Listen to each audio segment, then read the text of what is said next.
Chapter 1 Shrine Mountain. On a cliff that stood above the world, a young man with skin as pale and pure as ice looked out and into the horizon.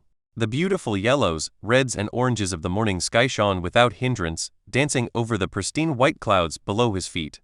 This place was known as Shrine Mountain, the highest peak of not just this plane but all of existence.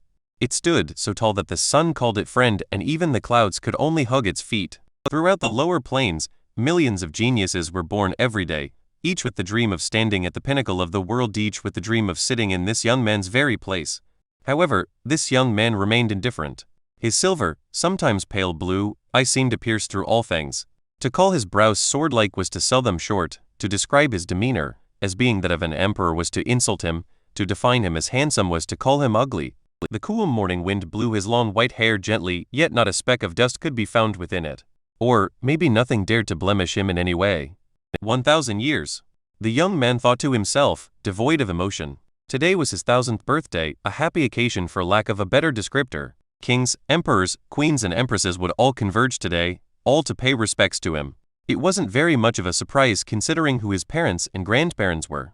However, such a truth wasn't enough to require such fanfare. Simply put, the importance of this young man himself warranted respect regardless of his lineage. Elena. The young man spoke this name abruptly. His voice was soothing and calm, but held a hint of biting cold that made them contradictorily sharp. Yet, it was very clear by how his eyes softened that he cared for the woman holding this name. You always know a sound that seemed bestowed to the world by a fairy goddess filled the young man with a sense of comfort.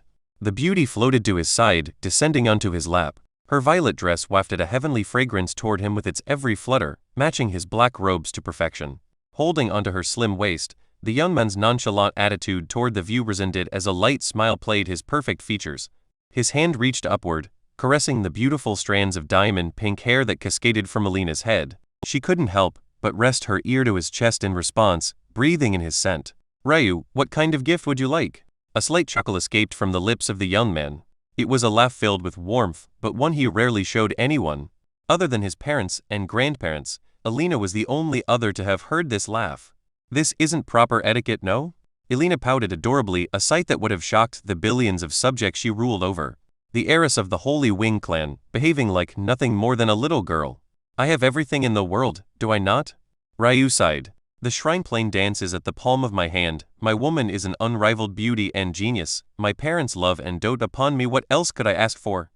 Despite his words, the undertone of sadness would never be missed by Elena. She knew her fiancé too well enough to know that these words were nothing more than self-mockery. In the martial world, there were 3 mortal planes and 3 immortal planes. Those below constantly fought to reach a higher level of existence, to have their names written into the fabric of history for trillions of years to come and for their bloodline to flourish into eternity. Yet, Ryu had no such aspirations. It wasn't that he was lazy or without drive. In fact, if a fool spouted such nonsense about Ryu Tatsuya, even commoners would swarm you with whatever weapons they could find, all to protect his name. The truth was that Ryu didn't have such aspirations because he already had it. The shrine plane wasn't just among the 3 immortal planes, it was the highest immortal plane. The Tatsuya clan wasn't just powerful, it was the most powerful. But Ryu's life was comically easy. Still, he fought for it to have meaning.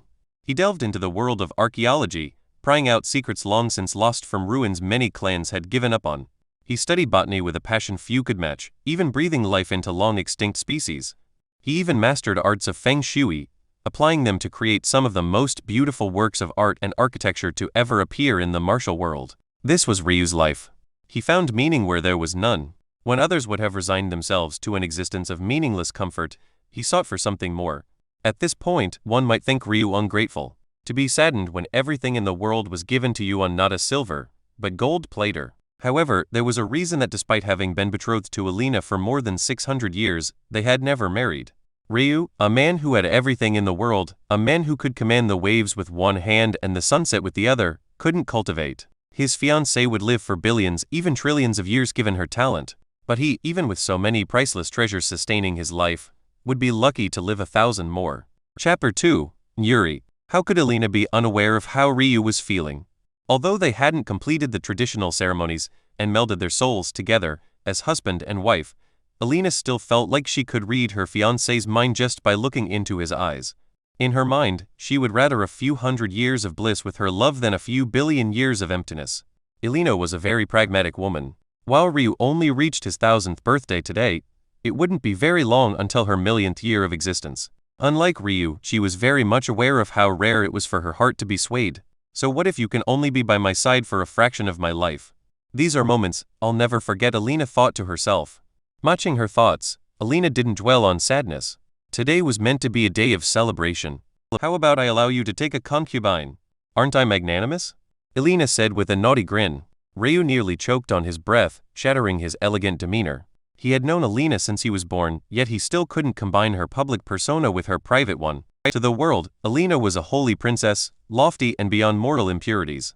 But to Ryu she was a lewd prankster and bona fide pervert. Ryu often found himself having to protect his chastity from her.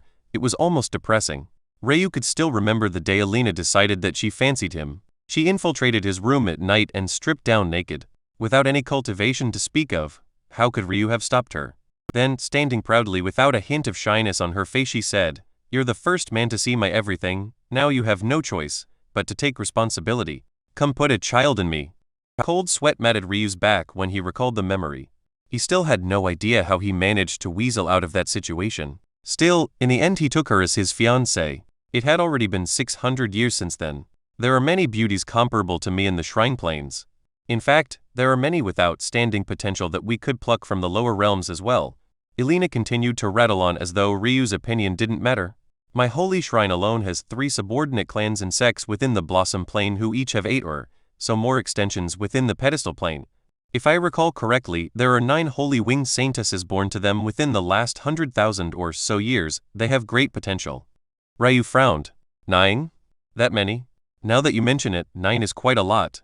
Usually, even 1 in 10 times that span would be pretty good. After acknowledging Ryu's point, Elena continued to ramble on about what must have been hundreds of viable candidates.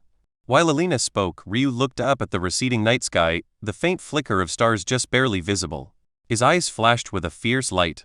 Their silver hue waned, giving way to what could have been confused with the very depths of space itself. The stars became reflected within Ryu's eyes as he held his fiancée's delicate frame to his body. Fate. It was something even the greatest masters of karma struggled to understand. However, in the martial world, those who could read the alignment of the stars were all highly respected. It was this fate that gave Ryu almost unrivaled intelligence and constitution, yet also an inability to cultivate. Ryu found that the heavens had quite the sense of humor due to this. That said, it didn't mean he took the alignment of the stars any less seriously than anyone else. The moment he heard Elena's words, something fierce stirred within him. A normal individual might not understand what it meant to be a holy winged saintess, but he did. Within the martial world, the pinnacle of cultivation was found on the Shrine Plane. This namesake was earned due to the various hundreds of shrines that graced these vast lands, together representing the vicissitudes of life and death. Elena's holy wing clan presided over the Shrine of Light. To be named a saintess of any clan required acknowledgement of at least one such shrine. One could imagine just how rare it was for the representation of all light to choose you as an arbiter of its will. Yet, this happened 9 times in 100,000 years? It was too ridiculous. Ryu didn't like looking at the alignment of the stars. In fact, despite being born with the first-ranked heavenly pupils, mysteries of heaven and earth, he had only used its ability to read the lines of karma 2 times before. Once when they were awakened and once when his meridian awakening ceremony failed. The moment Ryu sunk into this state, the first star he saw was his own. It was larger than all those in its near vicinity, blazing with mercury-like fires and beautiful silver hues. Ryu sighed when he saw it. His fate star looked dazzling, but he knew what it represented. It would burn brighter and larger than the rest, but also dim and die sooner as well. Shifting his attention away, Ryu's view expanded, widening his scope. Ryu's breath hitched in his throat. Ryu? Is something wrong? I just remembered that we don't need to go concubine hunting in the lower planes. I know of one lady here that would die of happiness if you took her into our bedchambers. Elena's sparkling pink eyes flashed with a hint of deviousness. Bringing up this lady was clearly her plot all along. Don't you remember your death guard? Nyuri, I believe her name was. Hearing this name, Ryu was stunned out of his thoughts. In fact, he wasn't the only one. A shadow hidden in the void choked on air as well, despite the fact there was no such thing to speak of within the void. Chapter 3. Father. Elena sent a sly gaze towards seemingly empty space before winking as though to say, I have your back. Not every woman would be straightforward as Elena, backing Ryu into a corner and not allowing him to refuse her advances. In fact, Alina dared to say that if it wasn't for this personality of hers, she would have never become Ryu's fiancé. He was so young, but his heart was as stubborn as an old fogy.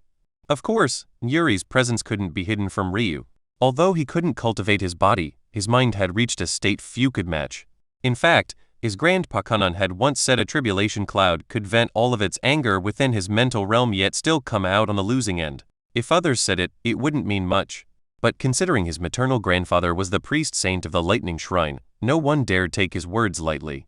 However, the role of a death guard didn't allow cordial interactions between them. With a sigh, Ryu stood. He had tried to release Yuri of her duties many times, but she was more stubborn than he was.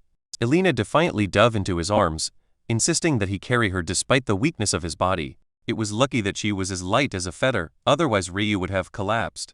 You think I don't know that you're purposely lowering your weight? How did I end up with such a fiancé? With those last thoughts, Ryu began a slow trek down the highest peak, his fiancé in his arms and a blushing shadow to his back. Within a delicate spring garden, nature's energy flowed with unmatched fluidity and swiftness. Precious heavenly medicines graced the lush green grass, as nothing more than pretty fixtures. The small stream gushed with resplendent spring water, capable of extending a life by months with a simple sip. Even the meditation platforms, small chairs and tables were made of essence jade, the most valuable material in all of existence.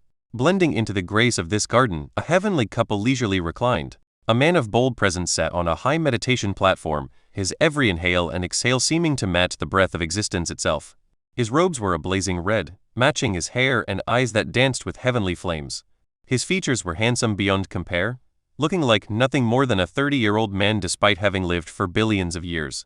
The woman seemed to be the polar opposite. Her presence was akin to a calm lake, sparkling with a refreshing coolness yet flickering with arcs of blue lightning every so often. Her hair matched her pure white gown as her blue pupils flickered with a pensive expression toward the small booklet held in her delicate hands.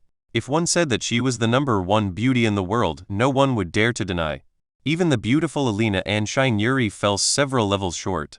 They simply hadn't had the time to refine themselves to this extent. Mother, father. Unsurprisingly, it wasn't Ryu greeting his parents so warmly, it was Alina. She didn't seem to care that she was interrupting their cultivation in the least. Alina leaped from Ryu's arms gracefully, rushing to her mother-in-law's side. It wasn't even until several minutes later that his own mother realized he was here too. Ryu sighed when he looked at his father's figure. Calm, immovable like a towering mountain. His heartbeat was akin to the rumbling of the earth and his blood was the raging waters of the fiercest river. You're thinking about it again. Ryu's father suddenly spoke in a voice so deep it resonated with the ground beneath their feet. He didn't open his eyes to look at his son, but he knew he was there. Don't ever ask me to take back the things I've given. Maybe if it was just about your choice, it wouldn't matter so much. But your decision has shaken the foundation of the shrines.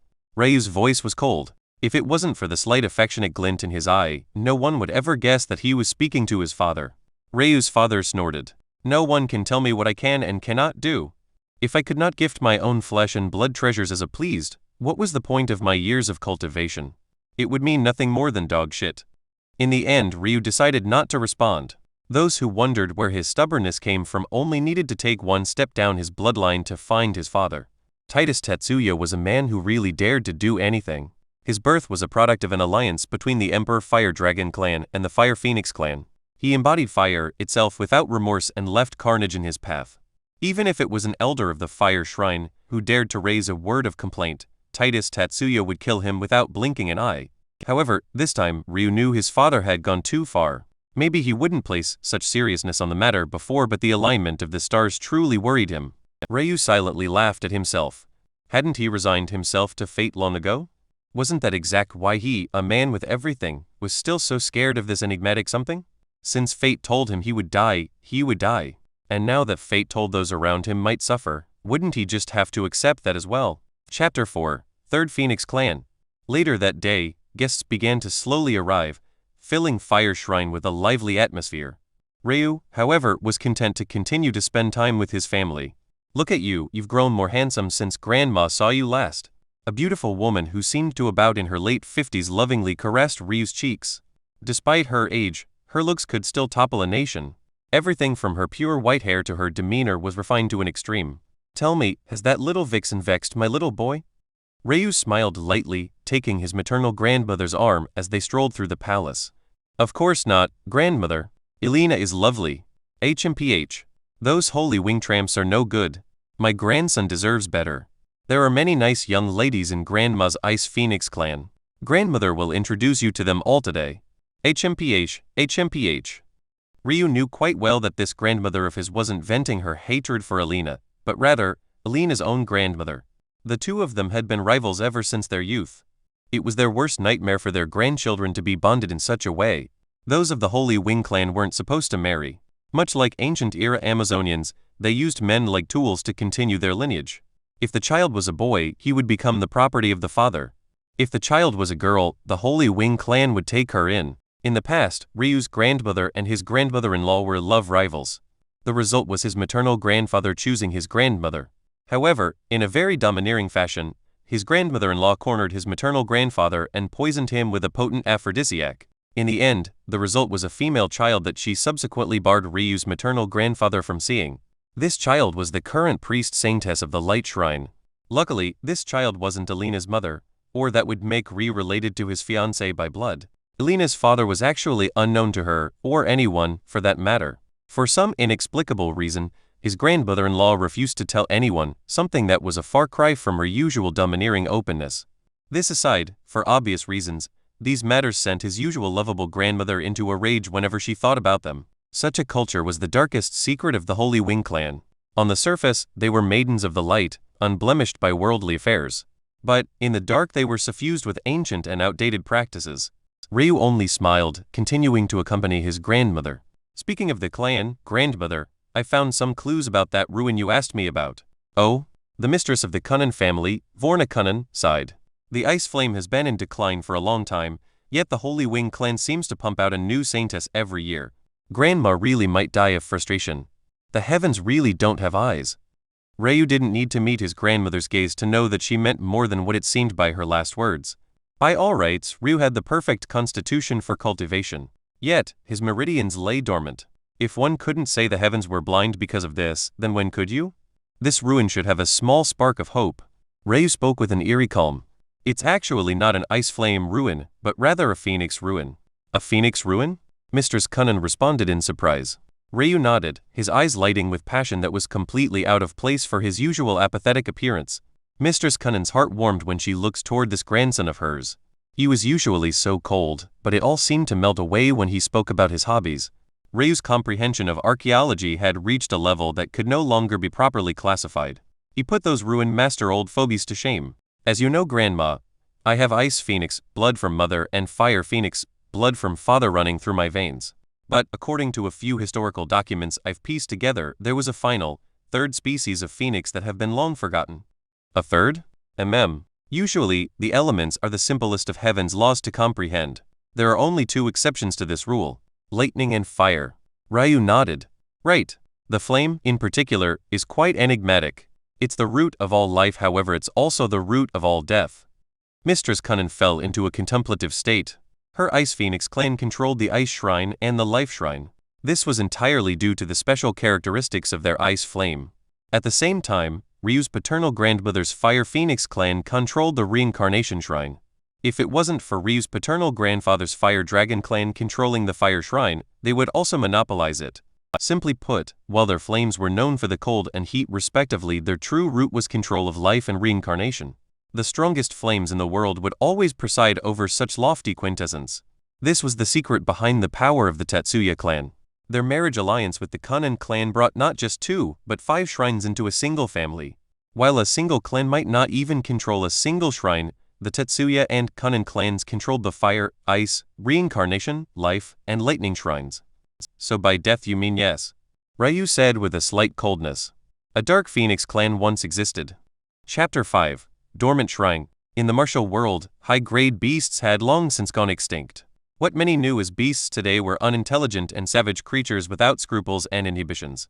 The so-called phoenix and dragon blood, not to mention the Lightning Qilin heritage that ran through Ryu's veins from his maternal grandfather, were actually human bloodlines, not beast bloodlines. Before the rise of the human race, beasts ruled the lands. Mighty dragons could shake the plains with a single roar, the cries of the majestic phoenix could decide life and death, while Qilins could shatter the earth with a simple step. However, such an era had long since come to pass. The human race rose so fiercely that the shrines the beasts once lay claim to were taken by them, one by one. Human bloodlines evolved and matured. Suddenly, it was possible for their souls to manifest bestial auras surpassing even that of ancient beasts. In the end, the era of the ancient beast ended and their bloodlines slowly diffusing as they married into human clans. The result was the present system where humans retained their cultivation talent, yet gained the robust bloodlines and sturdy bodies of their beast ancestors. Clans like Ryu's grandmother's Ice Phoenix clan could evoke abilities of their Ice Phoenix predecessors. One such ability was the Ice Flame. Not only did this flame have the potential to freeze all things, it also had heaven-defying healing capabilities that rivaled and often surpassed saintesses of the Light Shrine. Still, aside from Ryu's mother, the remaining descendants of the Ice Phoenix clan were mere average talents. Currently, Mistress Qilin took the role of priest saintess of the Life and Ice Shrines. However, she felt that it was time for her to retire and live out her days in peace. The problem was that the only viable successor was her daughter, but according to the laws of the heavens, a single person could not preside over 3 shrines. Normally, this wouldn't be an issue. However, the successor of the Lightning Shrine was also in question. Would the Qilin clan really have to give up one of the shrines they had protected for so long? Mistress Qilin had hoped that the birth of her daughter's child would solve this issue, but her poor grandson didn't have any cultivation. How could he help? Fertility rates among high-class clans were simply too poor. For someone with such a dense bloodline concentration as Ryu to be born, one can imagine how low the chances were. Ryu's parents tried for tens of millions of years before Ryu was finally born. Ryu was highly intelligent. Before he even became of age for his Meridian awakening ceremony, he had seen through this problem. At the time, he had sworn to become good enough to be acknowledged by at least one of those 3 shrines so he could alleviate the burden of his grandparents. But who knew that the heavens would play such a trick on him? Although his grandmother would never express her disappointment over the matter to him, the feeling of uselessness overwhelmed Ryu so much so that after his awakening ceremony ended in failure, he spent the next half-decade in seclusion. At the time, many jealous of the Tatsuya clan and Qilin clan sneered as though Ryu's plight served him right. The little boy born with a spoon made of essence jade in his plump lips couldn't handle one setback. How pathetic. No one believed that Ryu had truly entered seclusion. After all, how could one believe that a 7-year-old could withstand such a thing? However, when Ryu emerged, he was a changed boy. Despite being only 12 years of age, his eyes had gained the depths of the world. For the last 5 years, he had spent his time within the shrine library, which had a repertoire of knowledge so dense that it stretched for thousands of miles long and wide, and tens of miles high. This was the place a 7-year-old boy had locked himself in. Those years fueled an endless desire within him. Alchemy? A waste of time. Why would I read about things I can't practice? Cultivation techniques? I'll ignore them, they have no use to me anyway. Formations? I'll only learn how to crack them. I would never be able to lay them down with my handicap. A little boy spent 5 years not gaining knowledge, but gaining an understanding of what paths he could take as a cripple. When he emerged, Ryu did so with determination in his eyes. There were so many things that he couldn't do, so he wouldn't waste his time. He'd pour his energy into what he could. He'd find ways to help his family even without an ounce of power. Ryu became a ruined master, learning several trillion years of history. He then learned botany. There wasn't a single plant in existence or non-existence that he couldn't recognize, not a single heavenly flower he didn't know how to grow and nurture. Soon after, he became a master of feng shui, grasping the world's beauty in his right hand. With his skills in botany, he revived long-extinct species, blessing the Tatsuya and Qilin clans with resources they could only dream of. With his skill in feng shui, he built the greatest cultivation rooms to ever exist. He reconstructed Tatsuya Palace to become the #1 martial world wonder, and he became famous for the heavenly laws within his paintings. And today, after more than 900 years of effort, he had finally found the path to reviving the Ice Phoenix clan. Today, he'd use this skill he toiled over to alleviate a weight on his grandmother's heart. Dark Phoenix clan? Mistress Qilin's beautiful blue eyes widened. Ryu smiled. If I'm correct, the key to reviving the Ice Phoenix clan fully is in these ruins. There's even a possibility of our clans gaining yet another shrine. Chapter 6, Forgotten. Mistress Qilin's eyes widened as she gazed at her grandson. She knew Ryu's personality well. He was cold, calculating, and treated his words like gold. In truth, she was worried that if she wasn't his grandmother, he might not speak to her at all. The fact that this very same Ryu was saying these words meant that if he wasn't 100% confident, he was at least 99% so. A dormant shrine? Mistress Qilin probed. Such shrines were coveted by clans of all kinds. With the system of things having been set for so long, Dormant shrines were among the only resources capable of shifting such a stable situation. Shrines themselves not only provided clans with protection, they also dictated the faith tied to a lineage. Said faith is responsible for the prosperity of clan, its potential for growth, but most importantly, its longevity. The faith of the Tetsuya and Qilin clans were unrivaled. With such a level of protection, they had an unshakable foundation. Of course, one might then wonder just why such blessed clans birthed a cripple like Ryu, but this was an inappropriate way to view things. For one, the prosperity Ryu brought his maternal and paternal clans couldn't be underestimated. Due to his aid, his father, Titus Tetsuya, had already become the #1 expert of the shrine plane, with his mother acting as a close #2.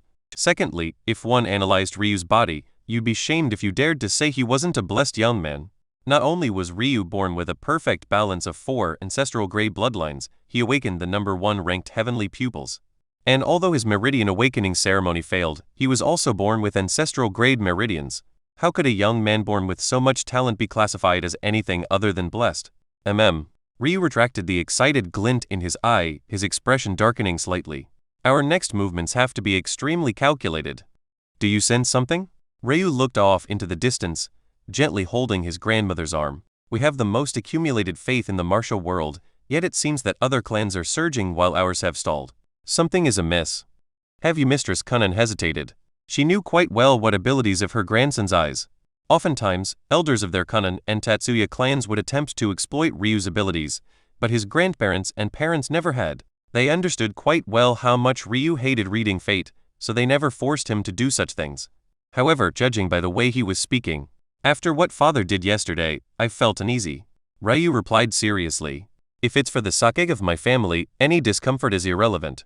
Mistress Qillin's eyes glistened with unshed tears as she tightened her grip on her grandson's arm. Am I really cursed to live longer than my grandson? Her heart ached uncontrollably. If your father hadn't done what he did, I would have never allowed him to marry your mother. I want my grandson by my side for as long as possible. Ryu sighed. The heavens are in turmoil, so much so that even my eyes can't make sense of anything. There's a possibility that this is because I have no real practice reading the stars, but my instincts tell me that it wouldn't matter. Mistress Qilin shook her head. Reading the stars has never been entirely reliable. After a pause, Mistress Qilin continued. What have you understood about this ruin? Not much. Ryu lowered his voice. I've cross-referenced a few ancient texts and am fairly confident about its general location and its importance. That's all. A few? Seeing his grandmother looked at him skeptically, Ryu rubbed his nose. He had been working on this for hundreds of years. How could it qualify as a few? Just by virtue of the fact no one else knew about this ruin, one could understand the difficulty of finding this information. Mistress Qilin smiled knowingly. You've grown old now and think you can lie to your grandmother? With a cough, Ryu changed the subject. The location is very sensitive. It's not located in this layer, it's... Suddenly, Mistress Qillin's head snapped toward a particular direction. How dare you? An oppressive aura erupted from Mistress Qillin's frail-looking body. In that moment, she had regained her majesty as priest saintess of the life and ice shrines. Ryu's eyes narrowed. The reason he spoke so freely about such a sensitive topic out in the open like this was because no one dared to eavesdrop. Even if someone had the courage to do something so stupid, was his grandmother some frail woman? She was a priest saintess. A shadow stumbled from the void, coughing up blood and revealing a red-robed elder. Mistress Qilin was livid. Someone actually dared to impugn upon her prestige in such a fashion? And worst yet, it was a mere shrine elder? She already so rarely got to spend time with her grandson. How could she take this lying down? Your courage has grown. 6th Fire Shrine Elder Qilin.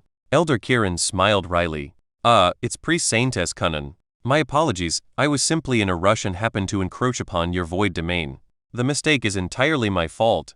The sheer lack of sincerity in his voice caused Ryu's grandmother's rage to shake the very foundation of the palace. It seems that the last time I killed someone was over 1 billion years ago. Maybe some fools have forgotten my name. Chapter 7. Supreme Priest Adolfo. An illusory hand of shimmering blue appeared in the skies. Although it had the delicate and slender features of a woman, it blossomed with an unbridled and domineering power. No matter how beautiful it looked, one couldn't help but shiver at its sight. Elder Qilin panicked, his casual demeanor shattering in the face of absolute strength. He was a complete fool. He actually dared to anger Mistress Qilin when she was in a terrible mood. She had just been feeling helpless about her lack of ability to help her grandson, and now someone provoked her? This was no less than poking at a sleeping bear. Priest Saintess. Please give me some face and stay your hand. Ryu inwardly sneered when he heard this newcomer's words. Wearing the same red robes as Elder Qilin, aside from the gold etchings, a seemingly young man appeared within the palace hallway. Although he seemed young, this was only because of the depth of his cultivation. In reality, he was several million years Elder Qilin's elder. This man was none other than one of the Grand Elders of Fire Shrine, 3rd Grand Elder Aloysius. As expected, this really does have something to do with Father's actions. But to think 3rd Grand Elder would be so bold. Ryu's expression never changed, glancing from 6th Elder's shivering body to Aloysius. Any normal mortal wouldn't be able to meet the eyes of an immortal. In fact, mortals of the lower realm shivered in the face of even those Ryu saw as mediocre cultivators. However, Ryu showed no such reaction in the face of these immortals. His pride was staunch even in the face of his quaking inner organs. Seeing that Mistress Qilin's technique hadn't paused, 3rd Grand Elder continued elegantly. Although your son-in-law is the priest saint of Fire Shrine, it wouldn't bode well for his mother-in-law to kill one of our elders, right? A small smile played his handsome lips. After all, Priest Saint Titus rule as well, it's best we don't speak of this with those not of this shrine. It would be inappropriate. Mistress Qilin didn't have the normal reaction a person would have to such provocation. Instead, she turned to her grandson. What's the worst I can do without causing trouble? Ryu's eyes flashed. Cripple 6th Elder. Slap 3rd Grand Elder and sever his left arm. Okay. Without hesitating, Mistress Qilin did exactly that. 3rd Grand Elder's eyes widened. What kind of situation was this? His calm expression crumbled into darkness. He had miscalculated. During Ryu's life, who had dared to provoke him? The answer was obvious, no one. His mother was the heiress to 3 potential shrines while his father was the priest saint of the Fire Shrine. This didn't even need to mention his grandparents. Who would dare touch him? This caused a misconception that began the moment Ryu went into seclusion at 7 years old. Many believed that he was weak-willed and sheltered. They had no clue about his decisiveness, nor his ruthlessness. Today they would learn. The illusory light blue palm fell from the skies.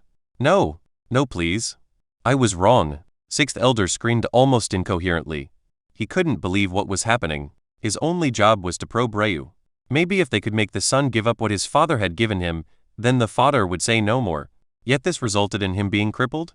Mistress Qilin couldn't seem to hear a thing. In one swift motion, the massive hand slammed into 6th Elder's body, burying him into the ground. Just how sturdy was the Fire Shrine Palace?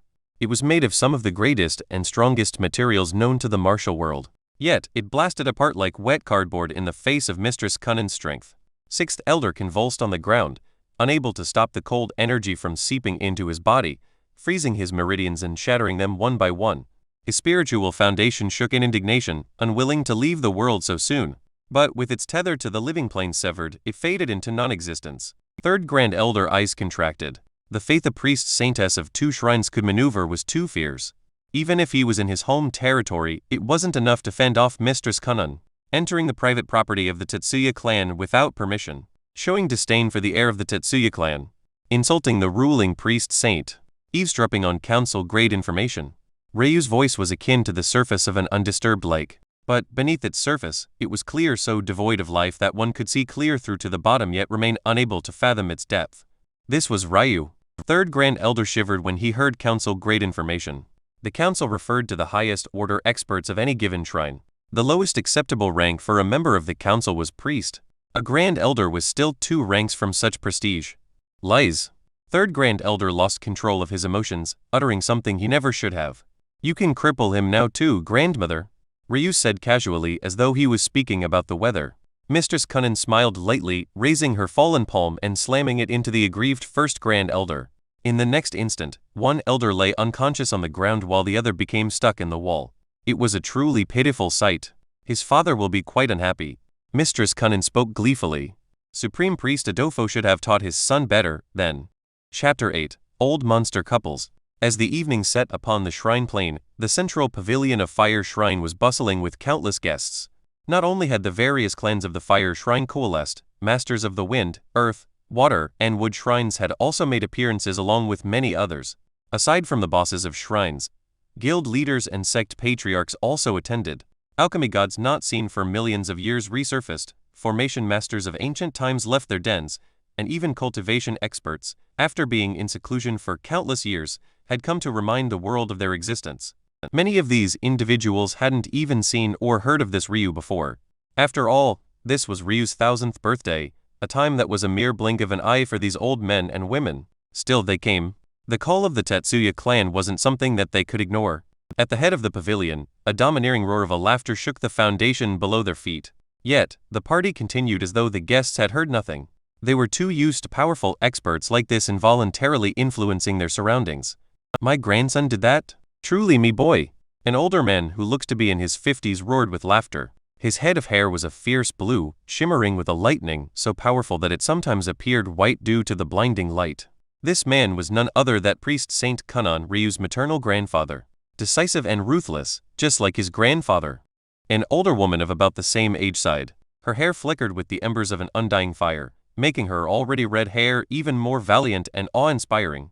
Despite her appearance, this older woman's demeanor was calm and serious, similar, yet, at the same time, so very different from Mistress Qilin's calm and lovable demeanor. This woman was decidedly colder. However, there was clear love in her eye when she spoke of Ryu. She was none other than Ryu's paternal grandmother and current priest saintess of the Reincarnation Shrine, Old Mistress Tatsuya. This third Grand Elder doesn't have a small background. Old Mistress Tatsuya spoke, trying to pour cold water over Qilin's party. You come from a mighty Phoenix clan, yet you're worried about some inferior Firebird clan? A severe pinch contorted priest Saint Qilin's facial expression. He wanted to rage, but the moment he noticed that it was his wife's hand to his side, he ducked down like an obedient child. Ever since that incident with Alina's grandmother, he had been practically begging for forgiveness for the last few billion years. Even after all this time, he didn't dare to go against his wife. Mistress Qilin sent a look of disdain toward her husband, causing the quiet until now old man Tatsuya to chuckle lightly, but he too received a glare from his wife that forced him quiet once more.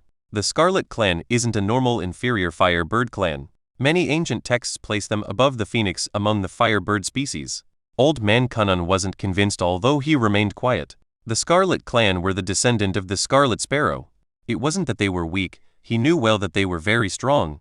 It was just that a phoenix's wings could cover hundreds of miles at maturity, while a scarlet sparrow would never be more than 2 palm lengths. It was difficult for someone with his personality to take such a creature seriously. During ancient times, the Scarlet Clan once controlled the Blood Shrine. At that point, everyone had no choice but to take them seriously, despite their size. However, they hadn't birthed a descendant capable of taking the role of priest saint or saintess for many generations, forcing their legacy shrine into being a dormant shrine. They were quite amazing creatures. While ice phoenixes wielded life and fire phoenixes wielded reincarnation, scarlet sparrows were masters of vitality. Their flames had the ability to bestow and take away bloodlines. They were no less important to the structure of the martial world in comparison to phoenixes. Now, however, the Scarlet family was a subordinate clan of the Fire Shrine due to the fact their only remaining ancestral ability were their scalding hot flames. Look at you.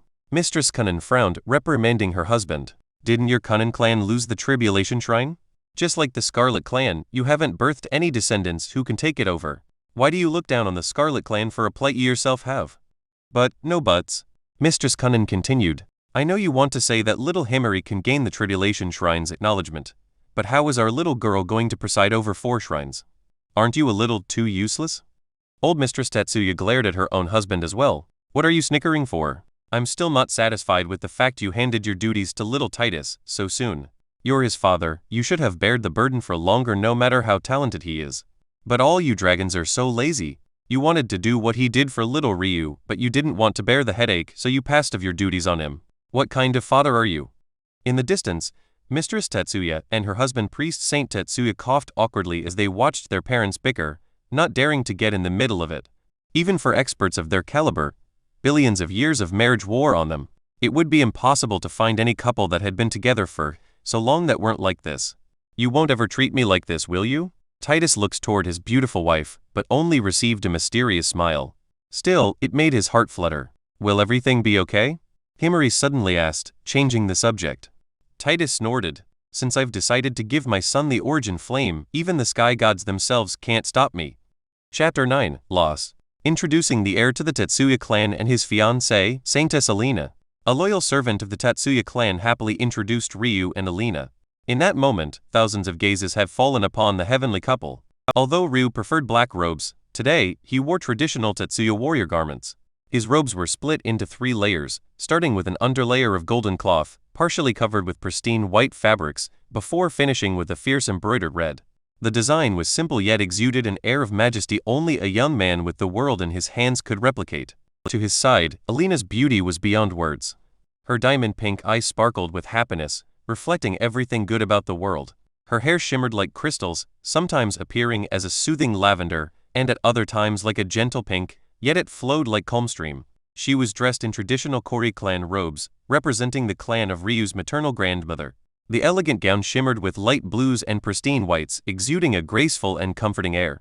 Ryu walked forward holding Alina's arm, his white hair falling with a beautiful sheen and reaching to the middle of his back without a speck of dust. His silver eyes were steady with a cold indifference, as though he was completely unaffected by the numerous sensory sweeps that touched his mind. Still, he felt every single one. It was akin to an uncomfortable bombardment, hands each vying for space to greet Ryu. However, to those whose senses touched him, they felt his lack of a reaction was due to the fact he didn't realize what was happening at all. If Ryu had the cultivation of his father, would they dare to be so rude? It was clear that they all wanted to confirm whether or not the son of the mighty Titus Tatsuya and elegant Himari Tatsuya really was a cripple. And it was just as clear that his reaction, or lack thereof, confirmed the rumors. Alina's brows twitched in anger. To her, an insult on her future husband was an insult to her. However, if she stepped forward to protect Ryu, wouldn't that just give these bastards capital to talk ill of him more? Giving her fiancé the title of a man who hid behind a woman would only harm him. These fools have no idea how much he's done for you all, Alina thought with disdain. One would think that the birth of a child as a result of a union between the Tatsuya and Qilin clans would cause an uproar, but this was the case only for those of the younger generations. Those of the older generation didn't care for such matters. Well, this wasn't entirely accurate. This union affected them too, but their uproar had already occurred when Titus and Himari announced their engagement. After this matter was closed, wasn't it a foregone conclusion that they would eventually be with child?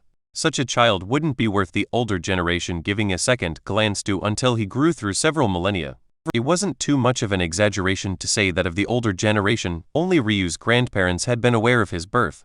As a result of this, many of these old fogies weren't aware of Ryu's deeds. To them, the 1,000 years since his birth was nothing more than a nap to them. How much could someone accomplish in that time? This was how they thought. Since they often spent millions of years stuck at a cultivation realm, this was how they began to view time. If they couldn't accomplish much of anything in 1,000 years, how would a youngster, wet behind the ears, do so? If it wasn't for the Tatsuya clan's call, they wouldn't have even come here. A small smile played Ryu's lips. But those who knew him knew that this wasn't his true smile. In fact, just looking at it made their backs stiffen with a frosty cold. I must say, the crowd quieted down for Ryu to speak a few words to begin the festivities. With so many seniors here, I, Ryu Tatsuya, can smile sincerely. The face you've given me today is one I can wear proudly for the rest of my life. Thank you. Hearing Ryu's amiable and humble introduction, some felt bad about their actions, even blushing in shame. However, others sneered inwardly. This was the martial world. The weak would always be taken advantage of. What did they have to feel bad about? Even if Titus' father was the #1 expert of the Shrine Plane, he wouldn't wantonly offend so many of them for something so petty. In the distance, Ryu's parents and grandparents, the 6 who knew him best, also inwardly sneered. However, their reasons were far different. In Ryu's 1,000 years of life, when had he ever taken a loss? Please feel free to enjoy yourselves. With that, Ryu took a step forward before pausing. Oh, I almost forgot. Just these words were enough for Ryu's family members to start uncontrollably chuckling. Alina, who was trying her best to keep it together, couldn't control the quivering of her upper lip. Even Yuri smiled sweetly from within the void, following behind Ryu and Alina in silence. There'll be a gift ranking competition later tonight. My father plans on opening the festivities by gifting me the Origin Flame. I hope that you all can continue to enlighten this junior about the older generation's prestige. Hearing this, the eyes of those old fogies widened before raspy coughing and pale faces filled the room. A gift ranking competition with such an opening? He wanted to wring them dry. Chapter 10, Folklore 1. Ryu pretended as though his words had no deep hidden meaning, disappearing into the crowd of guests with Alina by his side. With the appearance of so many of the older generation, there were of course many who brought their disciples with them. In addition, there were many heirs to numerous clans and shrines present as well. It was these individuals that he and Alina began to mingle with, ingratiating themselves well as a young host and hostess. Although this action seemed simple on the surface, it was yet another message to those who had been arrogant enough to so brazenly investigate the secrets of the Tatsuya clan heir. We are but youths, no? So wouldn't it be beneath your lofty statuses to take out your anger on us? Just like this, Those old fogies hadn't even begun their counterattack before they suddenly ran into soft clouds. Their rage could only hang in the air with nowhere to be vented. That said, there were some of this very same generation who found great pleasure in the proceedings. That little rascal is too vicious. Despite her words, Megula Tetsuya, Ryu's paternal grandmother, couldn't hide the smile hidden deep within her eyes. Priest Saint Kunan was clutching his stomach at this point, trying his best not to let his laugh be heard. If those old bastards heard him now, they really might throw a fit. Ryu's words might have seemed simple, but they weren't at all. There was nothing that old fogies cared about more than their faces. Public perception was everything. They had little else to hang their prestige upon. A gift-ranking competition was usually used in such ceremonies, so that a ruler could distinguish their retainers from the rest of their kingdom. In these cases, the supposed rank of the gift would be decided in advance. One of low status wouldn't be allowed to bring a gift that was too valuable, while those of high status wouldn't be able to bring a gift that was too mundane. The mere fact that such a practice existed in the martial world showed just how important these symbolic and abstract showings meant to the upper echelon of society. Oftentimes, the best emperors and kings were capable of manipulating these seemingly meaningless occurrences to perfection. However, Ryu broke all of the unspoken rules of the gift-ranking competition. Those who had been invited didn't know whether they could be considering as retainers of the Tetsuya family or not, so how could they know just how valuable their gift should be? They had no guidelines to follow. So, imagine for a moment if one purposely gave a mundane gift. Wouldn't you thus be saying that you had no interest in being close friends with the Tetsuya clan? Wouldn't you essentially be spitting in the face of the #1 clan of the Shrine Plain? Who could bear such a burden? The worst part about it all was the fact that Ryu had already named the so-called headlining gift, a gift by which all standards were set.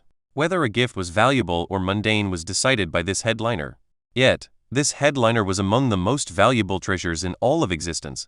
If they purposely gave a poor gift, they'd be slapping the face of the Tetsuya clan. If they gave an appropriate gift, they'd be giving up their most treasured possessions. Ryu had driven them into a corner with just a few sentences. Mistress Kunan couldn't help but smile either. On this rare instance, she didn't reprimand her husband. When it came to things involving her precious grandson, she was much more relaxed. However, the matters they had spoken of earlier today weighed on her heavily. Still, there may be large sweeping changes soon, she said with a sigh. You spoke of what led to that third grand elder child's crippling, but you didn't go into details. Just what is worthy of a council-grade evaluation from little Ryu? Mayula questioned. If little Ryu is correct, I believe it's time for your Fire Phoenix clan and my Ice Phoenix clan to come together once more. It's this serious, Vorna? Mistress Kunan nodded in affirmation. These ruins house not only the secret to rekindling our flames, but also an opportunity to grasp a third flame and a dormant shrine. The movement of faith has been too odd in recent times. We've been far too unlucky in comparison to our standing, while others have been the exact opposite in comparison to theirs. I think it's for the best if we accomplish this task for the sake of the future generation.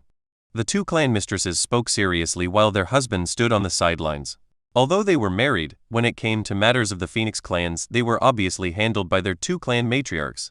One had to know that it wasn't only the ice flame that was weakening, the rebirth flame was also weakening. In fact, before old man Tetsuya's clan took control of the fire shrine, it was his wife's clan that had it. Although they were fire dragons, their strength lied in their battle prowess and strong bodies, not the potency of their flames. It wasn't until the Fire Phoenix clan's flame weakened that the fire dragons grasped the shrine. Simply put, Mayula was just as interested in these ruins as her sworn sister Vorna. If something wasn't done, it could be that soon the reincarnation shrine wouldn't be theirs to control anymore. Chapter 11. Folklore 2. The four old monsters of the previous generation spoke leisurely. Even though they didn't restrain the volume of their voices, not a single word floated outside of their vicinity. With the tacit understanding between them, it was impossible for anyone to overhear their conversation. According to little Ryu, about a few hundred years ago, he stumbled upon a folk tale. Usually, these folk tales describe fanciful and embellished stories of the past while holding the barest modicum of truth, if that. Often, you could read 1,000 lies before unknowingly sweeping past a factual recollection of events. However, little Ryu found something interesting within this tale, something you might raise an eyebrow at. Mayula. Mistress Kunan took a pause before continuing. Like many other folk tales, this one recounted stories of the sky gods. In fact, there were hundreds of tales depicting adventures of at least half a dozen of these legendary figures. The one that caught little Ryu's attention was one about the fire sky god. According to the tale, unlike the other sky gods, Gracchus was born feeble and weak. Not only was he unable to fend for himself, he was doomed to live a short life due to his frail body. Ryu's grandparents couldn't help but tremble when they heard these words. They were all experts who had lived through billions of years of life. How could they not immediately pick up why the story caught their grandson's attention? The reality of the matter made them feel powerless and weak. Taking a deep breath, Vorna managed to stabilize her emotions. This folklore, instead of telling a tale of glory, it told one of sadness and despair. The story simply ended with the death of Gracchus, alone and destitute, having committed suicide due to his own uselessness. But then isn't it obvious to ignore this story as a lie? Priest Saint Qilin couldn't help but ask his wife. Sky god Gracchus obviously became a great man. He was among the pioneers that led the human race to subvert the rule of the ancestral beasts. How could his life have simply ended like that? If finding the puzzle pieces that connected to this ruin was so simple, wouldn't someone have found it long before our little Ryu? Vorna glared at her husband. She was trying to tell a touching story, yet this blockheaded man wanted to interrupt. One should never stop a grandmother when she's in the middle of praising her grandson. Qilin shrunk back, the blue and gold lightning flickers in his eyes and hair dimming considerably. Anyway, little Ryu also ignored this tale originally. However, a few decades later, he was doing research on spiritual foundations in order to help little Titus break through to the next stage. He wanted to find what heavenly treasures were capable of solidifying an already mature spiritual foundation. The three grandparents listened to Vorna's tale intently, hanging on her every word. Not because she was a good storyteller, but because they loved their grandson very much. His short lifespan only made them cherish him all the more. Even if he had turned out to be a useless debauchee, they would have loved him regardless. To them, the words spiritual foundation were practically taboo for that exact reason. Ryu was born with talent that could shake the very foundation of the shrine plane. The momentum of his birth was so momentous that the entire plane was shrouded in dark clouds for months. Yet, all of that talent was wasted on account of the fact he was born with a false spiritual foundation. In the martial world, it could be said that there were 4 pillars that decided one's future. The first was bloodline grade, the second was skeletal grade, the third was meridian grade. Yet, the place where all of these things took root, and the fourth and most important aspect, was one's spiritual foundation. As the legatee of 4 ancestral grade bloodlines, Ryu passed this first test with flying colors. For this same exact reason, his skeletal grade was off the charts, also being of the ancestral grade. Finally, his meridian grade fell behind in no way, also being evaluated at the ancestral grade. These rankings might seem meaningless to many, but for those of the shrine plane, this sort of event was unprecedented. Common grade, black grade, earth grade, heaven grade, sovereign grade, ancestral grade, and the legendary origin grade. These 7 rankings alone decided the future of young geniuses everywhere, yet Ryu topped them time and time again. One had to understand that the origin grade was rare even among the sky gods. In fact, only one of them could claim to have reached such a level. Only a single person in history. For all intents and purposes, Ryu was unmatched in talent. However, the spiritual foundation was all-encompassing. It was difficult to explain in just a few words, but it was the method by which all cultivation took root. Those born with false spiritual foundations were doomed to a life of mediocrity no matter how profound the remaining talent was. During this research, little Ryu managed to succeed, of course, making little Titus practically unmatched in the shrine plane, but, at the same time, he came across something curious. Once more delving into folklore to find clues about these magical herbs, little Ryu found another tale about the Gracchus. It was seemingly disconnected. In fact, it seemed like a completely different story entirely, as though it wasn't even the same character at play. The first portrayed Gracchus as a poor but loving boy. He couldn't bear the idea of his parents struggling to keep him alive, so he committed suicide when he realized that his efforts toward becoming stronger were useless. However, the second folklore described him as a cruel warlord, a man who took women as he pleased and killed men for leisure. The entire tale was disgusting and off-putting. However, the curious part was that at the end of his life, sky god Gracchus reached a level of being where his will was accepted and melded into the will of the heavens. Just like the other sky gods, he became immortalized and as such, became capable of choosing successors by spiritual foundation rebirth. What caught little Ryu's attention was the fact that the requirement for this second awakening was suicide. Chapter 12, Folklore 3. The old monsters collectively sucked in a cold breath. This so-called second awakening was an incomparably rare opportunity to gain the legacy of one of the sky gods. At birth, one would have a particular grade of spiritual foundation attached to you. This grade would decide your life in many aspects and often weighed heavier than the grades of your other talents. It acted as a bottleneck of sorts for how much potential you could glean from your abilities. In 10,000 out of 10,000 cases, it was impossible to change your spiritual foundation.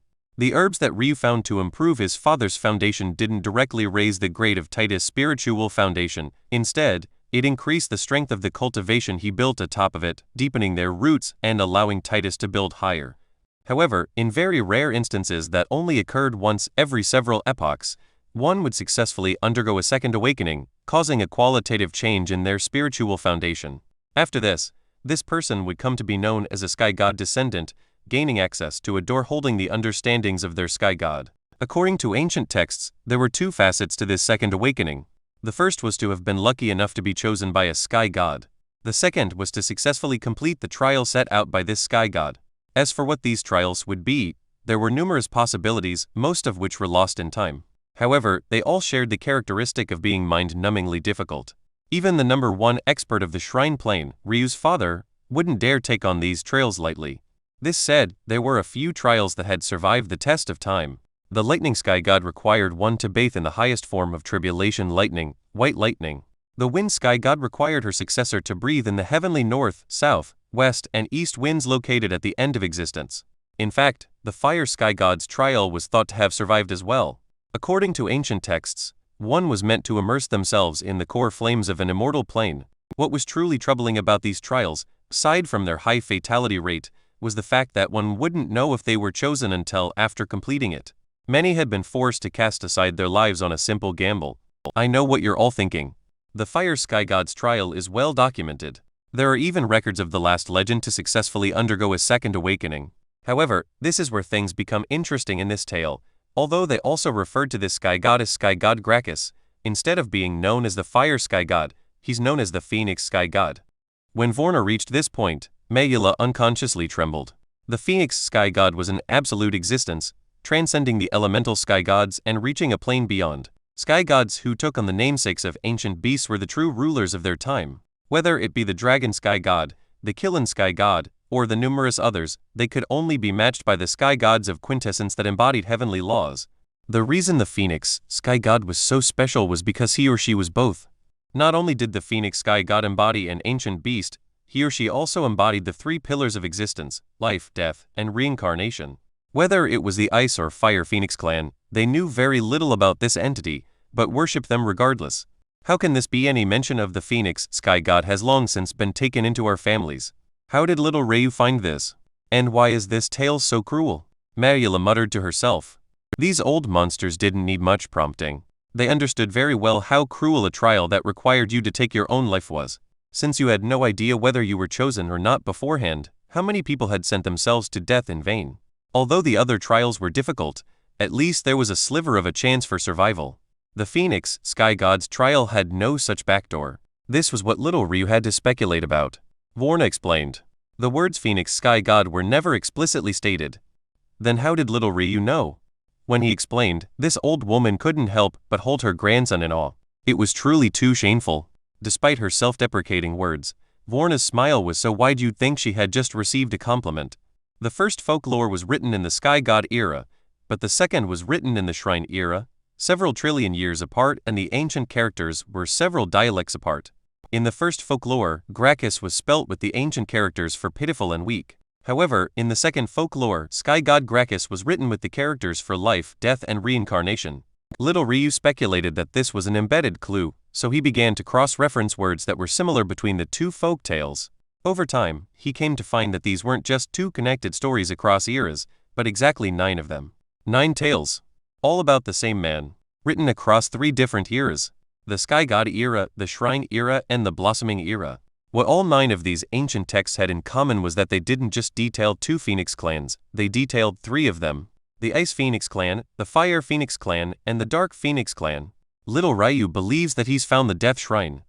Chapter 13. Ventus Clan Heir. While the old monsters spoke of serious matters, Alina and Ryu continued to float around from social group to social group. It wasn't difficult for Ryu to notice the jealousy in the eyes of the young men he interacted with, but not many dared to show it outright. Although Alina was a young maiden in many of their hearts, it wasn't as though Ryu was a country bumpkin. In fact, if there was ever a direct opposite of such a term, Ryu would likely be the first choice for such a title. Normally, after more than 600 years since their engagement, the hearts of these young men would have cooled off by now. However, it was exactly because it had been so long that such sparks were lit. Who didn't know about Ryu's limited lifespan? Who didn't know about the Light Shrine's dissatisfaction with their young saintess? Many began putting pieces together and fabricating stories to help themselves sleep at night. Some believed that Alina was a kind-hearted goddess who simply pitied Ryu's plight. They thought that Ryu had likely confessed to her, causing her to feel uncomfortable rejecting him. To them, Alina just saw this as a small investment for her conscience. After all, this cripple wouldn't live that much longer anyway. Other, slightly older individuals remembered past circulated rumors about Alina's grandmother.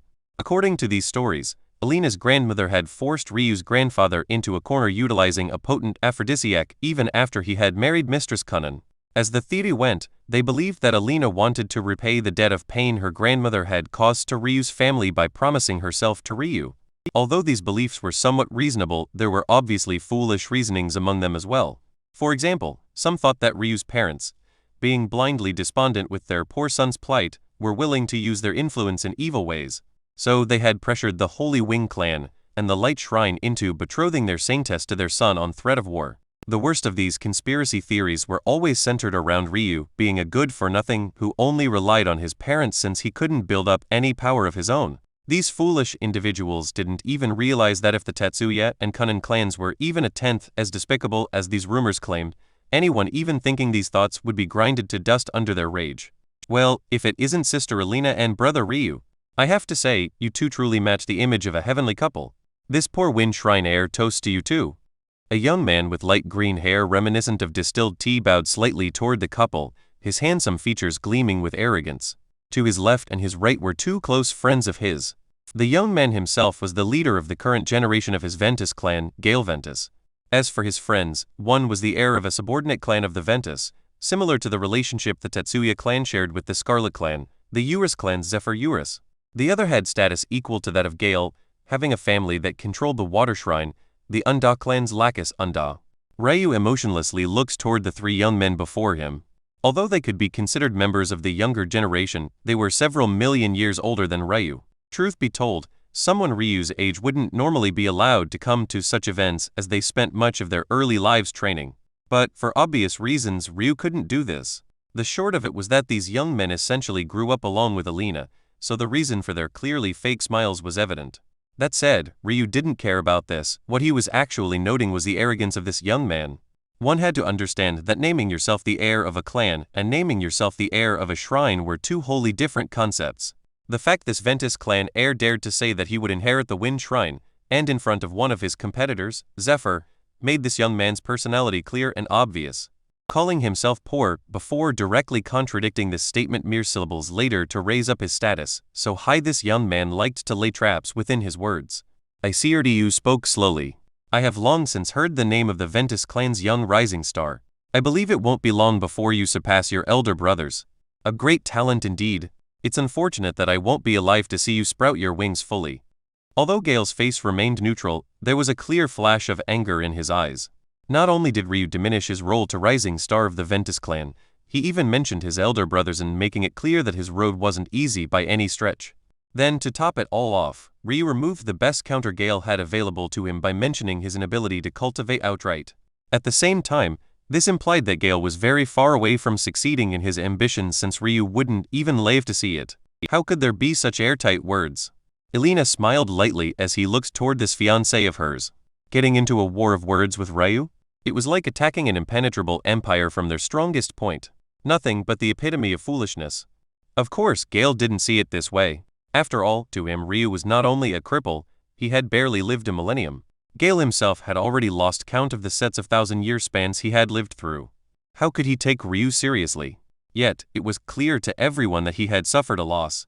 To the side, while Zephyr displayed a fiercer anger than Gale, Lacus' eyes shone with a sparkle of intelligence as he calmly gazed toward Ryu. This Ryu, why does he seem so unfathomable? Before Gale could retort, the sound of a soft chime rang through the ceremonial halls. It's about time that we begin the festivities.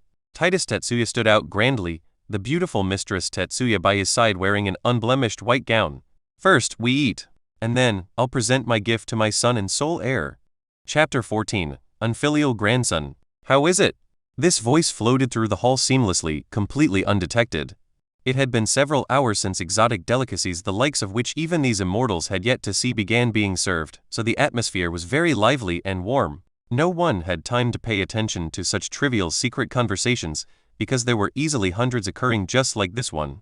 That said, even if someone wanted to detect this conversation, it would be near impossible. This was because the speaker of the voice was the Shrine Plain's foremost expert in the laws of wind. The air was his domain. Even Ryu's parents and grandparents would have to concede this fact. Of course, this man was none other than Priest Saint Ventus, Gale's grandfather. He's an arrogant bastard. Gale did his best to hold back from gritting his teeth, trying to keep his practiced smile plastered on his face. Priest Saint Ventus almost couldn't refrain from rolling his eyes as he ingratiated himself with the older generation. He loved this grandson of his, but Gale was too arrogant. Truth be told, Gale often had the ability to back up his words. His talent surpassed his elder brother's, so he had earned his place in his grandfather's heart. But it's because all he knew was success that he was so vulnerable to those who were his equal. One had to understand that familial love like what Ryu experienced was incredibly rare on the Shrine Plain. These experts were practically immortal, so they often watched those less talented individuals of their families rise and fall through the epochs. Over time, those of the elder generation grew calloused hearts. It was just a form of self-protection. Still, when talented youths like Gale were born, all of this pent-up affection they withheld from others of their family poured outward. This led to youths like Gale being pampered and protected from birth. Unfortunately, this often had ill effects, including overwhelming haughtiness. Today, Priest Saint Ventus sent his grandson on an important mission to probe the limits of Ryu. But how was this response helpful? It was practically nothing. "You unfilial little brat." The roar of his grandfather made Gale's countenance pale. He knew that if his grandfather hadn't held back, that simple roar could have directly killed him. Still, although it was simple, it was effective, so Gale managed to recollect his emotions. "Grandfather, I don't know why you're so worried about this cripple. And even if you want to be worried, just wait another 1,000 or so years. No matter how many heavenly treasures they pump into him, he'll become an old, decrepit man with one foot in the grave at that point." You think putting a simple pause on things is so simple? Do you believe reversing the flow of fate is so easy? Such things are more profound than a boy with his lips still wet from his mother's milk could understand. Priest Saint Ventus scolded ferociously. Thinking about it, Ryu's birth truly was ill-timed. Their plans had started well before his birth. In fact, hundreds of thousands of years before. Yet, he was born at the perfect, key moment to flip everything. This was why reversing the tides of faith was so difficult. Even though they had succeeded for so long, the heavens had thrown them a curveball at the final moment, lodging the wrench that was Ryu into their gears. If they stopped now and waited for Ryu's death, everything would be for naught. On top of this, they'd suffer a severe backlash that would result in all of their deaths. In fact, to balance all of the chaos they had caused, the prosperity of the Tetsuya and Kanin clans would skyrocket. Stopping now wasn't something they could afford. "I still don't get it," Gale said defiantly. "What waves could a cripple cause? You fool, did you fill your head with nothing but shit and water? Where did all of your brains go?" Priest Saint Ventus began hyperventilating. He downed an entire glass of strong wine just to regain his composure. This grandson really could be the end of him. Who is responsible for the revival of several thousand long-extinct heavenly treasures? Who is the sole reason that bastard's son Titus and his slut wife Himari have already matched us of the oldest generation in cultivation? Who allowed that whore's granddaughter Alina to monopolize the long-lost holy ruin? Who cracked the final 3 layers of the 9-core enigmatic sphere? Who? I've told you this many times, you unfilial grandson of mine, you're talented, but you're far too arrogant. You'll run my Ventus clan into the ground if I were to hand it to you. You can forget about becoming the official heir until I see some true changes in you. What I fear isn't that cripple Ryu. I could pinch him dead with a single fart. What I fear are the eyes he was born with. Do you believe that they're the first-ranked heavenly pupils for show? But Grandfather Gale's voice was decidedly softer. His grandfather's refusal to name him the heir of the clan had always been a sore spot for him. Don't you need profound cultivation to make use of heavenly pupils? He has none to speak of. That's exactly what's so fearsome about it, brat. He doesn't have an ounce of cultivation, yet he's accomplished so much. This is the prowess of the mysteries of heaven and earth pupils. Even the best fate readers would be unable to derive our plans. But everything is laid bare before these first-ranked pupils. Nothing can be hidden from them. Our only saving grace is that he is a cripple and as such, is unable to use their true abilities. However, he is still intelligent and resourceful. I need you to probe him appropriately. I want to understand the extent of his abilities. If he is deft in their use, We need to make countermeasures immediately or else our clans are doomed. It's time for the golden era to come to an end. We'll burn everything down if we have to because when they come back it's either we're on their side, or we die. Chapter 15, Heavenly Pupils. Ryu ate leisurely. His plate was different from others since he couldn't withstand strong, spiritually rich dishes. However, he enjoyed many delicacies as well. His mother, despite her calm demeanor, was far more overprotective of him than his father, so it was often her that arranged his meals. Such a thing was unheard of for a woman of her stature, but she refused to allow others the right for fear that they would make a mistake and end up injuring her son. Currently, the family sat at a long table. Ryu's father sat at the left head while his mother sat at the right. Directly to her right, starting the very edge of this long table, Ryu sat with Alina to his own right. As for the shy and reserved Nuri, Ryu would always sneak food to her against her wishes, resulting in her adorably nibbling away with a happy smile on her face while hidden in the void. Directly across from Ryu were empty chairs where his grandparents had been. But it seemed that they were taking this time to mingle with friends of theirs. As for Alina's family, they were nowhere to be seen. But Ryu had expected this.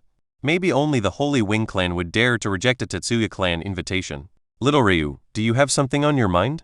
Himari lovingly brushed her son's long white hair with a delicate palm. Others might not notice, but how could she not? Ryu's expression seemed to be just as cold as usual, but Himari noticed that something was off. Himari didn't seem to care that she was perpetuating rumors by treating Ryu like this in public. She wanted to see who dared to tell her to refrain from loving her son just for the comfort of others. Many saw the Himari that was as gentle as a lake, but Titus knew quite well that his wife was even more domineering than he was. It was a large portion of the reason he fell for her. How could a mistress of the Tetsuya clan be weak? Your grandmother told me about the ruins, but you shouldn't put too much stock in folklore, okay? Himari's words were meaningful and deep. She didn't doubt her son's intelligence for even a moment. But what she did worry about was his well-being. Could it be that her little Ryu was thinking about seeking out this second awakening? After all, who in his position wouldn't be tempted? Ryu had 2 of 3 Phoenix bloodlines within him. If the Phoenix Sky God was going to pick someone, shouldn't it be him? It made sense, no? Hearing these words, the idle Titus and Alina looked toward Ryu simultaneously. Although Titus tried to hide it, a flash of emotion lit his eyes. As for Alina, she was far less capable, resulting in the air around her becoming slightly misty. Even Yuri stopped nibbling at her food to look at Ryu was a painful sorrow. Truth be told, Ryu's heart warmed at the reaction of his family. Other large clans would be clamoring to find out the details of such a large treasure trove, yet Ryu's family only wanted him to not lose himself. Ryu shook his head, looking toward his mother's beautiful and worried visage. I have no plans to seek out my end, mother. I'll be by your sides for as long as I can. Himari's heart ached at these words, but she could only begrudgingly accept them. What I'm worried about is something entirely unrelated, the movement of things. Isn't it far too odd? I hadn't noticed anything until this morning, but when Alina mentioned the sudden rise in light saintesses, a lot of seemingly unrelated events started circulating in my mind. Unrelated events? Himari's brows furrowed. Ryu fell into what almost looked like a trance. The ice flames weakening. The rebirth flames weakening. The sudden rise of Supreme Priest Adolfo and his Scarlet Clan. 9 light saintesses in less than 1 million years. My birth. Old Mistress Holy Wing's hatred. My interaction with Gale Ventus. The Undok Clan heir's gaze. The Grand Elder's eavesdropping. The birth of Gale. The birth of Lacus. The birth of Alina's mother. They're all linked by a ribbon of gray, filled with peaks and valleys, bathed in the blood of the heroic and innocent. Ryu awoke with a start, a violent cough erupting from his frail chest. If it wasn't for Alina's delicate hand shooting forward to rub his back and send a steady stream of energy to him, Ryu felt that he would have lost consciousness in that instant. Little Ryu. Himari appeared by her son's side. Truthfully, this incident had gone completely unnoticed given the gathering's atmosphere. If even the laugh of a powerful expert like Priest Saint Qilin couldn't interrupt it, how could the cough of a mere mortal like Ryu do so? However, Himari had to take her son's face in her hands because his eyes were bleeding. Titus' frown solidified as his jaw clenched. He didn't understand his son's words either, but he didn't need prompting to know that this was a big matter. These so-called ribbons of gray, weren't those the lines of karma? What sort of lines of karma could possibly tie all of these things together? They didn't know, and neither did Ryu. However, had the Tetsuya clan not been suspicious themselves, why would they send out invitations for today's event? Even to the point of calling out so many secluded members of the older generation? Having no choice but to do his best to cover up his son's situation, Titus stood and made an announcement. It's about time we begin, honored guests. Bring in the origin flame. Chapter 16. valiant old woman. Himari and Alina quickly helped Ryu recover as all eyes focused on Titus. If it was a normal injury or even a normal gathering, they wouldn't care to end all festivities right now for Ryu's sake. However, neither of these things were the reality. For one, a wielder of the heavenly pupils bleeding from their eyes only represented one thing: overexertion. Who here didn't know that Ryu was born with the first-ranked heavenly pupils? A wielder of the mysteries of heaven and earth being injured in such a way meant that there was a massive upheaval on the horizon, one that none of them could ignore. How could they allow such information to leak at this time?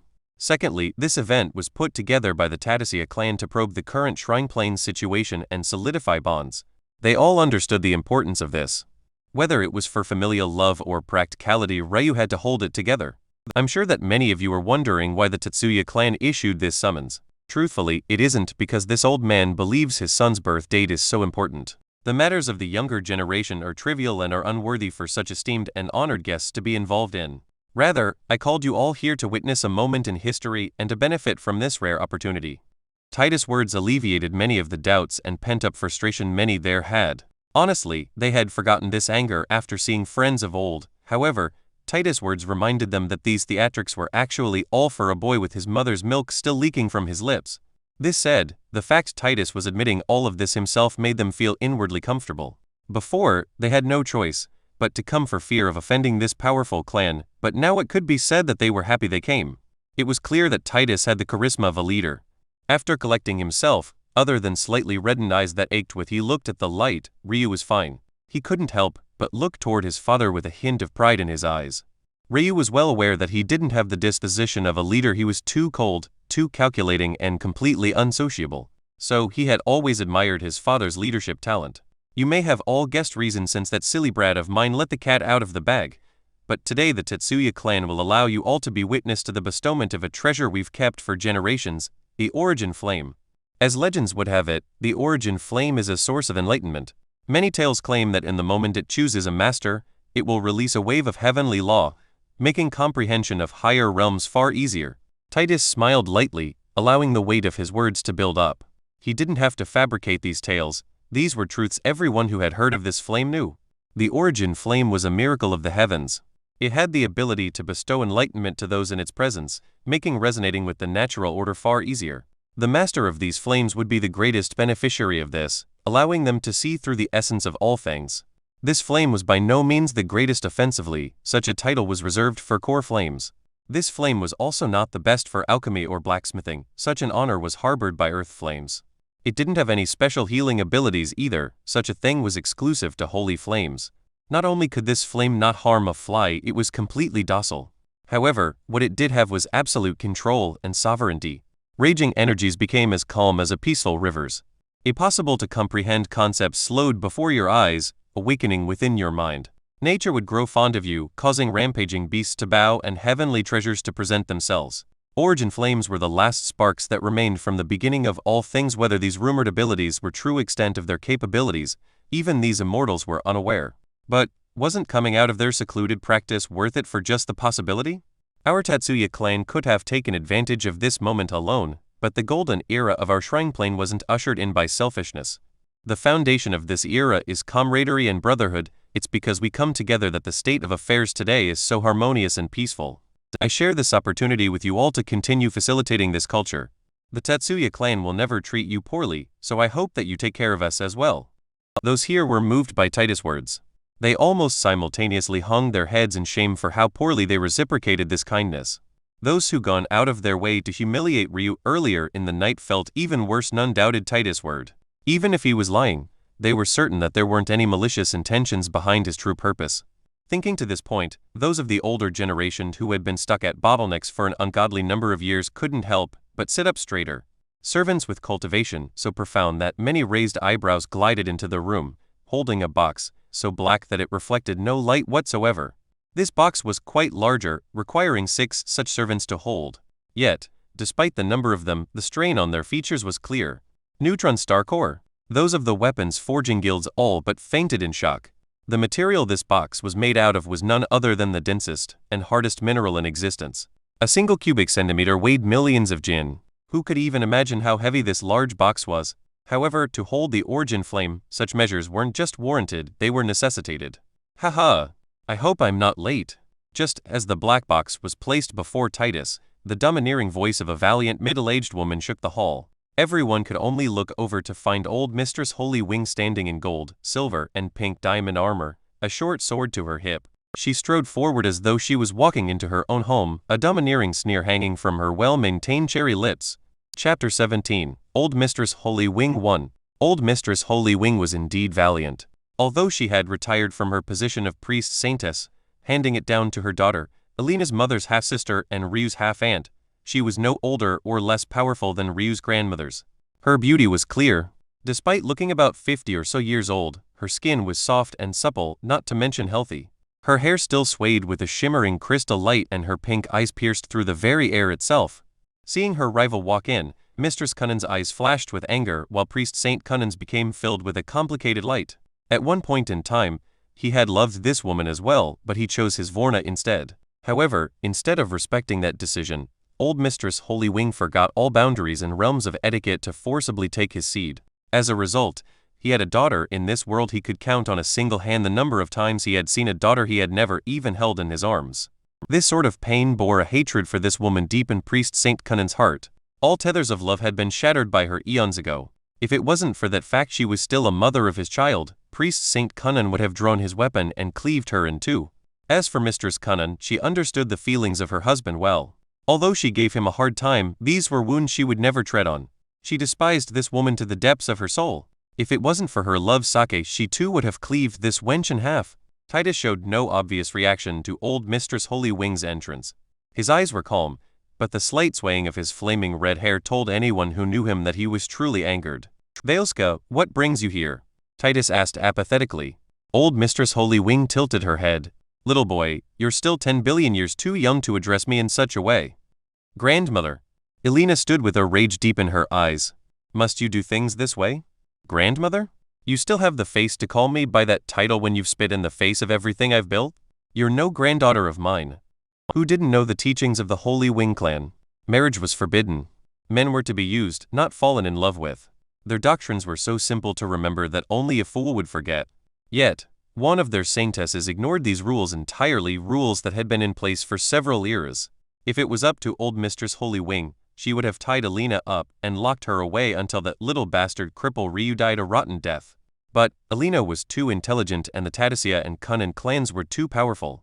Since Elena decided to stay of her own accord, would Mistress and Priest Saint Qilin allow Veilska to do as she pleased? Would Titus and Himari allow their son's lover to be taken right before their eyes? Of course not. No matter how valiant old Mistress Holy Wing seemed, she was simply a cornered chicken with barely the ability to squawk. A normal granddaughter would have been hurt to hear these words, but Elena had heard them too often.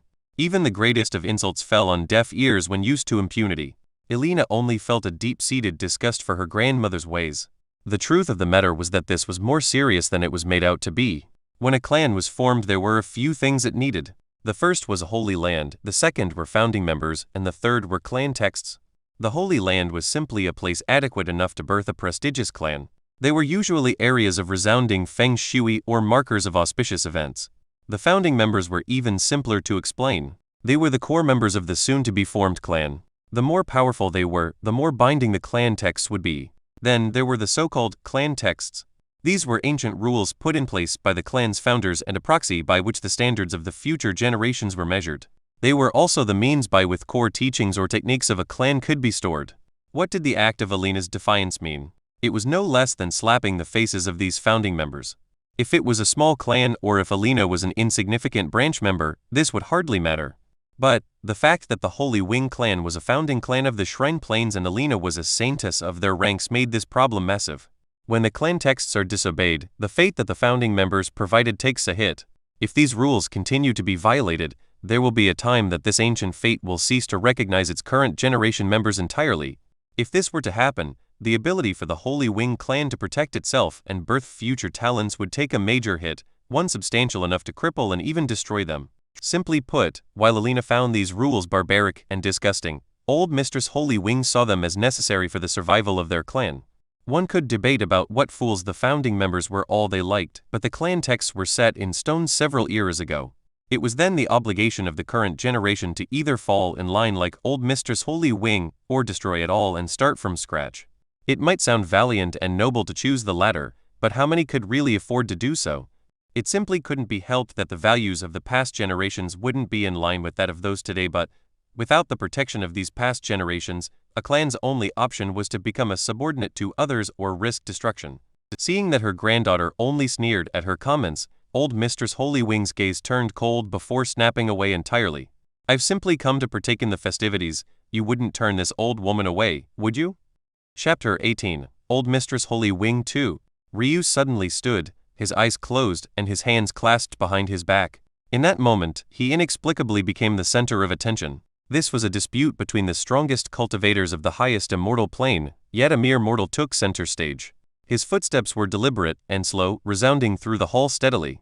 The blood that had just coated his cheeks had long since been wiped away, revealing his devilishly handsome appearance to the fullest extent. If one didn't sweep their senses over his meridians, they would be certain that he was an expert of experts, a man who stood above the world loftily, a man who saw them all as nothing but ants. Priest St. Ventus' eyes narrowed at this display. It was clear to him and those of the older generation that this wasn't an act, and even if it was an act, who could say they could fulfill such a role so perfectly? Although Priest St. Ventus hadn't told his grandson this, the moment he heard that the origin flame was being gifted to Ryu, his probing became meaningless. This was why he didn't have his grandson continue. While others might not understand the full history of the origin flame, he and many others of the oldest generation did. Think about it for a moment. Why was Titus so certain that the origin flame would accept Ryu as its master? No matter how docile such a flame was, could it really be accepted by just anyone? Could it really call anyone master? Of course not. The reason Titus was so certain was because those with heavenly pupils ranked within the top 10 were said to be the masters of origin. Each were given a heaven-shaking ability that had existed since the beginning of time itself, allowing them to be the only ones an origin flame would accept. If the mysteries of heaven and earth pupils were paired with the origin flame, the results would be catastrophic for their movement. For Titus, giving this flame to his son was just another method of prolonging his life. It would bide them at least a few more hundred years to find a cure for Ryu's false spiritual foundation. However, to Priest St. Ventus, this was akin to giving wings to a tiger. So, even without knowing what the full extent of Ryu's abilities would be after this event, he had resolutely decided that they couldn't delay matters any longer. The problem was that after seeing Ryu's current demeanor, he feared that it was already too late. Would such a man really need the origin flame? He seemed as though he already had the world in the palm of his hand. To Ryu, however, he didn't mind any of this. He usually restrained his aura to the utmost, not because he was scared to unleash it, but rather because he found doing so useless. His eyes always seemed to see much clearer when everyone thought he was a good-for-nothing cripple. It was just that right now he was very angry. In fact, his blood was boiling. "Why did you come here?" Ryu made his way to the black box of neutron star core, resting his eyes on it. Although he was speaking to old Mistress Holywing, he wasn't facing her at all. The old mistress sneered. "Didn't you hear what I just said to your father? Or are your ears crippled as well? He has no right to question me, so since when was it yours?" "Oh? He doesn't have the right to?" I see Ryu's hand glided across the exterior of the black box. It seemed smooth on the outside, but it was actually incomparably rough, like fine-grade sandpaper. Ryu's frail hands began cut in an instant, but he didn't seem to notice the blood dripping from his palm. There are 23 founding clans of the Shrine Plane. Of these 23, 6 currently control 9 shrines. Of these 9 shrines, my Tatsuya clan controls 2 and have a marriage alliance with the only other clan that supersedes this feat. Ryu spoke with an eerie calm. In fact, his speech was almost too slow, yet it somehow stifled others from speaking atop of him. "You protect your clan texts for the sake of self-preservation. You're a coward who hides behind your bravado and childish heart. Yet, you dare to provoke a clan that could obliterate yours 10 times over. You tell me, is that valiant? Or is it the epitome of stupidity? I wonder how your founding members would feel, hearing about a descendant of theirs who seemed hell-bent on destruction." The temperature of the room dropped several dozen degrees. The words Ryu had just spoken were absolutely taboo. Speaking of war and the destruction of clans so nonchalantly, wasn't he afraid of bringing about public outrage? Old Mistress Holywing's beautiful face contorted in anger, her ample chest heaving. However, her control over her emotions made it clear to everyone just how true his words were. Of course, a destruction of 10 times over was a massive exaggeration. In fact, the Tatsuya clan would have to ally with all 4 clans bonded together by marriage to have assurance of erasing the Holy Wing clan from their plane. Of course, these 4 clans were represented by Ryu's 4 grandparents. Such a movement toward war would be unprecedented. But, seeing the look of love and pride the four old monsters had when they looked toward this grandson of theirs, those in the surroundings couldn't help but shiver. Didn't you all like spreading rumors about how domineering Ryu's backers were in helping their precious son and grandson fulfill his wishes? How do you like it now that your false bullshit has become reality? Ryu lifted his hand, looking at his bloody palm. Of course, I don't say any of this seriously. I only felt the need to correct old Mistress Holy Wing about the appropriate seniority here. Age means nothing in the face of the larger fist, don't you think? In the end, old Mistress Holy Wing shook her head, her anger becoming replaced with a smile. So you mean to say that I couldn't have come simply to celebrate my grandson-in-law's birthday? You could have, Ryu said indifferently. But I seem to remember that you're very good at separating and cleaving families apart. In fact, thousands just bore witness to your severed relationship with my fiancé. Your face is quite thick to call me your grandson-in-law. Surprisingly, old Mistress Holy Wing ignored the jab toward her and Priest Saint Cunnen's past. Fine. I'm here to recollect a debt. The oh-so-grand Tetsuya clan wouldn't be so shameless as to renege, right? Chapter 19, Old Mistress Holy Wing 3. Ryu's silver eyes flashed blue for a moment as they opened, swinging toward old Mistress Holy Wing's figure. And what debt is that? Ryu asked faintly. There are many. Old Mistress Holy Wing stretched her voluptuous body. The armor that covered her seemed flexible beyond reason, following her movements as though made of latex. For one, I heard my son was crippled by your cuckold grandmother today. My Holy Wing clan might have laws that bind us mothers to give our sons away, but does that dampen my motherly love? I'm truly hurting. Horror. The news that Supreme Priest Adolfo was yet another man old Mistress Holy Wing had lured into her bed sent Priest Saintess Cunnen into a rage. Lightning crackled ceremonial halt, followed by an overwhelming presence. The weak immediately foamed at the mouth, unable to handle such an expert's anger. A flash of pain lit Mistress Cunnen's eyes. For her husband to still be so enraged by the actions of this woman, could it mean that he still had feelings for her? Losing control of his emotions like this before everyone, even if he didn't have such feelings, who would believe him? As for old Mistress Holy Wing, she didn't care about her old lover's outburst. Considering how many years her granddaughter and Ryu had been engaged, how could she not be used to sparring with this little cripple? The first time she took a massive loss. But would she continue to allow that to happen? Of course not. She adapted, learned how to push Ryu's buttons, learned to goad him, how to properly attack, and retreat seamlessly. Her title of genius was not empty. The second debt involves my granddaughter. Since she's clearly been recruited by the Tetsuya family, the Holy Wing clan would like an appropriate price for her head. I've spent 600 years trying to change her ways, but it's now clear to me that this is impossible. I don't think my words are unreasonable, or is it that the Tetsuya clan is so big and strong that they can take the disciples of others as they please? Do remember that Alina has lived more than 9 cycles of 100,000 years? If we calculate the number of resources she's cost our Holy Wing clan in that time, it's quite a sum. In addition, this number doesn't include blessings she's received from the Light Shrine as a saintess, and it also doesn't include the value of the core teaching she's taking with her. Totaling all of this together, and I'd say it'd cost an arm and a leg even for your lofty clan. Hearing these words, the calloused Alina trembled, her eyes involuntarily watering. She had thought that by now she would have been used to all of the words her grandmother could throw at her. But the thought of her own flesh and blood selling her off like some cheap slave, even tallying things down to the final penny, it hurt. It truly hurt. The third debt is even more momentous. It can't be that your Tetsuya clan forgets the history of this origin flame, right? Origin flames themselves are the last sparks from the beginning of all things. Even a clan as powerful as yours can't lay claim to a treasure like this alone. Did you think you could just hand it out as you pleased? In case you forgot, this origin flame was given to the then leader of our founding Shrine Plain clans, your Tetsuya clan ancestor. It's meant to be used in the event of crisis. Can you ignore my clan texts, but can you ignore your own as well? You believe that we should sit idly by as you use such a precious heavenly treasure on a cripple who will be dead before the next time I have an itch for a strong burly man? The old Mistress Holy Wing's features grew obscene as though she was imagining the next man she'd con into her bed. By this point, there wasn't a single member of Ryu's family that wasn't trembling in rage or suffering the effects of deeply concealed scars opening once more. To describe this woman as violent was too good for her. Still, the only one whose visage was as calm as an iceberg was Ryu. Your first debt is inconsequential. You seem to love to speak of clan texts, so how could it be that you don't know that your clan's laws don't simply describe giving your son away? Actually, the true law of your clan requires you to slay all male offspring. The reason you don't follow this law anymore is because a truly valiant woman of your past paid a heavy price in order to change the wording. Old Mistress Holy Wing's playful expression froze. This was an absolute secret of their clan's upper echelon. Even Alina wouldn't know something like this. How the hell did he find out? That said, the price she paid wasn't heavy enough, so the wording only changed from sever life to sever all ties. According to your clan's laws, he's no longer your son. Why you would bring this up knowing this truth is beyond me. Did you simply want to flaunt how far the legs an expert of your caliber can spread? A chilly light involuntarily emanated the moment she heard these words, but the response was immediate killing intense locking onto her body. Even old Mistress Holy Wing couldn't remain nonchalant when she realized the eighth aura was her own granddaughter's.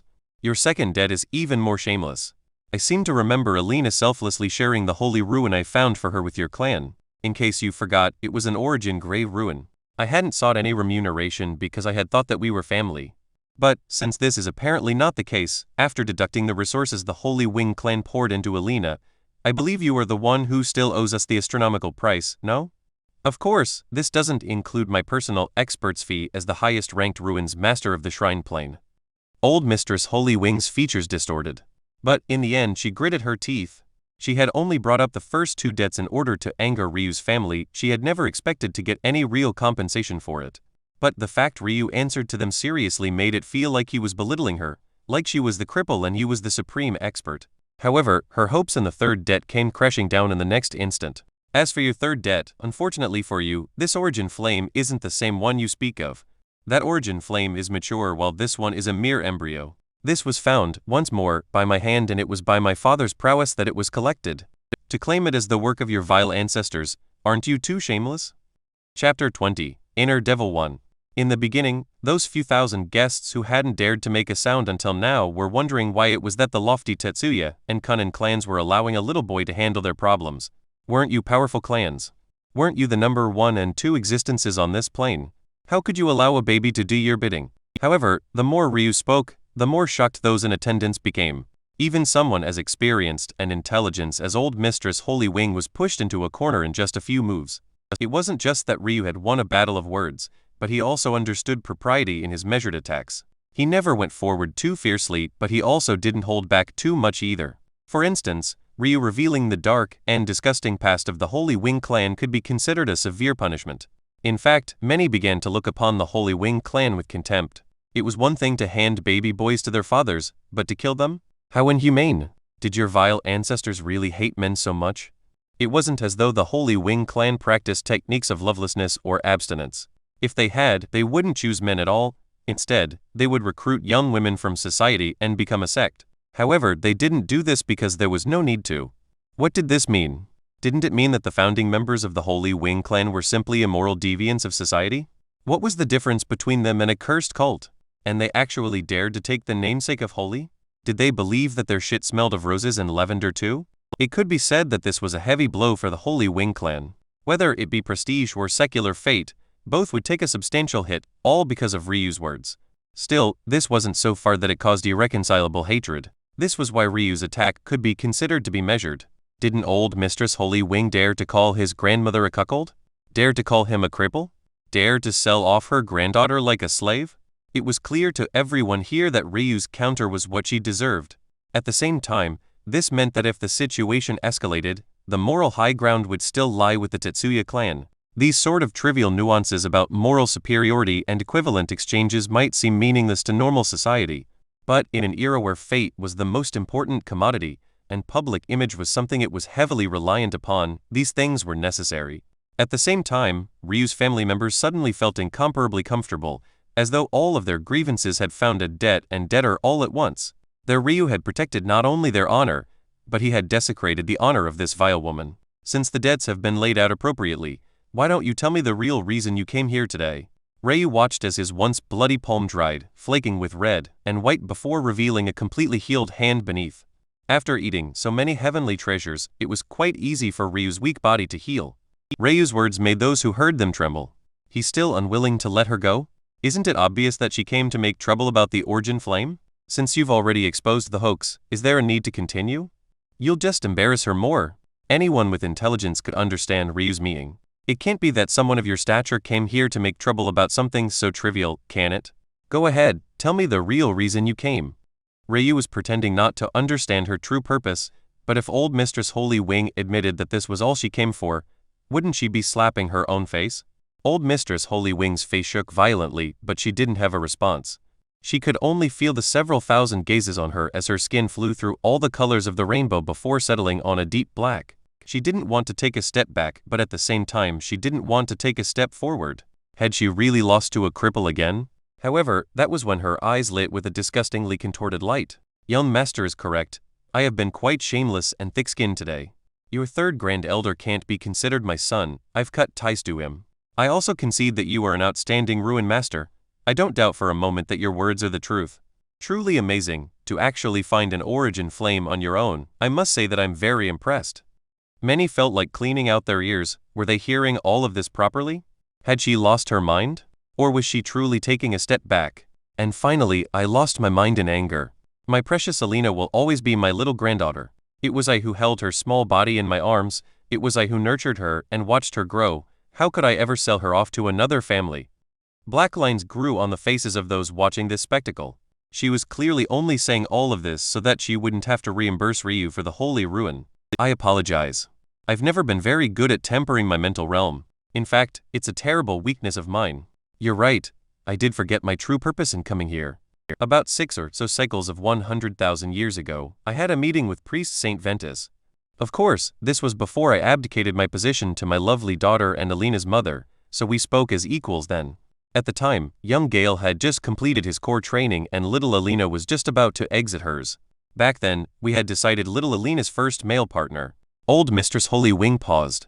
I'm aware that I've told you this story before and it was handled properly then. I wouldn't be so foolish as to bring the same issue before such a mighty Ruin Master once again. It would be an insult to you and me. Instead, I bring this up for the sake of little Gale.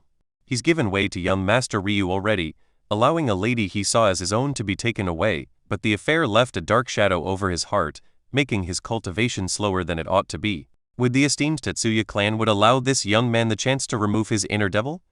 Chapter 21, Inner Devil 2.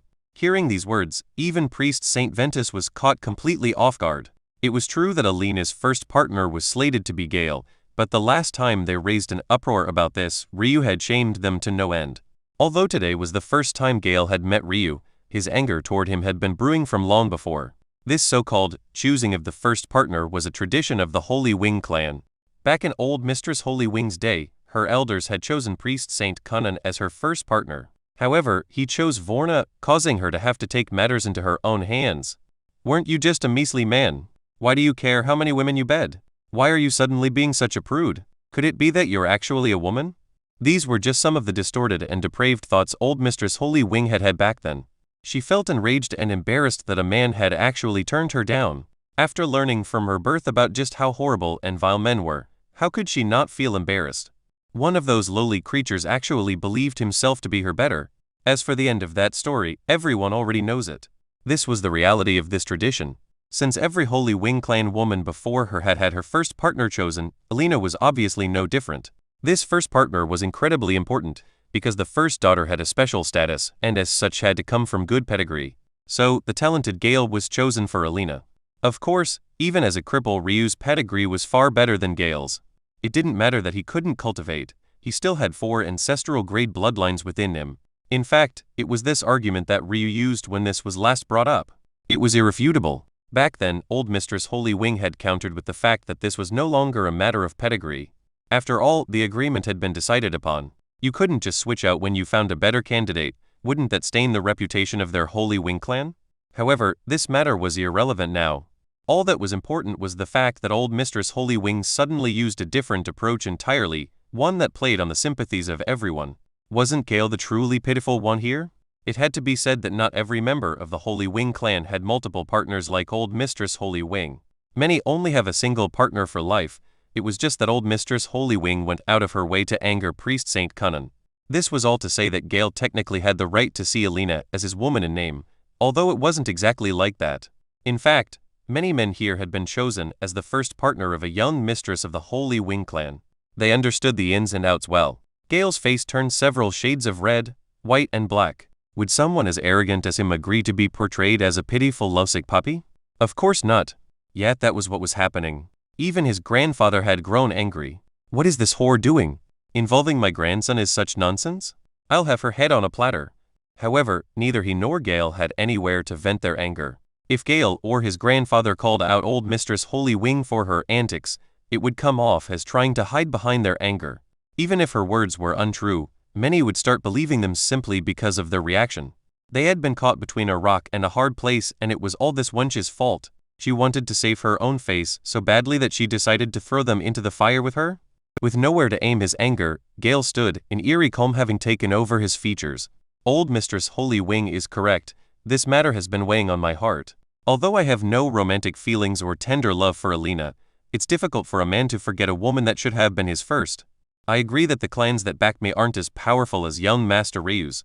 My father is an average talent and my mother is practically immortal as well, so how could I look down on his plight? My only backer is my grandfather, a man who's given me all the love he has. It was because of this love that he did his best to find me a worthy first woman, and even though Alina chose another man, it is an objective fact that she is more than worthy. Gale's words were eloquent and heartfelt. He seamlessly played on the hearts of those listening, evoking his seemingly normal pedigree and inciting his grandfather's love. It made him come off as sincere. People could see portions of themselves within him. Plus, which man here didn't understand his words? Sometimes men even became territorial over women in brothels, disallowing their favorites from playing with others.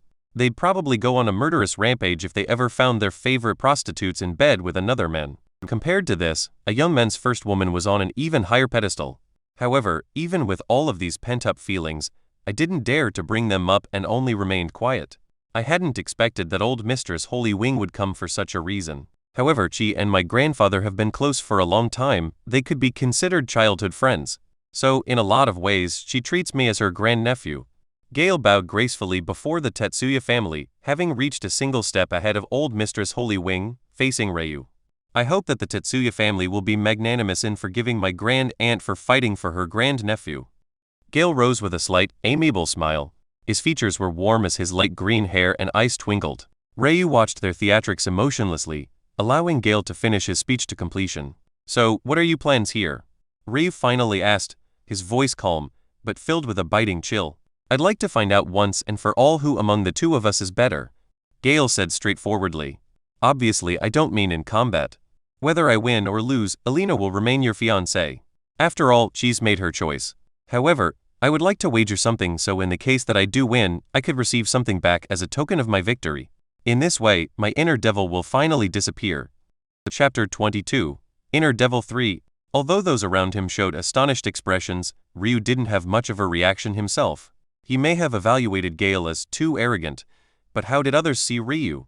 His arrogance pervaded the lands, infused the heavens and shook the earth. This was Ryu, a man who, even as a cripple, wouldn't bat a single eyelash when challenged by an immortal. This was his pride. Titus felt his chest thump when he looked at this son of his. How great would my son be if the heavens hadn't cursed him? Wouldn't he force the shrine plane to play on the palm of his hands? However, to Ryu, he wouldn't describe himself as arrogant. Wouldn't such a title imply that he was overconfident? This evaluation was wrong. Ryu knew the extent of his abilities. His disposition was nothing short of warranted and earned. To this side, old Mistress Holy Wing almost couldn't refrain from giggling in madness. She had come up with this plan on a whim, but hadn't expected Gale to adapt and react so perfectly. But then again, if he wasn't an outstanding youth, he would have never been chosen for Alina. And what did you have in mind? Ryu replied. Gale's face twitched slightly in response to Ryu's calm response. Does this cripple really think that it only makes sense for me to challenge him? Does he believe that he's worthy of such a thing? Fuck. If it wasn't for this old hag, do you think that I would be in this predicament? Nothing complicated. It'll be a simple test of disposition. As much as I'd love to settle this with the ancient rules of the martial world, your body is too frail. I had also thought of challenging you in your domain, but I have no experience in secondary professions. Instead, I'll choose something completely neutral and benign. Gale's poisonous words were clear to everyone, but they still remained sympathetic to him. Which of them wouldn't feel insulted if a mere mortal showed no reaction to their challenge? This was a sort of slap in the face too. Gale had clearly managed to grasp the crowd's momentum. The faith of this room was now biased toward him. Is that so? Ryu nodding faintly. Of course. Gale nodded. There's still the wager portion. I would like you to wager this origin flame embryo. The room fell into such a devastating silence that even a pin dropping wouldn't dare to make a sound. This wager was too venomous. Did Gale believe an origin flame was a normal treasure? How could such a thing be used in a wager? Alright. However, Ryu's answer was swift and decisive. He didn't even ask what Gale would bring to the table. In fact, he didn't care. The idea of losing never crossed his mind, even for a single moment. It's difficult to put a price on young Master Gale, and it's even more difficult to place a value upon your heartfelt emotions. In comparison to the origin flame, I fear that your plight heavily outshines it. As such, I have no qualms placing this small flame forward. In fact, I would feel ill at ease if you also wagered something. I would feel much better if you didn't. Ryu's words caused his family's lips to quiver. It was a serious matter, but Ryu's words were too funny. Gale had gone through all that trouble to make sure others knew that he didn't care for Alina. He was only doing this for what she represented, not her herself. Yet, Ryu's words had shattered that fabricated reality. By implying that Gale's emotional trauma over Alina was even more valuable than an origin flame, he was portraying Gale as some frail, porcelain doll that needed to be coddled and protected, even to the point of gaining his rival's sympathy. If Gale's words were poisonous, Ryu's were deadly. There's no need, this young master wouldn't be so shameless. Gale spoke through his clenched jaw. Oh, so you have something of comparable value to an origin flame? I wonder what hidden vault treasure of the Ventus clan this is. Ryu's words tore another hole in Gale's gut. While Ryu's own efforts brought his clan this origin flame, wouldn't Gale only be able to bring out a treasure his Ventus clan had gotten for him? With just a few words, Ryu was sneering toward Gale despite his face remaining cold and neutral. You dare challenge me to a wager to decide which of us is better? Isn't it already clear which of us deserves that title? You can't even bring out something you've taken with your own 2 hands. Gale's chest heaved as he felt many looks of pity fall upon him. He had tried to start a war of words with the Tetsuya clan's young master, yet it had ended with him getting beaten down time and time again. Wasn't this too pitiful? Soon, Gale forced himself to regain his calm once more. He had lost count of the number of times he had to do this in just the last few minutes. Ryu's words were too sharp. I'm sure that young Master Ryu won't be disappointed. While the origin flames are the last sparks from the beginning of all things, there are other vicissitudes of that age still remaining. A crafty glint lit his eye as his back straightened, a look of pride in his eyes. As you all know, the Wind Sky God mandates that her successor inhale the winds located at the ends of existence, the heavenly north, south, east, and west winds. What this young master has here is an embryonic north heavenly wind. The guests began to clamor, unable to hold down their excitement. They had come here in low spirits, feeling it beneath them to attend the birthday party of a toddler.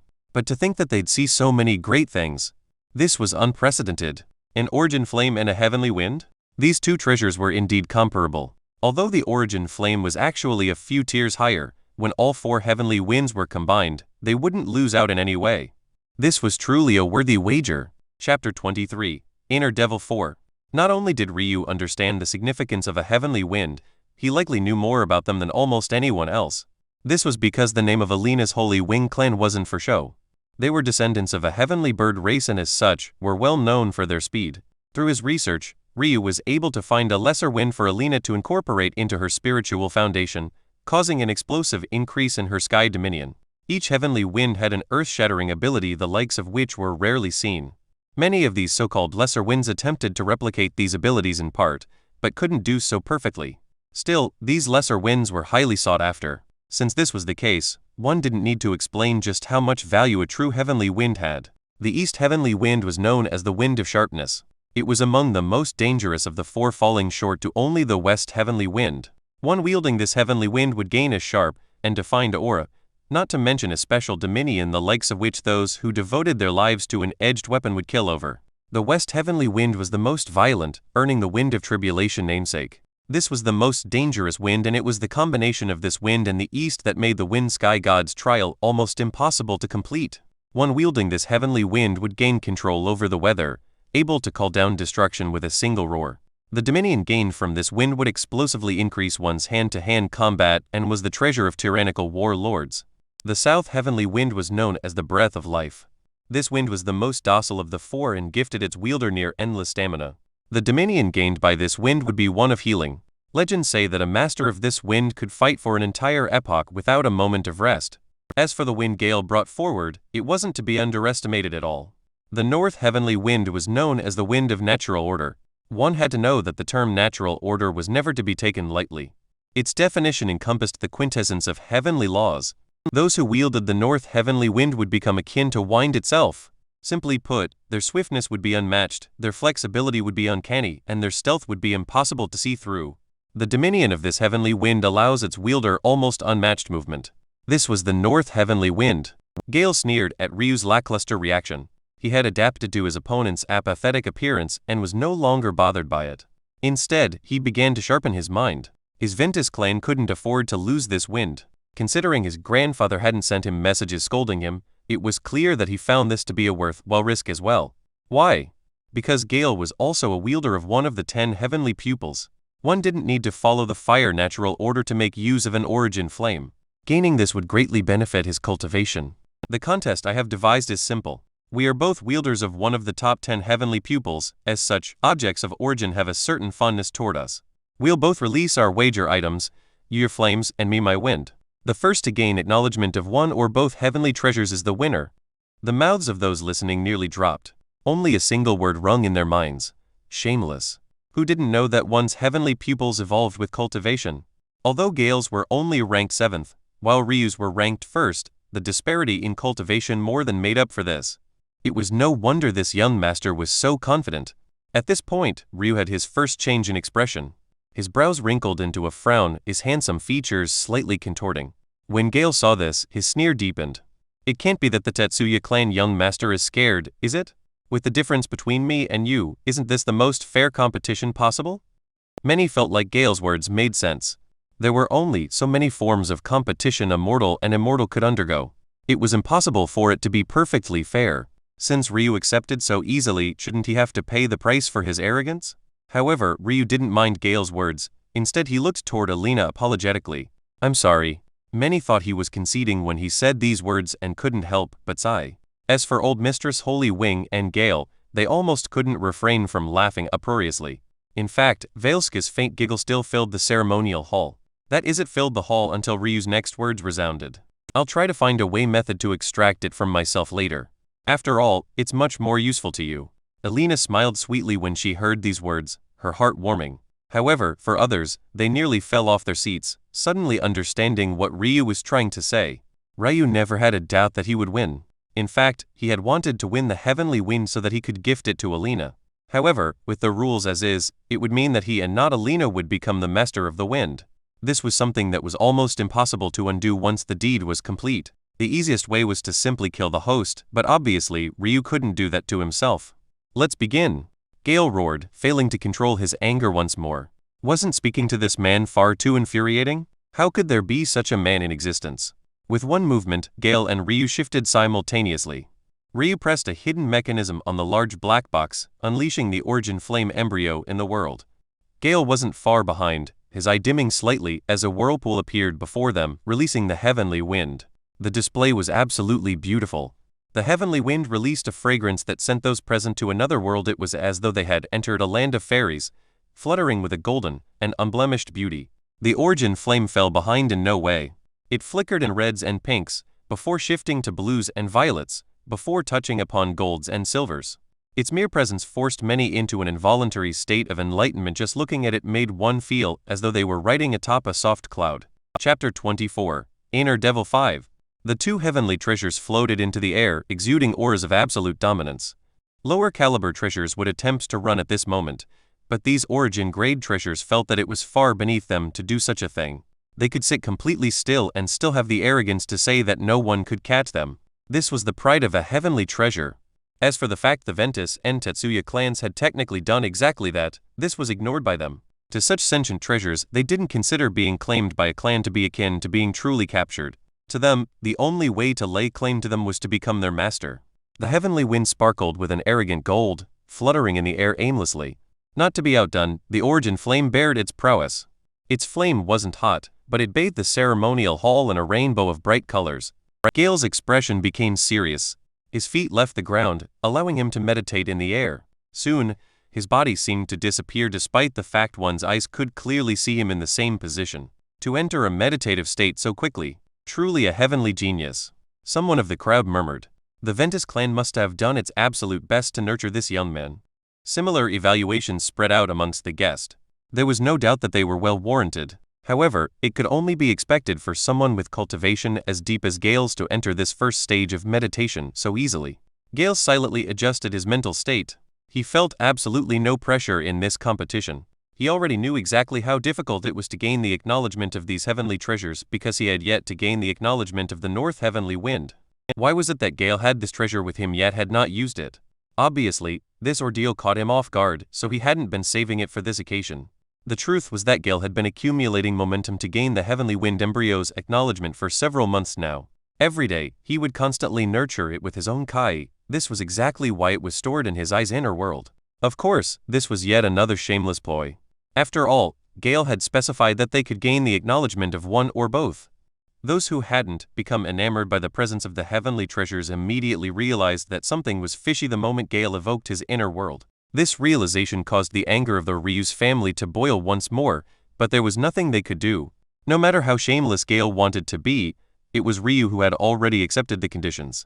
If he had had a problem with it, he should have said so before. Gale's eyes finally snapped open, flooding the room with an enigmatic presence only those with heavenly pupils could match. His eyes flashed with aggression, sparking with a fierce green light that seemed to carry the depths of the universe itself. One couldn't help but become hypnotized by his gaze. This was truly the 7th-ranked heavenly pupils, the eyes of truth. There was not a single pair within the heavenly pupils ranking that could be looked down upon. In fact, the eyes of truth could be said to be the most feared without exaggeration. The reality was that these pair of eyes were only arbitrarily ranked so low because their combat abilities were marginally lower than the 6 that outranked it. However, its abilities were wholly devastating. Some of the most devastating techniques of the martial world were those of the mind. These so-called mental realm masters were so taboo that clans banded together to eradicate them from existence entirely. In fact, to many mental realm techniques were more atrocious than even fiend path ones. It may sound silly to compare sacrificing virgins for the sake of cultivation to mental tricks, but imagine this for a moment. What if a virgin was completely aware that the man they were with only wanted to use them as tools before discarding them, yet did so happily anyway, thinking that it was their own will? This was the devastation a master of the mental realm could inflict upon a person. One wasn't even safe within one's own mind. Today, the so-called mental realm that old Mistress Holy Wing referred to simply involved a calm mental state. It was about tempering one's will from within instead of projecting it outward. All of this said, there was one staple of the mental realm master that survived to this day, and that staple referred to the eyes of truth. With his eyes, the range of abilities Gale had was frightening. For one, his mental realm was perpetually far above what his cultivation dictated, allowing him more spiritual Kai. This permitted him to meditate, maintain focus, and contemplate for values of time far exceeding those of his cultivation level. However, this wasn't the end of it. Gale's eyes had the ability to influence the mental realm of others, even peering into them. Not only did this allow him to tell falsehoods from truth, he could employ suggestive abilities on the psyche of others. Of course, he wouldn't dare to do the latter now due to taboos, but who's to say that he's never done so before in secret? If Gale was given a set of mental realm techniques, his abilities would soar far beyond imagining. In fact, it's because these techniques were all destroyed that the ranking of his pupils fell from the 4th rank to the 7th. However, legend has it that each set of heavenly pupils comes with a hidden legacy. Once Gale's cultivation reached a high enough level, wouldn't he gain exactly what he was missing now? Still, there were 2 restrictions on Gale's abilities that made Ryu not fear him in the least. The first was that those with cultivation far above his rendered his eyes completely useless. And the second was that the eyes of truth couldn't exert their dominance over pupils ranked above it. While the 4th, 5th, and 6th ranked eyes were exceptions to this due to the fall of the eyes of truth from 4th to 7th, the top 3 heavenly pupils were completely unaffected. Unfortunately, this truth did nothing to stop the fact that the heavenly wind had stopped moving entirely, and it definitely did nothing to stop the fact that this very same heavenly wind then began to fly toward Gale at blinding speeds. Chapter 25, Inner Devil 6. The heavenly wind reacted like a lost child who had just found its parent. How lucky was it? Not only did it find a wielder of the heavenly pupils, this person actually had such a high wind affinity. While many clans of the Shrine Plane were descendants of ancient beasts, there were other races that had their lineages survive until now. The Ventus clan, for example, were descendants of spirits. These were a legendary species that descended from humans to gain high affinity with the natural order. Spirits were born with special spiritual foundations that allowed them to accelerate along certain natural order paths far easier and further than those of other species. While ancient beast descendants were blessed with strong bodies and special innate abilities, the descendants of spirits had comprehension that made even the heavens themselves jealous. The Ventus clan were descendants of wind spirits. Knowing this, how could the heavenly wind not be excited? Gale was simply the perfect host. It also helped that it felt an innate familiarity with this potential master, as though it had known him all its life. Of course, this was due to Gale's nurturing. Seeing the north heavenly wind's near ecstatic reaction, many felt that this competition was all but over. It had only been 30 or so minutes since it began, yet Ryu's fate was sealed. What none of them realized was that there was a fog over their perspective of events. It was as though they only had eyes for Gale, as though he didn't have any opponent to speak of. But, was this correct? Why was it that they had been continuously commenting on Gale, but hadn't spoken a single word about Ryu? Even Ryu's family didn't notice that their nervous expressions had been trained on Gale this entire time. Although their thoughts were filled with hopes that he would somehow fail, it was still a fact that all of their beings were focused on Gale. Whether it was realizing which heavenly pupils Gale wielded, or commenting on his meditative state, or realizing he had nurtured the heavenly wind for this very moment, everyone was entirely focused on Gale. The name Ryu hadn't crossed their mind a single time from the very beginning. It was in that moment, just as the heavenly wind was about to reach Gale, a sigh rang out from a completely unknown source. The sigh was filled with a sense of loneliness and sorrow, as though it was a peak that stood atop the world without rival, without foe and without friend. It held the vicissitudes of life and death, carried an arrogance of such unmatched proportion that those who heard it felt inferior. Whether it was the youngest genius here or the oldest monster, each felt their soul shake. Thousands of pairs of eyes uncontrollably shifted to a single young man. His features were so unbearably handsome that they should never have appeared on a mortal. His demeanor was so ethereal, so otherworldly that he almost seemed to not be standing there at all. He was above it, above this petty competition, above the remarks and speculations of those watching, above even these origin-grade heavenly treasures themselves. To him, these things were meaningless. So what if his life was short? If he had been given the same length of time as all of you, it would be too unfair. So what if he had no cultivation to speak of? If he had the power to flip the tides of the oceans and force the stars to set at his whim, what piece of this world would be left? So what if his opponent was an immortal? If he faced someone of his own stature, would there even be a point to all of this? This arrogance, the kind that stood above even the shrine plane itself, the kind that could look down from the highest peak in existence apathetically, the kind that could take the number one beauty of the younger generation for himself without batting an eye. Wasn't this the true Ryu? His own death didn't faze him. Was he sad that he wouldn't be able to continue and live a full life alongside his family? Yes. But it wasn't for himself, it was for them. Wasn't this yet another kind of arrogance? The kind that didn't even skip over your closest loved ones? The kind that was so suffocating and perpetual that it seeped into his very being? You dare to look down on me as origin-grade treasures? Well, the reality of the matter is that I looked down on you. Did I bat an eyelash when Gale raised his wager item? Was I shocked when I learned of the location of an embryonic origin flame? The heavenly flame stopped abruptly even as the origin flame twitched. Come! Ryu's voice was just as calm as it always was. However, it wasn't until he spoke that those around him finally understood why they had only had eyes for Gale. Why was it that even Ryu's family had seemingly forgotten about him? Why was it that Gale seemed to have become the center of attention despite the fact Ryu's earlier anger made even those of the oldest generation raise an eyebrow? Breath of earth silence pervaded the ceremonial hall as the origin-grade treasures disappeared into Ryu's body.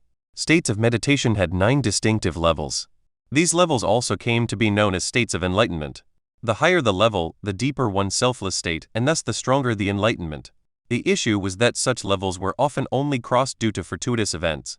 Only the greatest geniuses like Gale could directly evoke these levels at a whim. The issue was that Gale took tens of thousands of years of strict training to be able to evoke the first level at will, the so-called meditation state. However, not only was Ryu a mere fraction of his age, he had the ability to evoke the second stage, Breath of Earth. How could a mortal accomplish such a feat? It was impossible. No, it had to be something more than impossible. Ryu fell into a dormant state. He could feel the treasures melding themselves to his soul. His body suddenly felt light, almost impossibly so.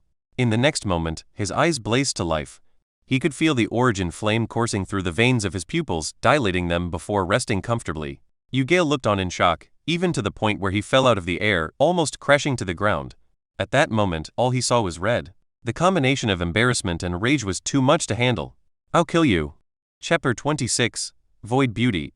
Gale had thoroughly lost himself in rage. The thought of having lost to a mortal was one thing, but the fact that it had been so easy and casual, even when he tipped the balances in his favor, was a humiliation his martial way couldn't withstand.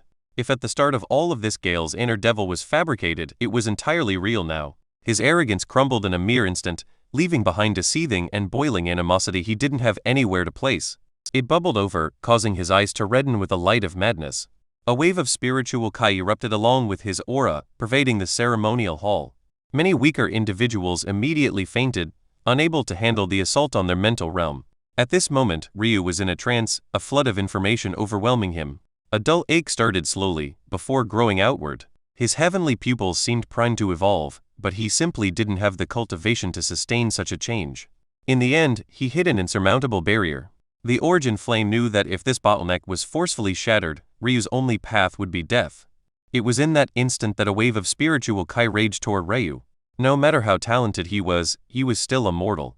Ryu's mental realm was mature, but his spiritual Qi was far too weak because he didn't have the realm to sustain it. If Gale's wave of rage hit him in such a vulnerable state, Ryu's only path would once more be death.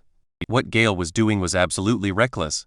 Putting aside the fact Ryu's death would cause irreconcilable hatred between the Ventus and Tetsuya clans, the mere fact he was using his spiritual Qi to attack without form was practically suicidal.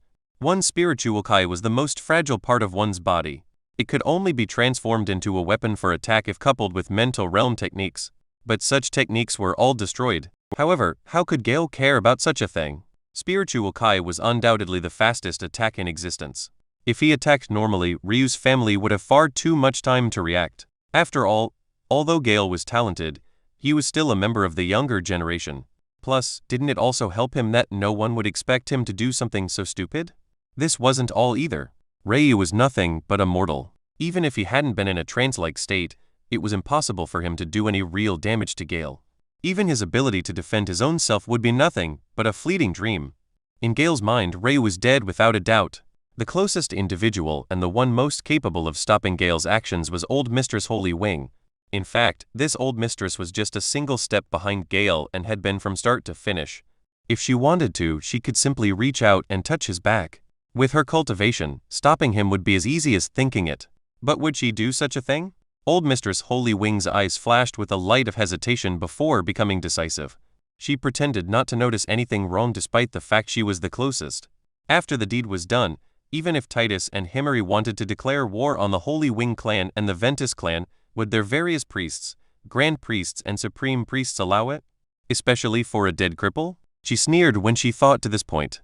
In fact, Gale's thought process wasn't too different. Would they dare? The Golden Era had been far too peaceful. The last war was several trillion years ago. Their people had long since forgotten what it meant to struggle, what it meant to live with their lives on the line. Would the people of the Shrine Plain who had grown accustomed to comfort sit idly by as the Tetsuya clan waged war for a cripple?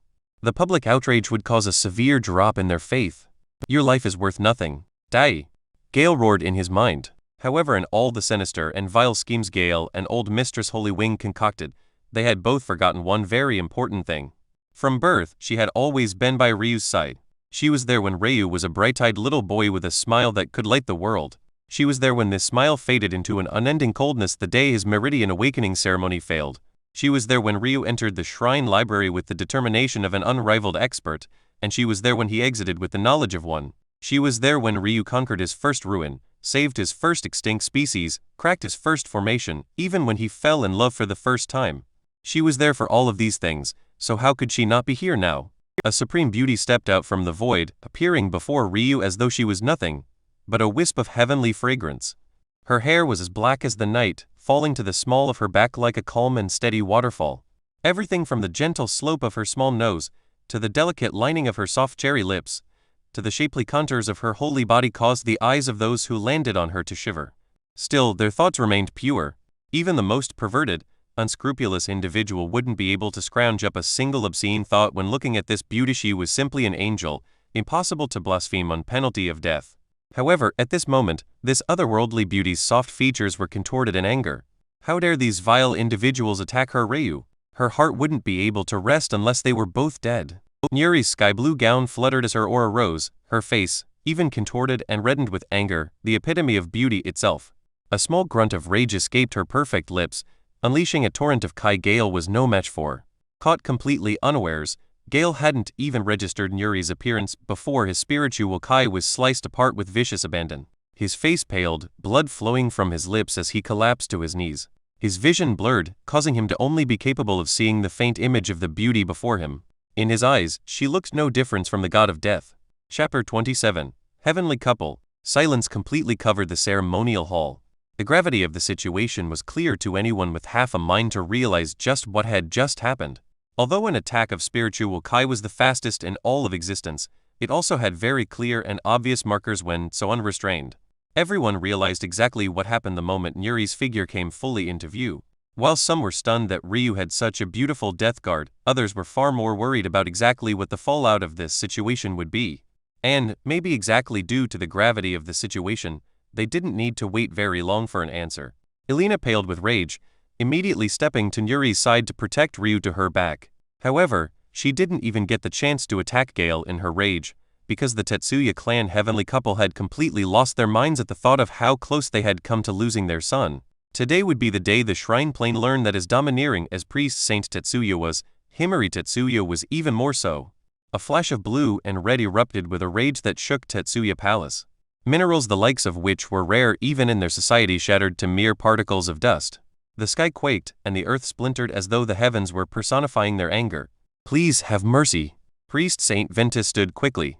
With how the situation had devolved, he had no choice but to act like this. His grandson had truly brought shame to their family. He had not only lost to a mortal, but he even refused to accept it even in the face of so many witnesses. Then he had the audacity to attempt to murder the heir of the Tetsuya clan before not only his parents, but his grandparents as well. Priest Saint Ventus was filled with infinite regrets. If only he had known, he wouldn't have spoiled his grandson so much, he would have refined his mental realm more, he would have cultivated his martial way to a greater extent. But it was all too late, much too late. Gale could only watch as two palms, one fierce and tyrannical, the other gentle and deadly, collided with his head. Despair colored his foggy eyes. Would he really die like this? To die at the hands of the number 1 and 2 expert of the Shrine Plane was a sort of honor, was it not? So why did he feel so bitter? There was no suspense in the matter. Although Gale's death guard two-stepped forward, his body was obliterated along with his young master. Maybe this poor old man's silver lining was that unlike Gale, he could take appropriate pride in the hands by which he died. No. Priest Saint Ventus' chest convulsed, pulsing with rage and sorrow. Blood infused with his anger flew from his lips, coating his green robes. If it wasn't for the members of the Ventus clan catching his falling body, he would have graced the ground. Veilska! Two roars pierced through the heavens. Titus' red robes fluttered with his rage, his fiery hair projecting backward akin to the backdrop of a bloodthirsty demon. Flames the likes of which rarely appeared in the world erupted along his valiant figure, bathing the ceremonial hall in a heat so profound that the ground beneath him burnt to ash. It was clear that if it wasn't for Nuri's protection, even Ryu himself would have died to his father's rage. Himari stood directly to her husband's side, her white gown making her the picture of a heavenly goddess. Sparks of blue lightning shattered the tiles beneath her feet even as a blue flame enshrouded her seemingly delicate body. Her blue eyes shook with a piercing cold, staring daggers at the old mistress before her. A beautiful array of blues and reds swirled around the angered heavenly couple. To dare to attempt to lay hands on their son right before them. Were these fools tired of living? Who here didn't understand the meaning behind old Mistress Holy Wing's inaction? Did she take them for children who didn't know the ways of the world? Or did she think that she was so far above reproach that her actions didn't matter? Old Mistress Holy Wing wanted to sneer and make a snide comment about how she had no obligation to protect their son for them, but she never got that opportunity. Himari and Titus cared little for her explanations and wanted to hear her petty words even less.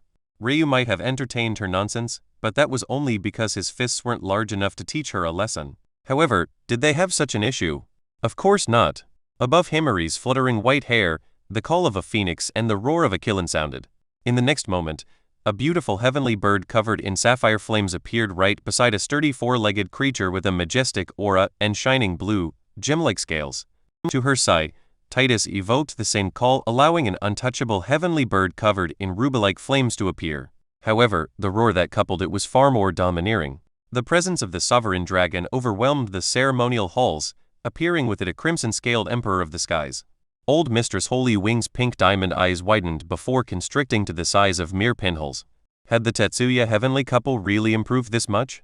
It was impossible. She was a member of the oldest generation, she had reigned supreme for billions of years, she shouldn't be feeling so suppressed. A roar escaped her lips as she tried to shake herself of this feeling. She pulled her short sword from her hip, taking a step forward to meet this couple head-on. A collision the likes of which rarely seen in the Shrine Plain eviscerated the palace hall. A cacophonic eruption of earth-shattering noise and destruction blew out in every direction. Directly behind it, a wave of blue, red, and white plumes of flame shot into the sky, finally destroying the oppressed ceiling of Tetsuya Palace. By the time the smoke settled, the only thing that remained was a devastated ceremonial hall and a scene that shocked those of every generation. To one side, a heavenly couple stood shoulder to shoulder, the 10-meter radius around them completely unaffected, protected by their valiant auras. However, to the other, a once gallant woman of the oldest generation lay. Veilska lay on the ground sprawled, her life and death unknown as fresh blood flowed from her depressed chest. Chapter 28. Aftermath. The events of the Tetsuya clan heir's birthday shook the Shrine Plain. The death of a young genius and leader of the youthful generation, his loss to a mere mortal, and the fatal injury to an old mistress of the oldest generation, even alone these pieces of news would cause an uproar. But together, it was enough to light the world on fire. There were other shocking revelations even beyond this as well. The first was the news of the battle prowess of the so-called heavenly couple. One had to know that when Titus and Himari were betrothed to each other, the entirety of the Shrine Plain became awash with elation and celebration. While there were a minority of jealous and callous individuals, the vast majority were genuinely happy. It was as though these two were a match made in heaven, a truly worthy pairing. However, it had to be said that these two were still very young in relation to the true experts of the Shrine Plain. While they had potential, it couldn't be said that this potential had fully blossomed. Of course, despite this, Titus and Himari still earned the title of the number 1 and 2 experts of the Shrine Plain. In fact, many believed that they were perfectly equal in battle prowess. The only reason Titus took first place was because he displayed his abilities in the public eye more often. This, also coupled with the fact that Titus took his father's mantle as priest saint while Himari had yet to do the same, allowed the world to reach this conclusion about their ranking. One had to understand that these titles were meaningful, but only to a certain extent. They were passed along to members of the younger generation by the oldest, because many old monsters had long since graduated from the need to take such titles for themselves. In one's youth, fighting for prestige was a matter of pride and a rite of passage, but after one passes a certain point, fighting it out with youth starts to become beneath them. This was the way of the martial world. Or at least it should have been until Titus and Himari shattered the notion completely. The battle prowess they displayed made it clear that whether it was the younger or elder generations, they were worthy of crushing both. When hidden enemies learned of this truth, they became dormant. The impact of Ryu's presence on this timeline was so forceful that matters of up became down and those of left became right. Nothing made sense anymore. If they wanted to take a single step forward, they'd have to take 3 steps back. Still, there was another piece of news that partially flew under the radar due to the pomp and circumstance of the first 4. But this one wasn't any less intriguing. The appearance of Neri shook the souls of those learned enough to understand. Why had Gale attacked with such naked abandon? Why had old Mistress Holy Wing not acted to stop him even knowing the rage that would ensue? Wasn't it obvious that bearing the brunt of the Tetsuya clan's rage was not worth it if Ryu survived anyway? It was simple. Despite their cultivations, despite their experience, none of them sensed Neri. How could there be such a powerful expert hidden away in the Tetsuya clan? To even be able to hide amidst thousands of members of the oldest generation without a single one sensing her? How? Days later, Ryu's eyes blinked open to find himself staring at a familiar ceiling. To his side, Alina laid like a small kitten, holding onto his arm tightly as though he would disappear at any moment. Ryu couldn't help but smile. She was too adorable. A small hint of sunlight illuminated her pink, crystal-like hair.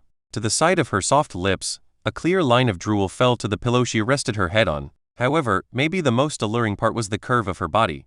Wrapped in a gauze-like fabric that showed off the perfection of her figure, she slept soundly. Of course, immortals with cultivation as deep as Alina didn't need sleep.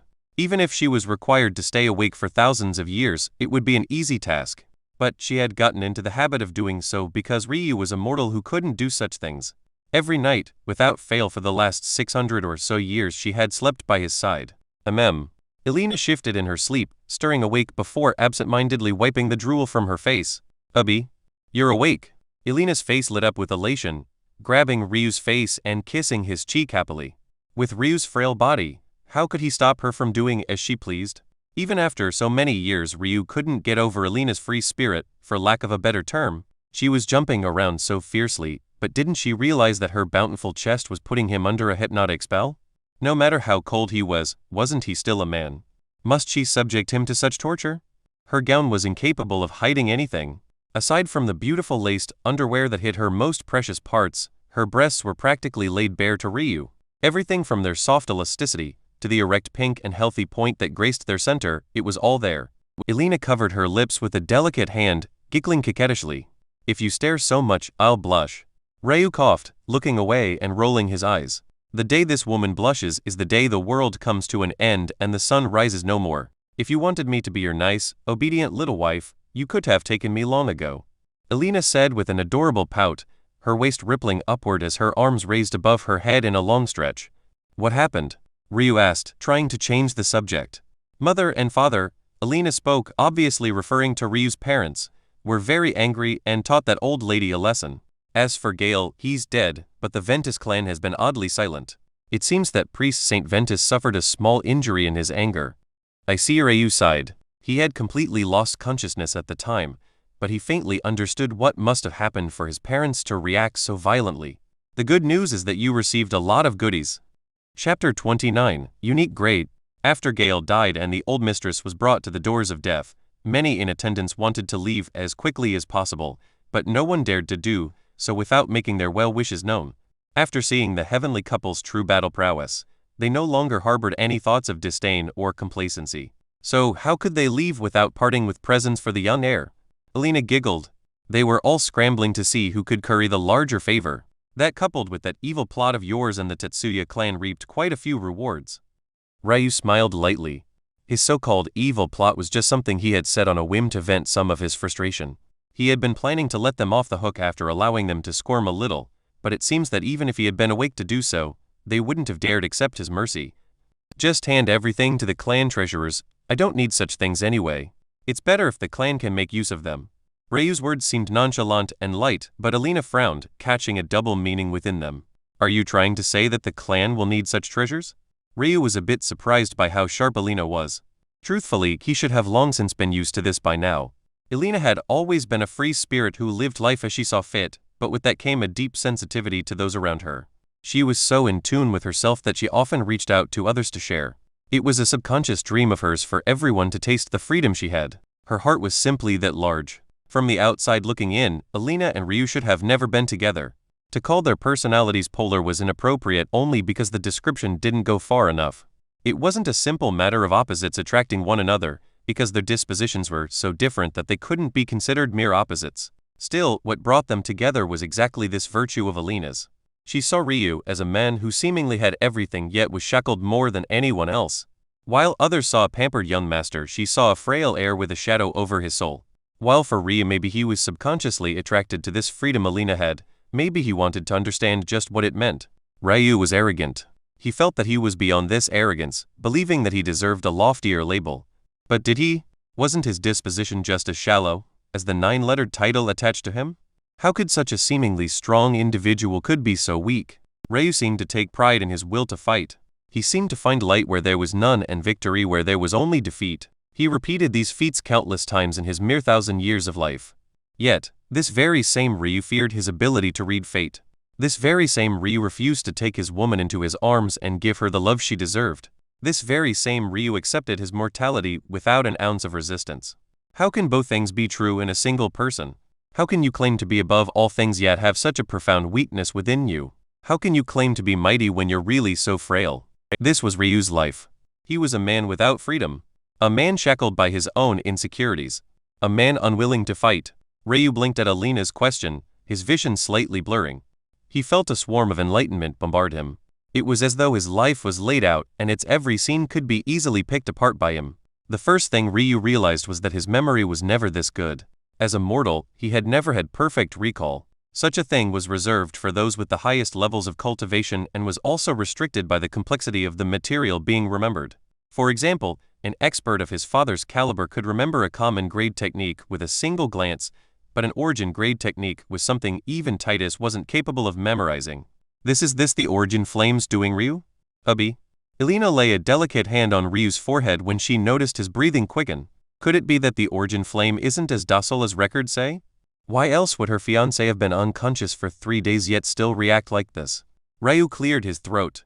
"I'm fine." His voice carried a slight weakness, but it had a foundation of firmness. I only meant that the movements of the clans during that night were too odd. The most obvious was Gale's recklessness. That has to stem from somewhere. It's better to be safe than sorry. Too many kingdoms in history have fallen during their absolute peaks. Olena's flashed with an odd light, but she didn't pursue it. I knew you would say that about the treasures, but I kept a few for you that actually could be useful. Useful to me? Ryu laid on the bed, looking up at the ceiling with a blank expression. Are you sure? Olena giggled. If your lovely fiancé says so, shouldn't you believe her? One is a mystical grade treasure, another is an origin grade treasure, and the last is a unique grade treasure. Ryu's eyes had been slowly closing before those last words left Olena's lips.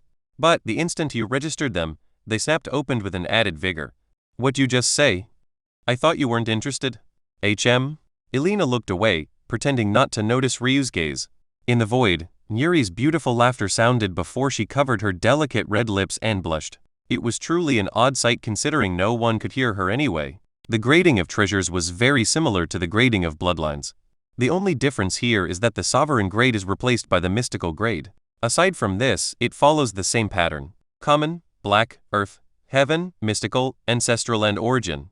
However, what's obvious here is that the unique grade isn't mentioned at all. This is because a unique grade treasure is impossible to properly categorize.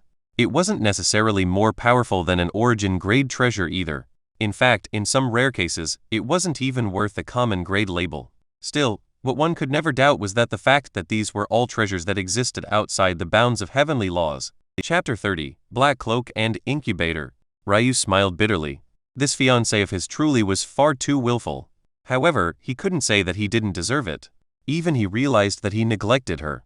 Why she had chosen him even to the point of falling out with her family. He had no idea.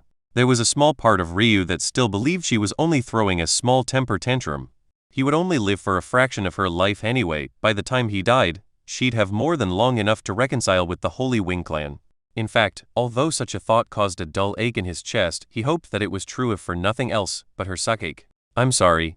Ryu grasped Olena's waist, pulling her into his arms and allowing her to rest on his chest.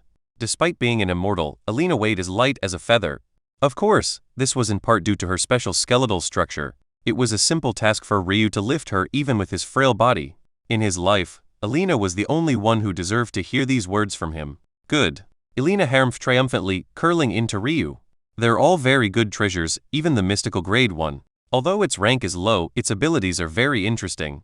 I believe it would be very difficult to make a treasure that replicated its abilities but also had a higher grade. Oh? Ryu would be lying if he said he wasn't intrigued. He was certain that if Olena picked these 3 out of the thousands that were likely given, they likely had the ability to give him an added layer of protection. Olena was obviously no less protective of him than his parents. The only reason it's not a higher grade itself is because its usefulness is reliant on both the skill and cultivation of the person who uses it. Ryu smiled wryly. I have no cultivation to speak of. How could I make full use of this? Silly hubby, how could I not know that? Although you don't have cultivation, what you do have is a very strong mental realm foundation. This treasure can feed off this as well, which was why it caught my eye. Elena reached her arm out, not bothering to sit up as a silver ring on her hand warped slightly to reveal a black cloak. Its fabric was incomparably smooth, almost like satin fur. However, the most intriguing part was that the cloak itself seemed ethereal despite the fact it was clearly laying on his chest. It's also good because I know how much you like to wear black. From my tests, if you entered the Breath of Earth state while wearing this cloak, it would be difficult for even me to find you as long as you remain still. Ryu took the cloak into his hands with a pensive expression. He knew that he could only enter the Breath of Earth state for only a few seconds because his spiritual kai couldn't sustain it, but to say that he could hide from an immortal as a cripple, even if it was just a few seconds, was astounding. Of course, there were numerous caveats such as remaining still and likely not allowing any intent he had to leak, but it was still an astounding feat nonetheless. The only thing holding this cloak back from a higher grade was the fact it relied on its user. Higher grade treasures were amazing no matter how unskilled their master was. Don't think of using it to peep on me in the bath, okay? Elena stuck her small pink tongue out playfully. Ryu shook his head, involuntarily smiling himself as he took the cloak into his heavenly pupil inner world. He had never bothered to carry around a spatial ring because of this innate ability he and all other heavenly pupil wielders were born with. Of course, this ability was a big deal in the mortal planes where spatial rings were rare and expensive, but here, it was inconsequential. That first one is for your protection, but this second one is one I think you'll take a fancy to. It's an origin grade incubator. It's able to accelerate the speed of growth in both beasts and spiritual plants alike by 100 times. Ryu raised another eyebrow. Don't we have plenty of those already? What's special about this one? This origin grade evaluation seems a bit high for what amounts to only 100 times. Elena seemed to be enjoying this side of their interactions far too much. Usually, Ryu was the one with all the answers while she asked all the questions. She couldn't help but revel in this flip. This aside, Ryu wasn't wrong. The Tetsuya clan even had such incubators that multiplied maturing speed by 1,000, even 10 and 100,000 times. This seemed like a lot, but for some spiritual plants, it took several trillion years to fully mature. Cutting the time down by this much wasn't a luxury, it was a necessity. The issue was that even those incubators didn't receive origin grade evaluations. One had to understand just how rare an origin grade treasure was. Even their large clans would only have 2 or 3, and they were the highest existences in the martial world. How could such an evaluation be given out so easily? Elena smiled deviously. What makes this one special despite its low acceleration is the fact it can 1. Fuse into its master's body, and 2. Directly process spiritual plants into pure Kai to speed up anything from healing to cultivation. Also, you can directly control the pace of flow of the already processed Kai. With it, you'll have no restrictions on the spiritual plant grades you can intake, and you won't have to worry about exploding from excessive energy. Hearing this explanation, Ryu's heart warmed. Why else would Elena be so eager to give him this treasure if not to lengthen his life?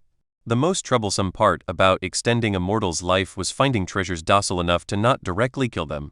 This completely eliminated this issue. This was what it meant to be an origin grade treasure. This incubator had no need for Ryu to be some elite expert because it covered for his flaws itself. But who are you suddenly said? Who would give up an origin grade treasure? Before, Ryu had been caught off guard by the unique grade title. But it had to be said that the origin grade should have been just as shocking to him. His own Tetsuya clan only had 3 under complete lock and key. Even he couldn't see them whenever he wanted. On the entire shrine plain, there were likely only a bit more than a dozen of them total. Elena's eyes flashed with an angered light. Mother and father forced the Holy Wing clan to cough it up in exchange for that old witch's life and in apology for her actions. Chapter 31. Blades. Elena's words alluded to a story Ryu knew little about. This incubator of the Holy Wing clan had long been known to his Tetsuya clan. Years ago, during Taide's first stay at the shrine library and directly after his Meridian awakening ceremony failed, his grandma Qilin had put aside her pride and hatred to ask if it was possible to trade for this treasure. One had to understand that although this origin grade incubator was a heavenly treasure few could match, its use was still highly limited. In fact, the only way to make full use of it was to give it a single master. But obviously, something like this was less useful for such a large clan. A defensive or offensive origin grade treasure was simply far more valuable. However, old Mistress Holy Wing would never miss an opportunity to scorn her old rival. Even knowing that this involved the life and death of a child, even knowing that accepting this origin grade treasure trade would greatly benefit her clan, she rejected the offer after humiliating Ryu's grandmother. Now, she was forced to exchange this treasure for nothing, simply to save her own life. It could be said that justice had been meted out. I see, Ryu said softly.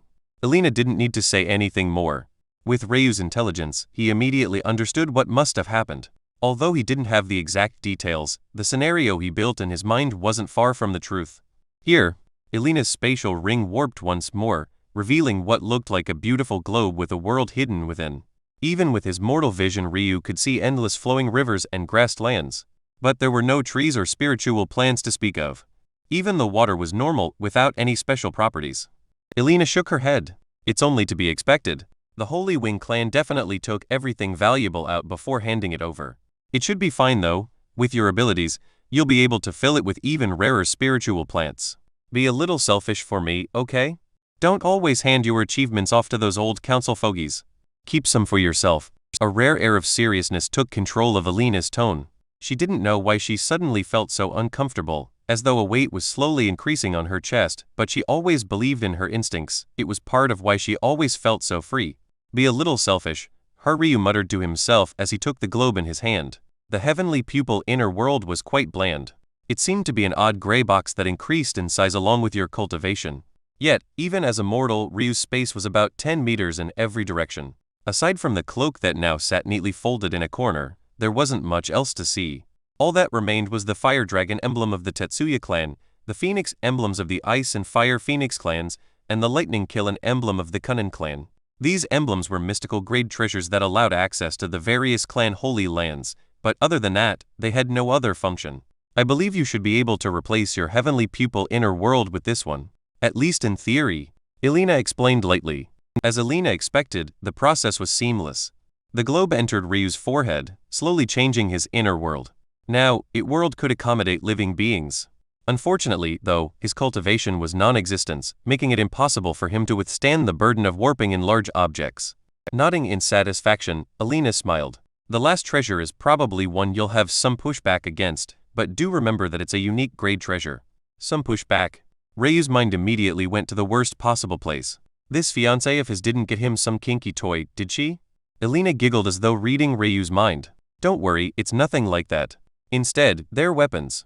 Twin daggers, actually. Ryu frowned, not knowing whether to laugh or cry. What the hell would he do with weapons? Right now, Ryu had no fighting experience whatsoever other than basics his father taught him when he was a toddler. What use would he have for daggers? I know. But I thought about this seriously.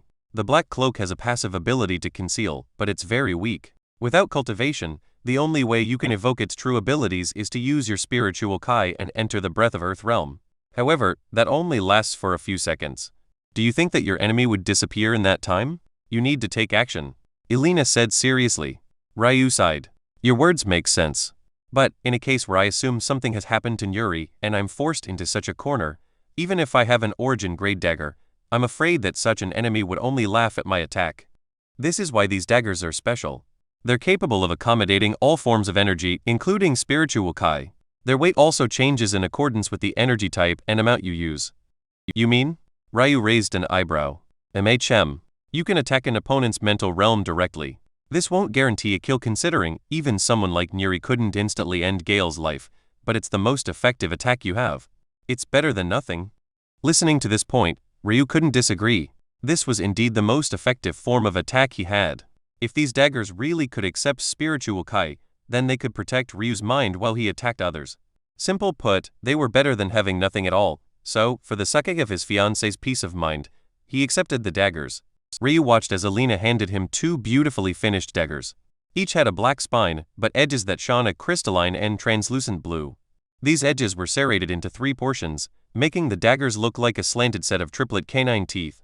Their handles were long and slender, curving near the end into spherical bulbs. The entire length of each blade was only about 1.5 feet, hilt included. But they gave off a menacing light. Chapter 32, Scenes of the Past.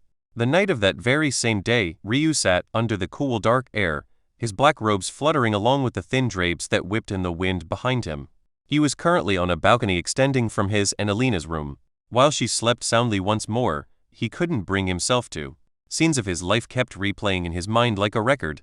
Memories he hadn't thought of in centuries were suddenly becoming crystal clear whether he wanted them to or not. He could remember how excited his father was after his birth. A man with the weight of an entire plane on his shoulders ignored it all to spend time with his son. Ryu remembered the early morning hikes to Shrine Mountain. He remembered how diligently his father taught him the Tetsuya clan martial forms. He remembered the bright smile of pride on his face when he became convinced that his son would shake the shrine plane even fiercer than he had. But with those memories of good, came memories of anguish. He could remember his father's despair when his Meridian awakening ceremony failed. He remembered feeling pain because he knew that his father wasn't hurt by having a crippled son, but hurt by the prospect of what it meant for Ryu himself. The love in his father's eyes never faded, it just became balanced with a pain that Ryu couldn't ignore, a pain that Ryu, a young boy who was so used to seeing a single side of his father, couldn't help but run away from. Ryu also remembered his mother. He remembered laying in her arms and clinging to her breast's milk desperately. Imagine that, a woman of her stature personally feeding her own child. This was the love his mother had for him. Suffering through the pains and aches of an overly eager, oversized baby boy with a loving twinkle in her eye. She never lost that desire to provide and protect. Not once had she ever. His grandparents were another light of his life.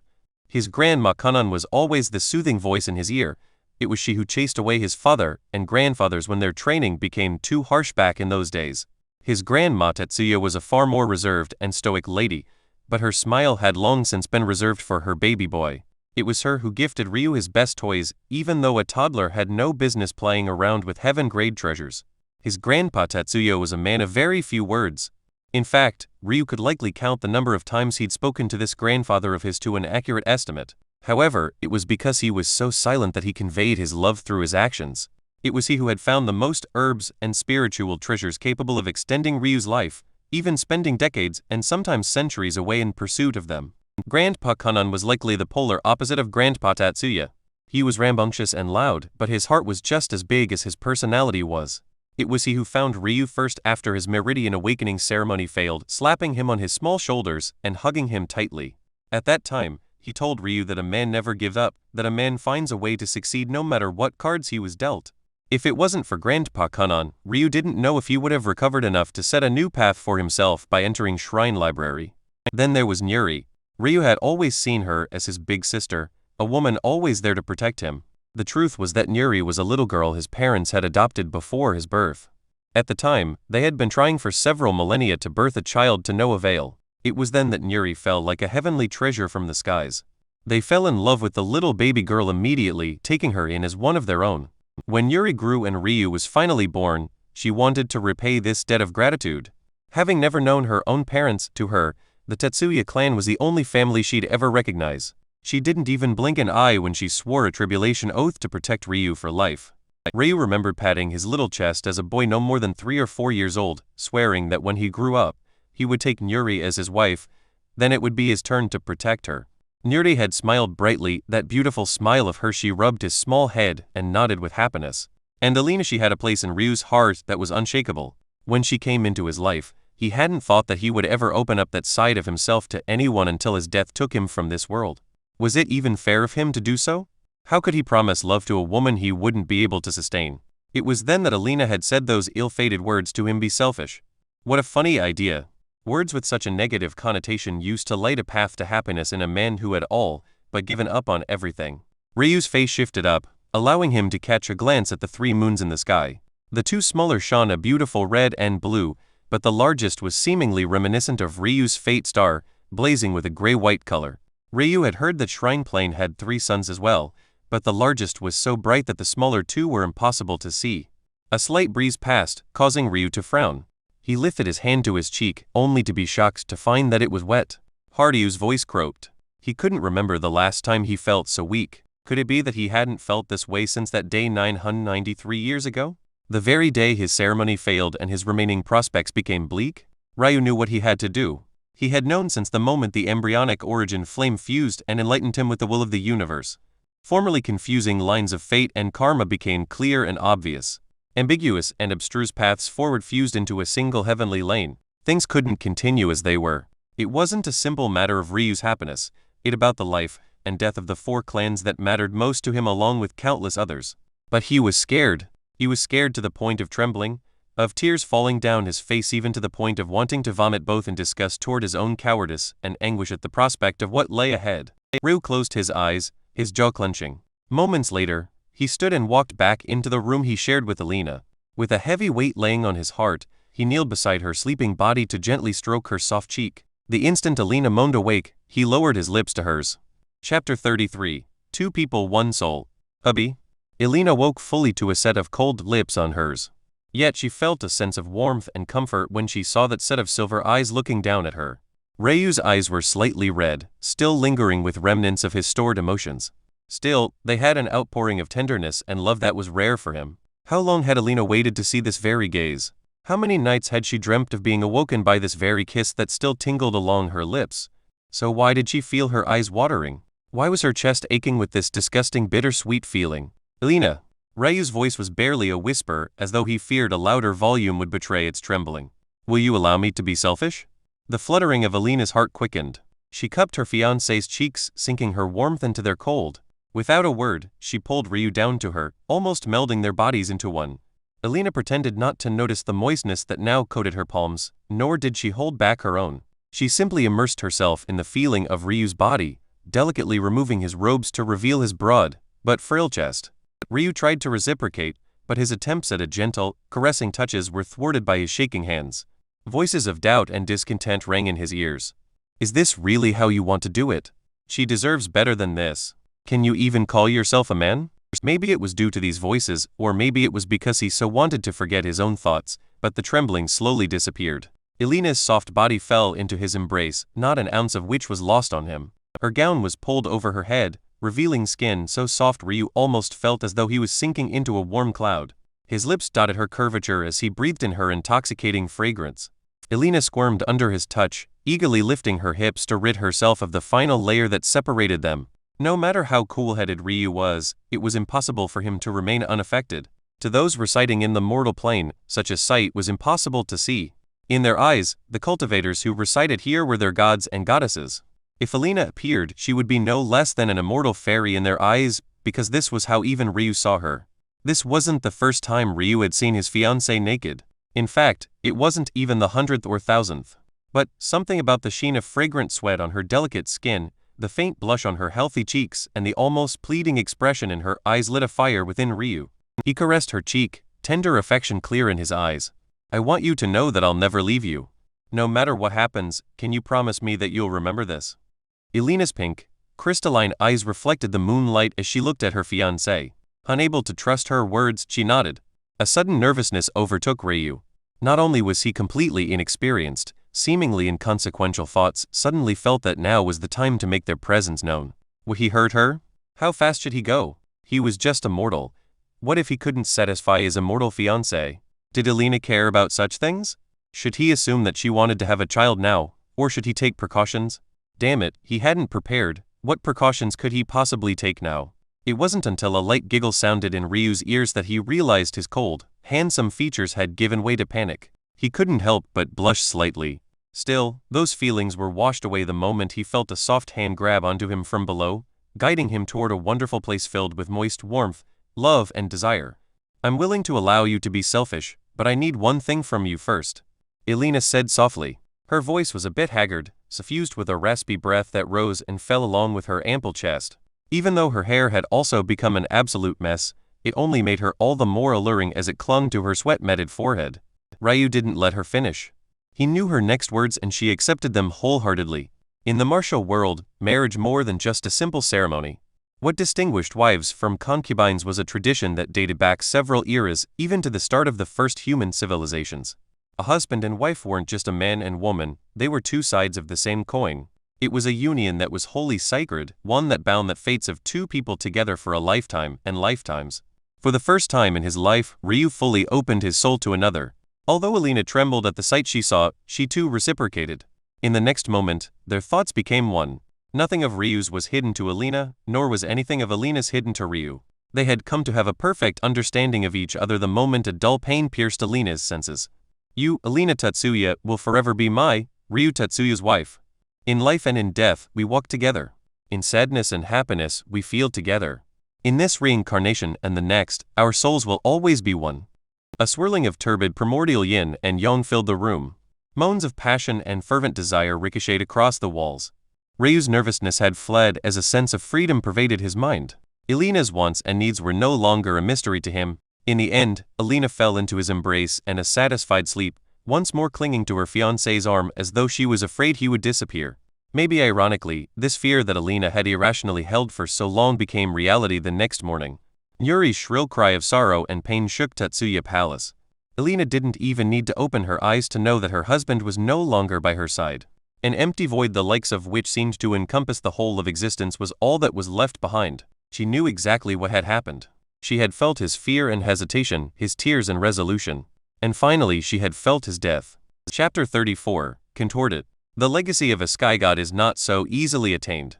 The next few chapters will be just as difficult to read. Whether or not you have the fortitude to make it through and watch Ryu rise, well, maybe only you have the answer to that.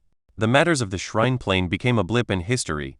However, this wasn't because Ryu was too insignificant, but was simply due to the fact that the occurrences after his death were simply far too tragic. An event the likes of which hadn't been seen since the Great Ancient Beast War ravaged the shrine plane. In the face of such a reality, the death of a mortal man who had only lived to his 1000th birthday was inconsequential. While his death was absolutely devastating to a minority, in the grand scheme, he became yet another forgotten hero. These matters would remain unchanged for 9 cycles of 100 million years. The wail of a woman shook a grandly decorated imperial harem. One couldn't help but be shocked at the power hidden in her lungs. Who would have thought that a woman without much cultivation to speak of could make such a sound? 3 middle-aged doulas sprinted as fast as their chubby and short legs could carry them, rushing to and from the woman's bedside. One carried buckets of water, another brought fresh and replaced worn towels, while the last massaged the protruding belly of the wailing woman, her palms glowing as she muttered under her breath. It was clear by the expressions of the 3 doulas that they had never dealt with such a severe labor period. It had already been 3 days since first concubine Leilani had been appropriately dilated to begin actively pushing. Yet, in all this time, there had been no real progress. This was supposed to be a happy occasion. The king's favorite concubine was finally giving birth, after more than a decade of failure. If they were on duty and became responsible for the king's loss of a son, execution would be the least of their worries. Who didn't know how much the king treasured his heirs? There was a long stretch of time, decades, in fact, where the king only had 2 daughters to speak of. Although this had changed in just the last 4 or so years, the king still retained some of that latent anxiety. They couldn't afford to fail. In the largest courtyard of the imperial harem grounds, a beautiful young woman leisurely reclined as though the wails of first concubine Leilani were nothing but music to her ears. It was at that moment that a shadow flashed into the room, appearing behind the woman silently. "Why have you come?" The young woman's eyes flashed coldly. "There's been a problem." "A problem?" Her eyes narrowed, clearly unhappy with these words. Although Imperial Doula Miriam is an insignificant creature, her skill in childbirth and rearing is unmatched in our Tor kingdom. With her pride, if the child had died, even if it meant her death, she would have announced as much. "Are you trying to tell me that a mere unborn child could survive such a poison?" The young woman sneered. It was obvious what she was implying. There was not a chance in hell such a thing was possible. If there was a failure, it was human, meaning whoever administered the poison was the one responsible. And the one who was tasked with this was none other than the shadow that stood to her back. The shadow didn't know how to respond. His life and death rested on a mere word from this queen. If she truly decided to blame him, there wasn't a place in the entire plane he could hide. Wiping away his cold sweat, the shadow immediately explained himself. "Queen Tor, please understand. I am certain that I've done my job appropriately. If the child has survived the meridian severing poison as an unborn, this simply means that he is, or rather, was, an astounding talent. Whether he is born or not, he will no longer be a threat." The young woman remained quiet for a long time. To the shadow, it felt like an eternity, but in truth, it was no more than a handful of minutes. "Return to the clan and give yourself 10 lashes of the punishment rod. I'll forgive this matter for now indeed. Watching her crumble due to having birthed a useless son will be far more gratifying." The young woman laughed to herself as the shadow bowed and disappeared. No one noticed that fact. A man who wasn't a eunuch had entered where he shouldn't have. First concubine Leilani pushed with what remaining strength she had. In all honesty, she had long since wanted to give up. Why was she of all people given the trial of such a difficult labor? She had been pampered her whole life, nothing had ever been difficult, but suddenly an impossible-to-scale mountain had landed directly before her. She wanted to sleep and rest. She wanted to take a bath and wipe this crusted sweat from her body. But this old hag kept applying pressure on her womb. Why wouldn't she just stop? "Let me just lie here," she screamed in her mind. It was then that the cry of a child sounded throughout the imperial harem. It seemed that this child inherited his vocal cords from his mother. His loud bellowing was followed by the abrupt opening of the courtyard's doors. A man of imposing aura and will rushed into the room, ignoring all ceremony to reach the bedside of the now collapsed first concubine Leilani. "Your Majesty, it isn't the right time for you to enter. The poor boy still needs to be cleaned and prepped." Imperial Doula Miriam tried to explain. This wasn't the first time the king had had a child. He should know these things by now. Usually King Tor would have awkwardly scratched his head at the berating of this older, middle-aged woman. Yet, at the moment, his face had contorted at the sight of his son. Imperial Doula Miriam panicked, looking at the baby in her arms to see if he had any obvious defects, but her only conclusion was confusion. Why did such a healthy baby evoke such a reaction? Chapter 35. Imperial Censors. It should have been a happy occasion. These were words many aware of the situation likely thought. The birth of the 4th prince of the mighty Tor kingdom. The king who had spent so long without an heir suddenly had 4 of them. He should have been ecstatic. However, there was a looming dark cloud over Tor Palace. It had to be said that even Imperial Doula Miriam was confused by this turn of events. She was well aware of her own abilities, as was everyone else. She had helped hundreds of noble women give birth over her lifetime. In fact, she had even waited on the previous queen in giving birth to the current King Tor. To say that she was experienced was a severe understatement. When she received the young baby in her arms, she found not a single defect. In fact, after a few days passed and the young boy's skin cleared and stretched, she was certain that he would grow to be even more handsome than his father. After some thought, she decided to do a deeper inspection. After all, the king's cultivation was far more profound than her own. The only martial techniques she knew were related to healing, while her cultivation was still at the pulse-opening realm. However, the seasoned Miriam was still very much confused. Even though the king's cultivation was deeper than hers, her sensory abilities, especially in relation to babies and their mothers, should have been unmatched. As she expected, after doing a deeper examination of the child, she found him to be the picture of health. His bones were strong, his blood was pure, and his meridians were actually a great surprise.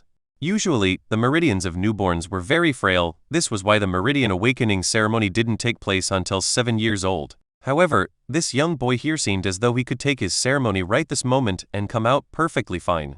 Of course, there were other restrictions as well, such as one's spiritual foundation. It was a combination of meridian maturity, and that made it general consensus to wait until the age of 7. The mother will survive. The boy is not only healthy, he's even far more talented than his elder brothers and sisters. Even though I'm just a weak-old lady, I'm certain that if the Heavenly Bodies sect knew of this boy, they would come snatch him up immediately. So why did the king react in that way? Imperial doula Miriam muttered to herself. Shaking her head, she decided that matters of the royal family were no business of her own. Call Liliana in here, the boy is hungry, she suddenly called out, walking with the little boy in her arms with a doting expression. She didn't know why, but she was very fond of this baby boy. Because she felt this way, how could she not choose the wet nurse with the perkiest breasts for her little treasure? Forgive me for my candor, Your Majesty, but we must take drastic measures. I understand that he is your son, but the heavens have blessed you with 3 other heirs. A minister of the imperial palace spoke slowly, standing within the imperial court. While the others of the palace had no idea why such a happy occasion had turned so foul, the upper echelons definitely understood. In fact, they had begun taking the utmost precautions in dealing with the matter. Although they hadn't said it, their eyes displayed their emotions clearly. Kill the boy. A baleful roar erupted from the king. Had these fools never fathered children of their own? What kind of nonsense was this? I have 3 others, so it's fine to kill the 4th? Censor Digby. Censor Orson. Censor Briggs. What are your thoughts on the matter? The king's expression was grave and his eyes were sharp. In just the last few days, his healthy black beard had become rife with strings of gray and white. It was clear to everyone how much this situation weighed on his mind. He was a handsome young man in his own right. Although he was already 50 or so years old today, his cultivation was deep enough to maintain his looks. He wouldn't have to worry about the end of his life for another 150 years. Yet, he had gained the heart of an old man in what amounted to less than a week. In reality, this meeting should have taken place immediately, but he had put it off. Censor Digby stepped forward first. He was an old, wizened man with a beard as long as his lengthy head of white hair. In truth, he was only 10 or so years older than the king, but he had no cultivation to speak of, so this was his appearance. Your Majesty, Censor Digby bowed deeply. You have known for a long time that the role of imperial censors is to uphold the moral code and culture of our wonderful kingdom. On the one hand, this old servant believes that it is morally reprehensible to kill a newborn child no matter the reason. On the other, there needs to be measures taken. The 4th prince cannot live a normal life. The cards he's been dealt are too cruel to ignore. Censor Orson was the newest of the imperial censors, having only recently been promoted from a certain minister rank. As such, he was relatively young, being only 40 or so years old. However, he suffered from the same lack of cultivation and frail body Censor Digby did. Your Majesty, Censor Orson bowed, I am young and rash. I hope that my words do not offend you. However, it must be said that the world is cruel and the time is nigh. Although the boy was born with this cruel fate, Imperial doula Miriam has reported that he's a heavenly talent the likes of which few have ever seen. If he is allowed to grow, I fear that Tor Kingdom will suffer from internal strife. The king's finger twitched. If he didn't know the fallout it would cause, he would have immediately killed this man for daring to speak such words before him. But, in the end, he simply allowed the morbidly obese Censor Briggs to step forward. Your Majesty, despite his size, Censor Briggs too made the effort to bow. This lowly servant will speak his opinion now. Although the matter is as dangerous as Censor Orson describes and is as sensitive as Censor Digby portrays, we must also not forget that a father killing his son will also stain the morale of the kingdom. In fact, even if this information never spreads and the 4th prince comes to be known as a stillborn, it will still have ill effects. This lowly servant suggests that we use more roundabout methods. Chapter 36, King's Garden. One might wonder why a king with so much power in his hands would ever care to listen to this opinion of those who amounted to simple mere mortals. However, it was important to understand just how critical the role of an imperial censor was. In fact, they're purposely chosen to be mortal so that they can maintain proper perspective. When a country or kingdom is formed, the most powerful strength its leaders can wield is nationalism. This fervent and almost basal instinct of a person born in a certain place to be biased toward their home. It is because of this nationalism and loyalty that governments can maintain themselves over generations, while it's often due to a lack of it that they fall prematurely. No matter how much individual strength King Tor wields, there would come a day where he would have no choice but to hand his life's work to the next generation. When this occurs, he needs to ensure that the people still believe in the royal family and are willing to pledge their loyalty for another ruler's span. After this, it then becomes the next ruler's duty to maintain this tradition. The date of this event was closer than one might think. Although King Tor's current lifespan was more than 200 years, this didn't mean that he would rule for 150 more. According to the rules and regulations of their plane, experts of a certain cultivation must receive from the so-called secular world. Given King Tor's talent, it wouldn't be much more than 15 to 20 more years before he would be forced by these ancient traditions to abdicate. Knowing this, King Tor couldn't in good conscience leave his kingdom in turmoil. Even if he slowed his cultivation purposely to match the upper limit of this time, something that was morally gray according to the rules they followed, his eldest son wouldn't even be 25 years old. This simply wasn't enough time to resolve this conflict. This wasn't the worst of matter either. Up until now, only abstract matters such as nationalism and loyalty were touched upon. However, there was a very real and tangible measure of this in the martial world: fate. This was the greatest task of the imperial censors, to ensure that Tor Kingdom's faith was always maintained at the highest possible levels. Without the protection of such faith, a kingdom could face many potential issues. These matters could include crop failures, the spread of disease, lower fertility rates. The list was simply too long and catastrophic to comb through. King Tor squeezed his forehead between his fingers, his jaw clenching. Flashes of pain, remorse, and hesitation crossed his deep brown eyes. This was his son. No matter how many wives or concubines he had never elevated one above the other. How could he not know the kind of dirty schemes and backstabbing occurred in the imperial harem? He had tried his best to put an end to it all, but the pillar clans of his Tor kingdom were simply too conniving. While he wanted to destroy them all from the root, such a thing would cripple his kingdom as well. Now, he was thrust into a situation where he was wrong no matter what he did. How could he ever look his son of his in the eye again? This matter concludes today. King Tor finally spoke, not looking up. No one will lay a hand on the fourth prince. The eyes of the ministers and censors widened. Your Majesty. Silence. King Tor's roar shattered the floor beneath his feet, causing the mortals in front of him to bleed from their ears, unable to withstand his might. 7 years from now, King Tor continued solemnly, it will be revealed to the public that the fourth prince's Meridian awakening ceremony has failed. He will live a simple life without cultivation. When the coronation games begin, he will not have the power or backing to succeed. His life or death will be up to his own luck. Should he survive, he will be allowed to live out the rest of his life in quiet. If I hear of him suffering even a single grievance, I will eradicate you and your families. King Tor's growl shook the scholarly ministers from head to toe. How could they withstand such killing intent? Should he die? King Tor didn't finish his words. He turned his back to the ministers, disappearing from the imperial court. It seemed like just a single step. The back of Tor Palace was a wonderland of sorts. It didn't have any heavenly treasures or overwhelming Kai density, but it did have a calm ambience that helped one to clear their minds. This place was the only area of the palace the king could come to be alone, as everyone else was barred from entry. That said, these truths were just by the standard of the shrine plane. To the higher mortal plane, this small garden was akin to heaven on earth. King Tor entered the Garden of Kings to stand beside a small stream of elevated water. This treasure wasn't too astounding, but it was definitely far better than a normal stream. It was charmed to have the capability of absorbing Kai from the air before releasing it slowly over time in the form of a comforting fragrance. The result of this was increased Kai density and purity in a given area. The king mindlessly stared at this stream, following its meandering and benign path of meaninglessness. It simply continued to do its job. Absorbing Kai, storing Kai, releasing Kai, absorbing Kai, storing Kai, releasing Kai. In a lot of ways, it was a reflection of the pointless lives they led. Why did he become king? To protect the kingdom. Why does he protect the kingdom? To secure his family's future. Why does he want to secure his family's future? For the sake of the kingdom. So why did he sacrifice his son today? For the sake of the kingdom. But wasn't the sake of the kingdom supposed to protect his family? Shaking his head, King Tor walked to the end of the garden to an unassuming fountain. He gripped the edge of its gray stone with a sturdy hand. The small prick of something sharp cut his hand, but in the next moment, the gray fountain began to turn, revealing a dark staircase below.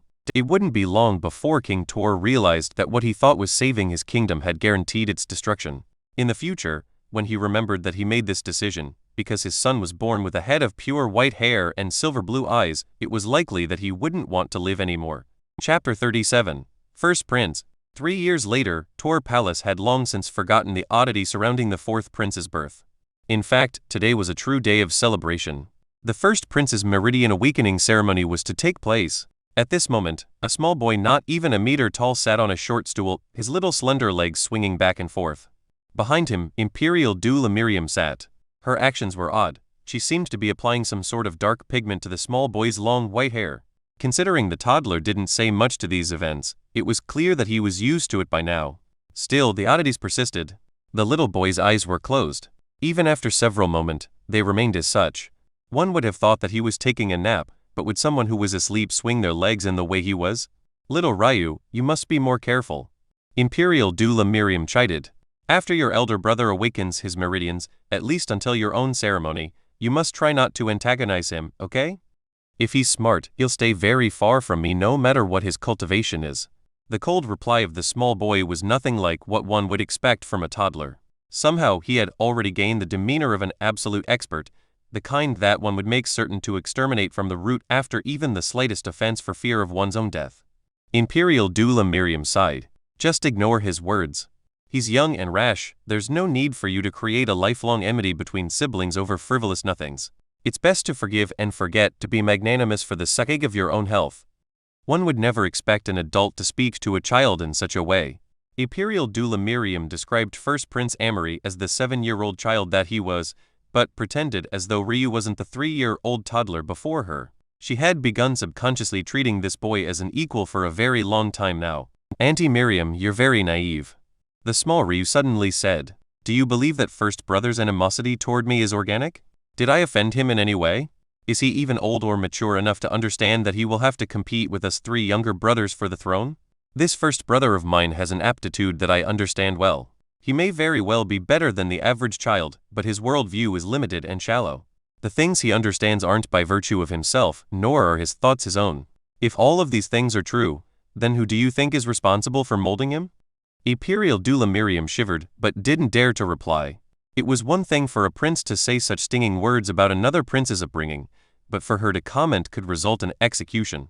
This was especially the case considering the person Ryu was alluding to was none other than the queen of their kingdom, Olivia Tor.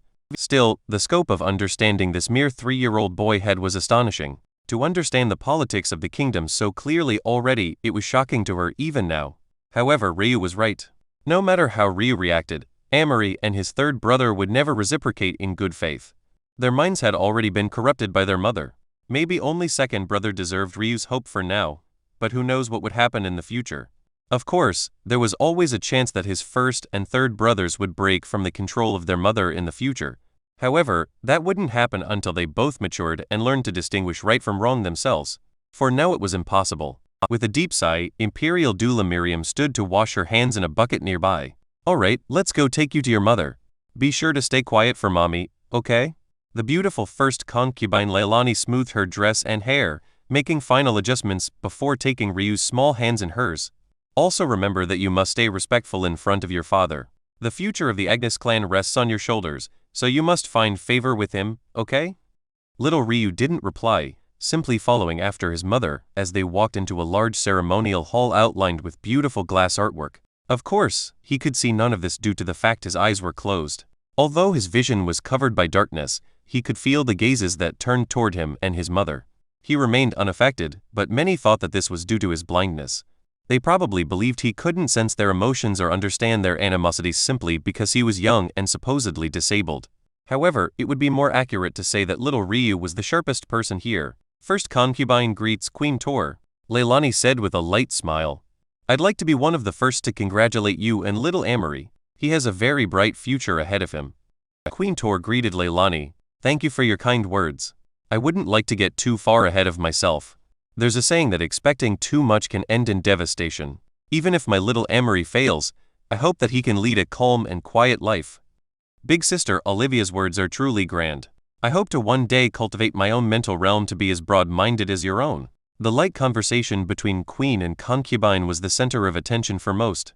There didn't seem to be any out-of-bounds occurrences, but it felt uncomfortable to watch from the sidelines. Maybe it was because the entire time, two young boys stood to Queen Tor's back, one 7 years old, the other 4 years old, making faces of disdain and disgust toward the blind Ryu. Seeing the innocent boy with only a light smile on his face, completely oblivious to the torment of his elder brothers, made those of the royal court uncomfortable. The young boy's plight was quite pitiable. Still, that didn't stop others from believing that this was how things should be. In fact, many believed that Ryu should be appreciative for even being alive, while others still believed he should still be killed. Introducing His Majesty, King Tor. A herald's voice shattered the building tension. Chapter 38. Royal Father. Everyone present stood respectfully, including the formerly quiet second concubine Catalina and Ryu's second brother, second Prince Jedrick. King Tor didn't seem to have aged even a single day. Still, his youthful exuberance didn't stifle his commanding and oppressive aura. His sons looked up to him in awe. In their eyes, he was the greatest man in existence. They didn't need to fake it, nor were these the teachings of their mothers, it was just how they felt. Being the son of the king was something they were proud of, and their expressions reflected this. This said, Ryu showed no particular reaction. The king continued to walk along the path laid for him, receiving the bows of everyone. With each step, another column of individuals would lower their heads. The coordinated dance of decorum had a slight, unblemished beauty to it that was hard to describe. Whatever flaws he might have, it was clear that Shuren Tor was born to be a ruler. Soon, he had made his way to the head of the imperial court, receiving the slight bows of his queen and 2 concubines, along with his sons. It was at this moment that King Tor turned a sharp gaze toward his 4th son. Leilani tried to subtly nudge her son. She knew that if it was only under her insistence that he showed due deference, it would leave a poor impression. She couldn't help but silently scold her son in her mind. Even if this was his first public event, and he was only 3 years old, he had been schooled in matters of decorum since birth. Unfortunately, Olivia and her sons wouldn't be themselves if they were to miss such an opportunity.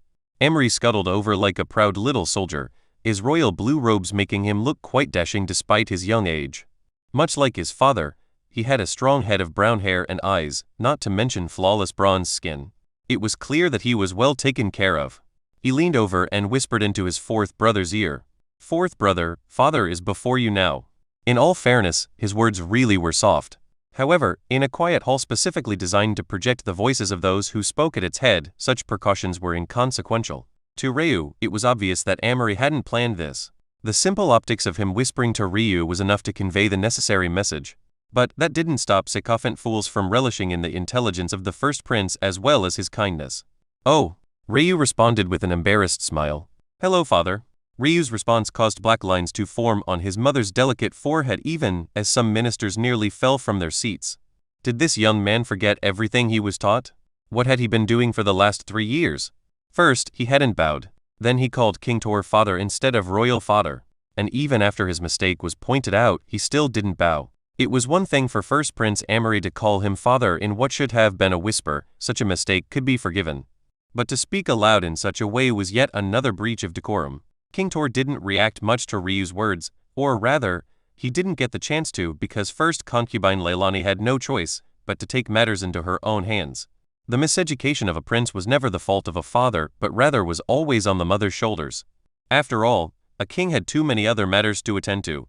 At the very least, she had to make it clear that Ryu's actions were innocent mistakes and not the occurrences of her teachings.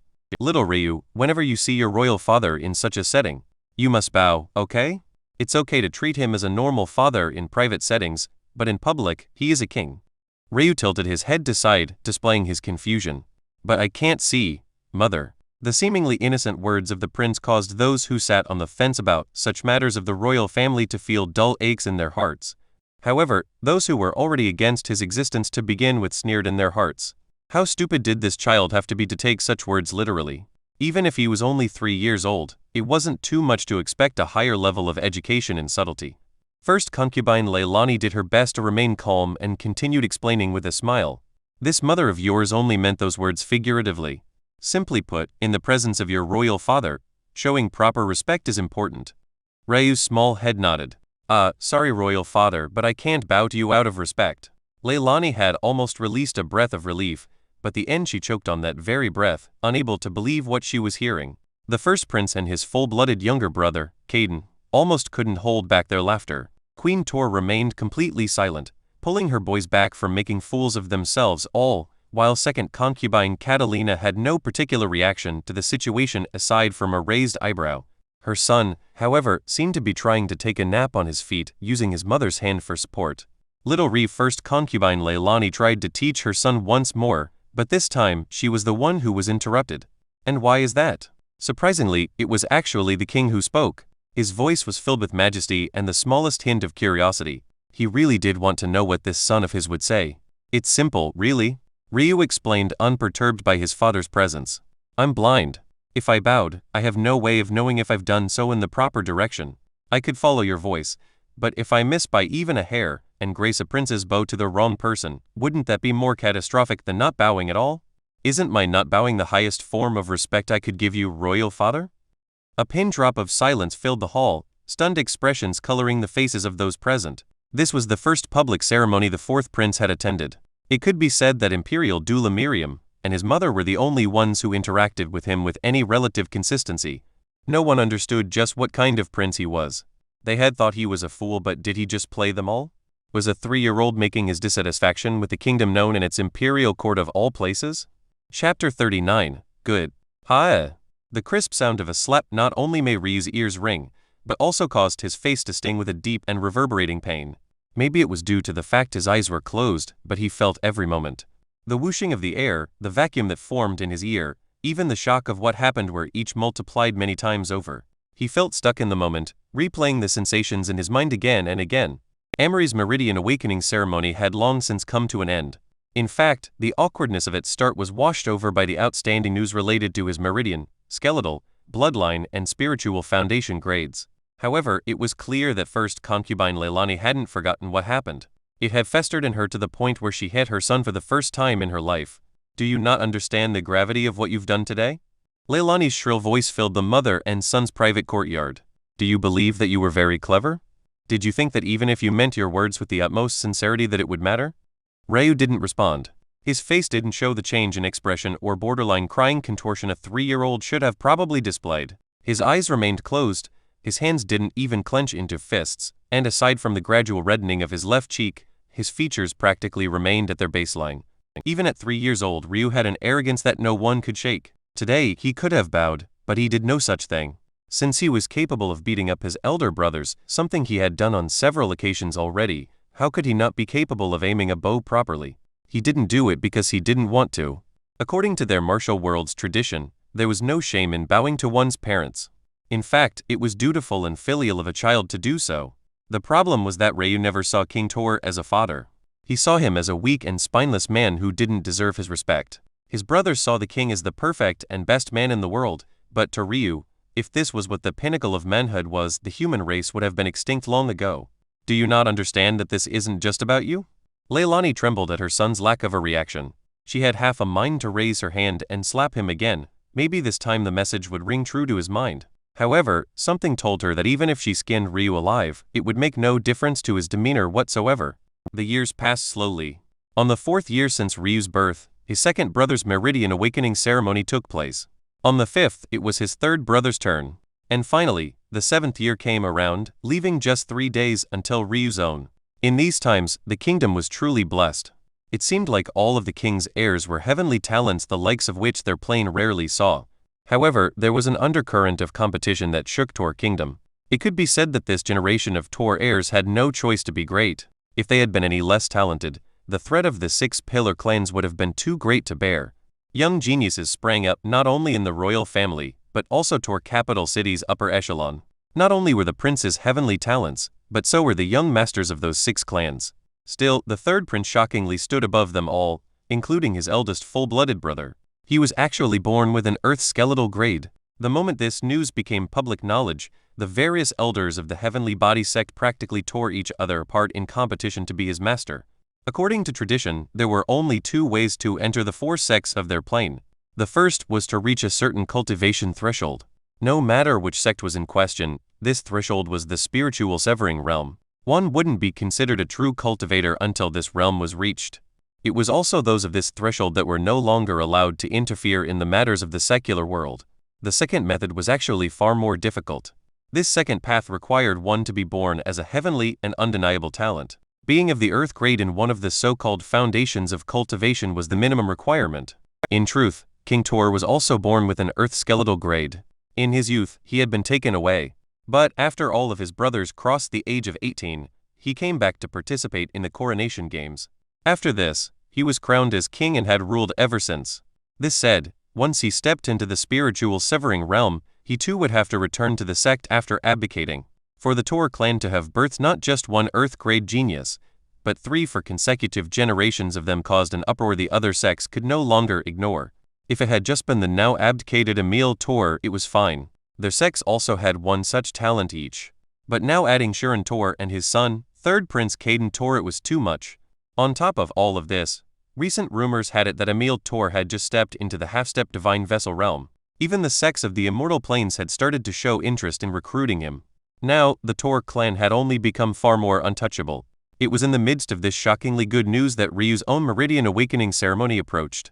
Using the former King Emil Tor's cultivation increase as a pretext, Shirin Tor took his 4 sons with him on a trip, waving Leilani off and claiming that he could handle his own son's awakening ceremony. After all, even the poorest of families could arrange such a ceremony for their children. Although it often failed due to their poor talents, that didn't mean that such unlucky clans didn't still treat their newborn children as potential lottery tickets to a grander life. Ryu didn't speak for the entirety of this trip. Even when he entered the Heavenly Body sect and met this shadow-like grandfather for the second time, he didn't show much of a special reaction. When the day of his ceremony finally arrived, Ryu stood before his brothers, father, and grandfather, a cold expression on his small, immature face. While his brothers, especially his first and third, stood nervous, each entirely certain that this 4th brother of theirs was the most talented of them all, Ryu somehow knew exactly what would happen. When his father pretended to pull a long face as the ceremony fizzled out, he didn't so much as tremble. "To not even allow me a path to live? What a good father you are." Those were the only words Ryu spoke during the entire trip, and it earned him the second slap of his life. Chapter 40. Elder Sisters. Like this, another 4 years came and went in the blink of an eye. The 3 eldest princes of the Tor royal family began to grow into their own, claiming milestones the likes of which few had ever seen. The first prince, although a far inferior martial talent in comparison to his full-blood younger brother, became a scholar of worthy note. At just 15 years old, he graduated from the 4 Kingdoms Institute with top honors and had already begun to take on large responsibilities in the Tor royal court. Many claimed that even if he didn't gain great combat prowess, his charisma and steadily growing faction would be enough to make a mark during the coronation games. Still, this was just a matter of perspective. Even though the first prince was inferior to his 3rd brother in comparison to the other young talents, even among all 4 kingdoms, he wouldn't fall out of the top 20. The second prince was far more low-key than his elder brother. He seemed to have an inherent laziness to him that drove his mother, second concubine Catalina, crazy. That said, his love of money shone through with a fierceness. He seemed to believe that only when one was rich would they be able to recline as they pleased. Who cared about power? Power led to responsibility, which only led to more work. This philosophy ironically resulted in him working himself to the bone, but now he had the financial matters of Tor Kingdom in his grasp. In fact, there were rumors that he had already infiltrated the economies of Opes, Lance and Viri Kingdom as well. Then there was the 3rd prince. Truth be told, of the 3, the general population knew the least about him. This could only be expected considering sects were barred from taking part in worldly affairs for the most part. However, there were still some cases where the curiosity of the public could be satisfied. Just 3 years ago, a beast horde ravaged the outer fringes of Tor Kingdom. It became clear very soon that the secular army didn't have a chance against them. As such, the Heavenly Body sect had no choice but to dispatch a group of disciples in order to fulfill their responsibilities. After years of being hidden from the world, 3rd Prince Caden finally reappeared. He swept through the battlefield valiantly, bearing the crest of inner disciple with pride. At just 10 years old, the 3rd Prince had not only already become an 8th stage awakening realm expert, but he was actually capable of fighting second-order beasts already. One had to understand that beasts were more powerful than humans. A first-order beast was too much for a normal awakening realm expert to handle, while the second order was far out of reach. Yet, the 3rd Prince shattered this notion completely. If this was all there was, it would be shocking enough, yet the 3rd Prince made his second appearance just 1 year ago during the sect gathering tournament. At just 12 years old, he placed top 20 against competitors double and sometimes triple his age. A 12-year-old Pulse opening realm expert had actually been birthed to the Tor royal clan. As for the 4th Prince, he had faded into the background. It was to the point where no one wasted their sneers or holier-than-thou words on him. He was simply a forgotten entity, one that maybe only a few individuals remembered the existence of. At this moment, this forgotten prince sat clad in black robes, his face expressionless and his eyes closed. There was an atmosphere of calm relaxation around him. A small girl who was at most 5 years old splashed her feet near a stream, while a breathtaking woman who seemed like an older version of her danced freely as her cascading dark hair flowed in the wind. Fourth brother, tell me, is your big sister beautiful? Second Princess Isla spun in a mesmerizing yellow dress. Despite her childish demeanor, she was already a woman who had a child half as old as Ryu. That said, one would never assume so by her high-pitched whining. Second sister, how could I possibly answer that question? Ryu's lips slanted into a bitter smile. Your second sister believes you have the best eyes on this entire plane, is that not enough? Isla took a seat beside her little brother, ruffling his black-dyed hair. Look at you, you're so handsome. Don't you want big sister to find you a little wife? In the corner of the courtyard, kneading away as God knows what, was Imperial Doula Miriam. She smiled at the second princess' adorable nature. It was rare that the two princesses came down from the Heavenly Bodies sect, but when they did, the aging doula felt gratified. Among those of Tor Palace, they were the only ones who actually acknowledged little Ryu's existence. One might wonder which of the two requirements the princesses of the Tor Kingdom met to be allowed to enter the sect. Well, the truth was neither. Instead, they actually both married experts of the sect, thus fulfilling the requirements for an unspoken third rule for allowed entry. Their husbands were quite powerful also, having both become outer elders of the sect at relatively young ages. Ryu smiled lightly. And which little girl would you sentence to become a widow? The second princess pouted, knocking Ryu on the head. Don't say such depressing things. Does this big sister of yours look like the type to allow you to die? Now be serious. The little girl of second brother's Gaara's clan is quite cute. She's only a year older than you, and this big sister's intuition tells her that she's taken a liking to you. There's also the Kunnel clan's young miss. She's already 5 years older than you, but that's okay. When you two get older and she gets droopy, big sister gives you permission to take a young and ripe concubine. Ryu didn't know whether to laugh or cry. Were these really the kind of words a mother should say when her 5-year-old daughter was just a few meters away? The value system of this kingdom really was too backwards. Before Ryu could answer, the gate of his courtyard banged open, revealing the disheveled appearance of a beauty that lost out to the second princess in no way. In her arms, a small boy clung to her neck, clearly perturbed by his mother's erratic behavior. First sister? Ryu and Isla spoke simultaneously. First Princess Dahlia did her best to catch her breath, taking in a deep gulp of air before speaking. The Natural Order sect has been destroyed. Chapter 41, Natural Order. Ryu's forehead wrinkled as he allowed his first sister's words to sink in. But even after a few moments, even the premise was difficult to accept. In the martial world, there were 6 planes, 3 moral and 3 immoral. The plane the Tor Kingdom resided on might be mortal, but it was the highest of the 3 mortal planes. This meant that among mortal cultivators, the experts of the Natural Order sect were the very best. Simply put, no one on this plane had the power to destroy them, especially not so quickly that information of an attack wouldn't be disseminated before information of its destruction was. This meant one thing and one thing only: whoever destroyed this sect did it so swiftly that not even a call for help could be levied. The second princess showed a rare serious expression while Imperial Doula Miriam's frail, old hands trembled. Ryu's little niece didn't seem to understand the gravity of the information, so she only continued to play. But it was clear that her demeanor didn't speak for everyone.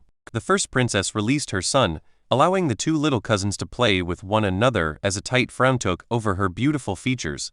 Who could have done this? Isla finally asked. How could Dahlia have an answer? The only reason she knew this information was because their husbands had sent a messenger beast.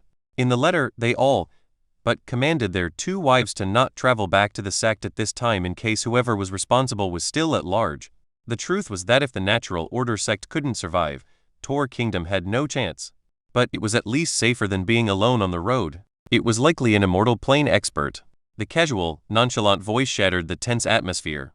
After he finished speaking, Ryu had already gone back to meditating as though his words needed no more explanation. Suddenly, a twist at his ear snapped him out of focus. Don't leave your big sisters hanging. Do you want me to teach you a lesson, little brat? Okay. Ryu rubbed his ear, full of grievances. One of his sisters was a toddler in a woman's body while the other was still a school bully. When would they ever grow up? There's not much explanation needed. The mortal plane doesn't have experts capable of taking out a sect. Even if the 3 remaining sects join forces against one, Although the one would surely be defeated, it wouldn't end so quickly that news of an attack wouldn't reach us. What about a beast horde? The second princess asked. Ryu shook his head again. That's even more unlikely. Even the so-called king beasts of this plane are only of the 4th or 5th order at most, while not even a 6th order beast could fulfill the task so cleanly and quietly. How can you be so sure? First Princess Dahlia couldn't help but asking. Although she loved this little brother of hers, he was a blind cripple who hadn't cultivated a day in his life. To top it off, the strength of individual sex was a closely guarded secret. No one but they knew their limits. Their secrets aren't so hard to see through, Ryu calmly explained. The 3 sects, or now, I guess, 2, were both wary of your heavenly body sect because our Tor clan birthed 3 earth skeletal grade experts. This is public knowledge. Everyone knows it. Father is turning 63 soon yet hasn't been taken away by the sect, which means he hasn't entered the spiritual severing realm. This is also public knowledge. Everyone knows it. Judging by that, we can say that earth-grade talents are rare. We can also judge their cultivation speed by using third brother, father, and grandfather as measures. If we factor in their lifespans, a good estimate isn't impossible. Even if I overestimate, I'd still be correct. The 2 princesses and Imperial doula Miriam sighed. Why was it impossible for them to have one conversation with this little boy without being awed? Was he really trying to convince them that such closely guarded secrets were easily revealed simply by using public knowledge everyone should be aware of? Wouldn't those old ancestors of the sect commit suicide if they understood this? Doesn't this mean that we're all doomed? The second princess said worriedly. If this matter was caused by the immortal plane, what chance do the rest of us have? Ryu remained silent for a moment. The truth was that the immortal plane would never get involved in conflicts of the mortal plane as long as a certain balance was maintained.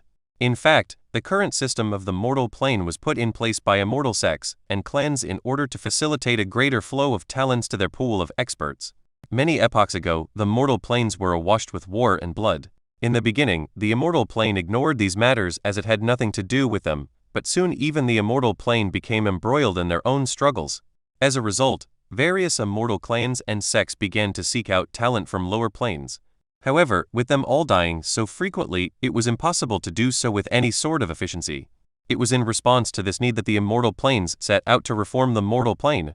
In the end, the 4-kingdom and 4-sect system was put in place.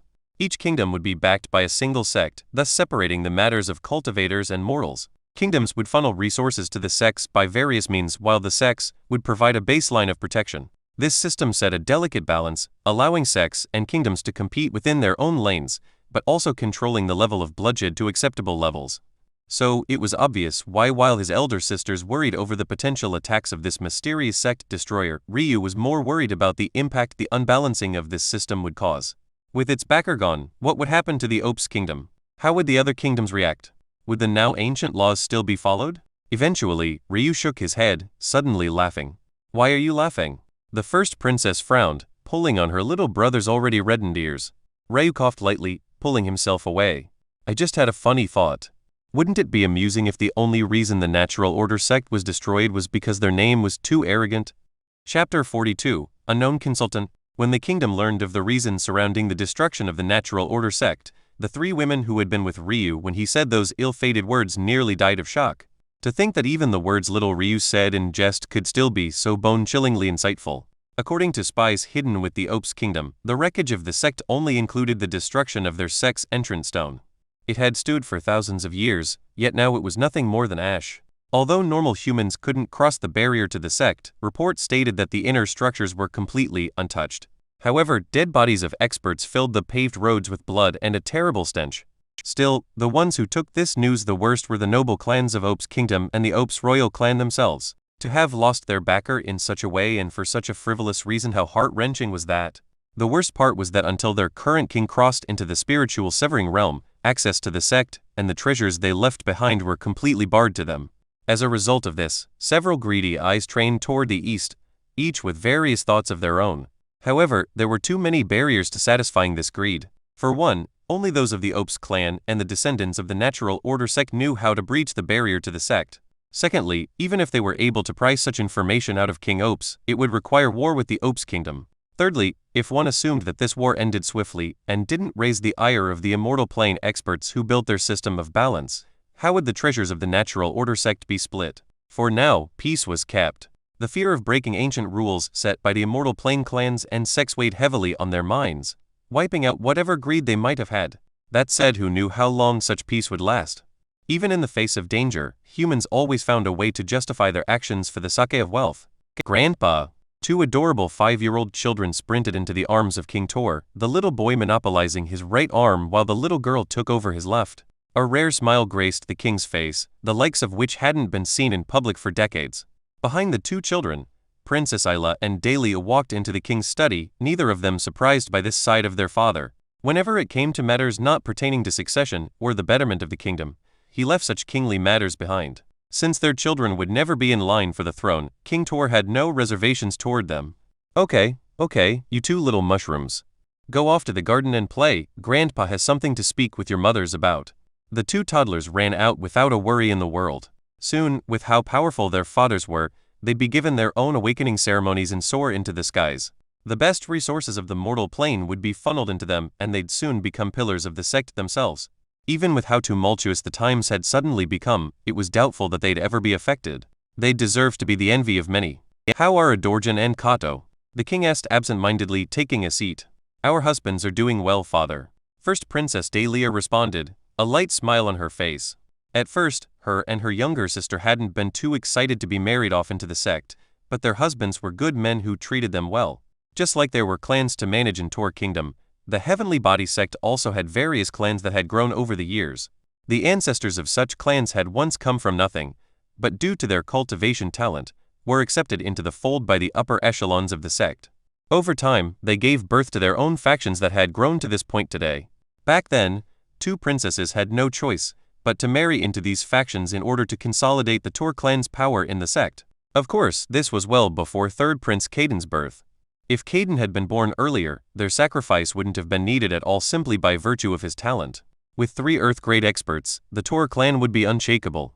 That said, although this matter was slightly unfortunate, it couldn't be said that the two princesses were unhappy.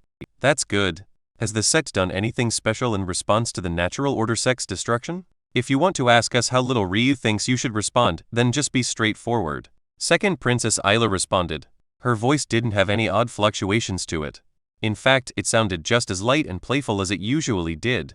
But the weight of her words was fairly clear. King Tor shrugged. If he can predict the reason for its destruction without ever taking a step outside, then his insight really is frightening. That's why us monitoring him is useless. If we waste even a single word trying to lead the conversation, he will realize it. The Agnes clan has already forever earned his bad side, even his foolish mother is no exception. I don't know how you could expect us to help you. The first princess interjected. That's where you're wrong. King Tor shook his head. No matter how intelligent the fourth prince is, he is still only a child. Every child is the most susceptible to manipulation at this age, and not a single one is indifferent to living a life without warmth. His IQ is irrelevant to the matter at hand. You haven't interacted with him much. Speaking with that child is like walking into a lion's den. Dahlia's eyes flashed with a complicated light. Why were they tasked with treating their little brother like an enemy? For years now, these two princesses would visit their fourth brother only to bring news of their interactions to their father. Who knew how many kingdom matters Ryu had unknowingly consulted on? While others assigned the rise of Tor Kingdom to his 3 elder brothers, these 3 here knew exactly who should be thanked, a boy who hadn't experienced a sliver of true familial love in his pitiful life. My asks of you two are simple. It's okay if he believes that I sabotaged his Meridian awakening ceremony, but it isn't okay that he confirms it or finds proof. You must also ensure that the Agnes clan cannot make a secret attempt of their own to redo the ceremony. The best case scenario is that he trusts you two enough to ask for help. In that case, you know what you must do, King Tor said softly. After a moment of complicated silence, the two sisters nodded. For the good of the kingdom, they had already sacrificed themselves. They didn't find it odd for it to be their younger brother's turn. Chapter 43, Yana. As his 2 elder sisters were meeting with his father, second concubine Leilani had traveled with her son to the Agnes clan. Unfortunately, this change in title was not a mistake. Within a kingdom's imperial harem, there was a hierarchy. However, this hierarchy wasn't decided by the order in which women married into the harem. Instead, they were decided by the importance of the woman to the royal clan. In her youth, Leilani had competed with Olivia for the title of queen. Unfortunately, she lost despite being the king's favorite due to the fact Olivia was simply more suited to be queen. Still, after entering the imperial harem, she had immediately been given the first concubine rank in acknowledgement of the king's affections. Alas, these matters were destined for change. After Ryu's Meridian awakening ceremony failed, he immediately became the least suitable heir to the throne. Although Leilani still kept this rank for a time afterward, Ryu's lack of care for the matters of the kingdom caused the ministers to once more pressure their king into lowering Leilani's rank. The imperial censors stood at the forefront of this change, imploring King Tor to maintain proper traditions. The ranks of the imperial harem were highly important and couldn't be ignored. The royal marital household was to be held in the highest regard to the public. What would happen if the people began to ignore these hierarchical standings as well? Plus, the second prince was so outstanding. How would he feel if, despite his splendor, his mother continued to be ranked so low? Would he not grow a dislike of the kingdom and its ways? If this happened, wouldn't there be inner turmoil within the royal clan? Under this pressure, King Tor relented once more, officially demoting Leilani to the second concubine title.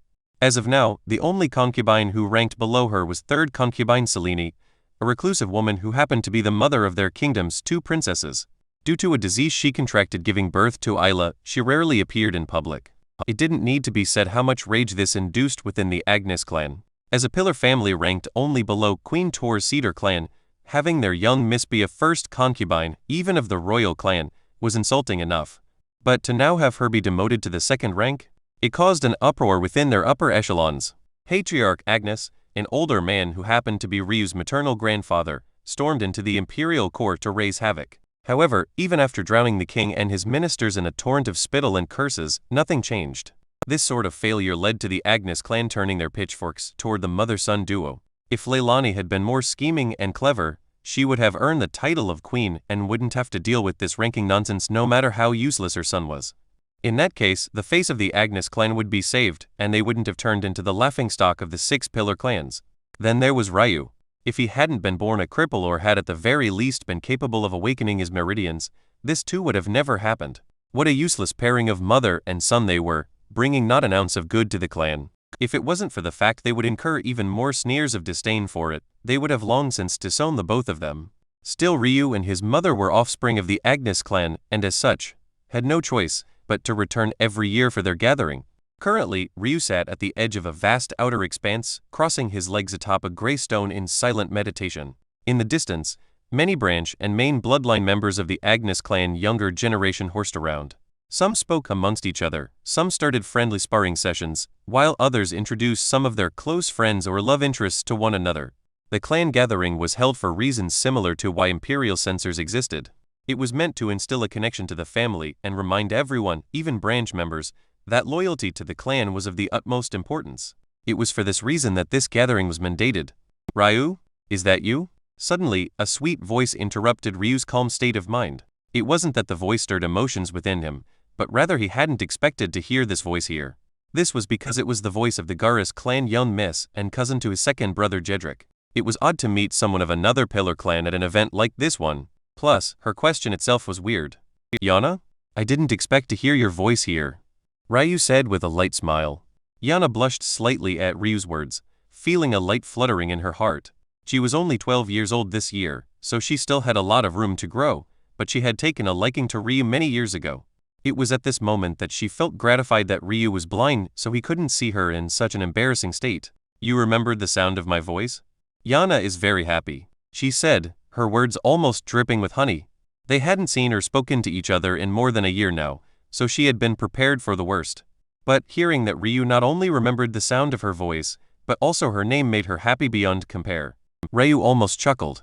It seemed his second sister's intuition when it came to the hearts of young girls was fairly spot on. He didn't know what he had done to gain this little girl's affections, but he seemed to have cast a shadow over her heart. Those around could almost see Yana's young maiden heart fluttering before them. Her fairy-like appearance had been the object of their hopes and dreams for several years already, but it seemed she had already found someone she liked. Clearly, they hadn't bothered to ask Ryu's opinion on the matter. None of them thought he was worthy of her to begin with. How could they fathom a reality where he would reject her? Still, technically speaking, since Patriarch Agnes only had one daughter and no other children, even if Ryu lost the coronation games, he could still become clan patriarch if he renounced all rights to the throne. So, among their generation, he was still the highest rank no matter how much the upper echelon hated him. Simply put, if he wasn't worthy of her, then neither were they. The clan patriarch summons young Master Ryu to his study. Before Ryu could properly respond to Yana, a servant came to deliver a message. Chapter 44. Old General. Yana felt saddened as she watched Ryu slowly follow the servant away, but there was nothing she could do about the matter. She was far too young to understand what love was, but she knew enough to know that she enjoyed being around Ryu. Was that not enough for now? As for Ryu, he had no such things on his mind.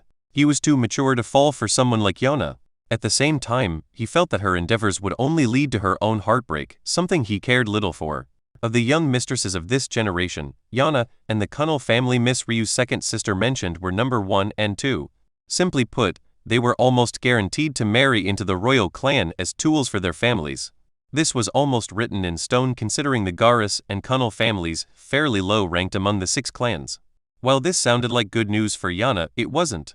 The top young maidens of a generation almost always married the king. Whether they became queen or concubine was the only matter up for questioning. This was exactly what happened with Ryu's mother and Olivia of the Cedar clan. And obviously, as things stood now, Ryu would never become king. Truth be told, even if Ryu had the power to fight for kingship, he had no interest in the title. Nor did he have interest in collecting beauties. He didn't fully understand why, but every fair-like lady he interacted with, no matter how beautiful or elegant, seemed plain and uninteresting. None of them were capable of moving his heart. It probably also didn't help that he never actually laid eyes on them. He only listened to others describe how beautiful they were. He found the whole affair meaningless and uninteresting. Ryu silently followed servant who continuously looked back with an expression of curiosity. The servant boy couldn't help but wonder how it was that Ryu followed him so easily. He suddenly thought of fantastical stories he read about heavenly cultivators capable of seeing an ant crawling along the grass from hundreds of yards away, but he immediately shook his head. Didn't their young master fail to awaken his meridians? How could he be such an expert? Soon, the two of them had made their way to the Agnes clan's main house, a towering structure with ancient aesthetics and a tall set of wide stairs to its front door. It just so happened that as they were making their way in, an escort of 5 was making their way out. Patriarch Garis. The servant boy bowed hurriedly. A bold elder gentleman walked ahead, sweeping a cold glance over the servant boy and Ryu who followed behind him. Despite being his grandfather's age, Patriarch Garis only had a few streaks of gray in his reddish-brown beard. Plus, his valiant appearance was only helped by the fact he stood well over 6 feet tall. The servant boy looked toward Ryu nervously. He had purposely said this patriarch's name aloud to help out Ryu, so he could only panic when he saw that Ryu didn't react appropriately. Ryu smiled lightly. Patriarch Garis, I hope you've enjoyed your stay at our Agnes clan. Forgive this blind young master for being unable to see you out. The brows of the 4 guards who followed the patriarch frowned. They were all middle-aged men of decent cultivation, so they knew ways of the world well. Although this young man's disposition was clearly quite good, he didn't have the power to back up his arrogance. In the case that this was true, the best course of action was to lower one's head. The fact that this young master of the Agnes clan refused to do so would only ensure his demise. It was the epitome of stupidity. Patriarch Garis snorted in disdain. My granddaughter won't be marrying a cripple like you no matter how many airs you put on. Do tell your useless grandfather that. With a wave of his robes, Patriarch Garis turned to leave. As the retired general that he was, it wasn't much of a surprise that his personality was so abrasive. Oh, is that so? Do tell her that I wish her the best then, Ryu said without care. Where did these people get off? Did everyone assume that Yana falling for him was his own blessing? Did they really never consider the idea of him not wanting her love to begin with? What did you just say? The former general's temper flared. It was one thing for his granddaughter to reject Ryu, but the words this young man just said made it sound as though it was the opposite. Had his ears heard incorrectly? Ryu didn't seem to be listening. Instead, he had patted the servant boy's shoulder. Do remember, Brother Perios. Within the Agnes clan, even pigs and chickens must have their own pride. If I find that you've bowed to another person not of the Agnes clan, I'll be forced to punish you. A cold sweat dripped down Perios' forehead and back. On one hand, his heart warmed that their clan's young master remembered his name and even called him brother. But on the other, he couldn't help but steal glances toward the 5 valiant men who had stopped in their tracks at Ryu's words. He started praying to the gods above. Please save me, O sky gods. I've lived a good life. Other than 1 or 2 trips to the local brothels, I swear I've committed no other wrongs. I don't deserve to die so young. However, Ryu didn't sense his plight. In fact, he had already continued up the stairs, passing by the general as though there wasn't a murderous rage locked onto his body. Before any could even realize what had happened, he had already made it to the top of the stairs without incident and was headed toward the doors. Before he entered, he paused once more.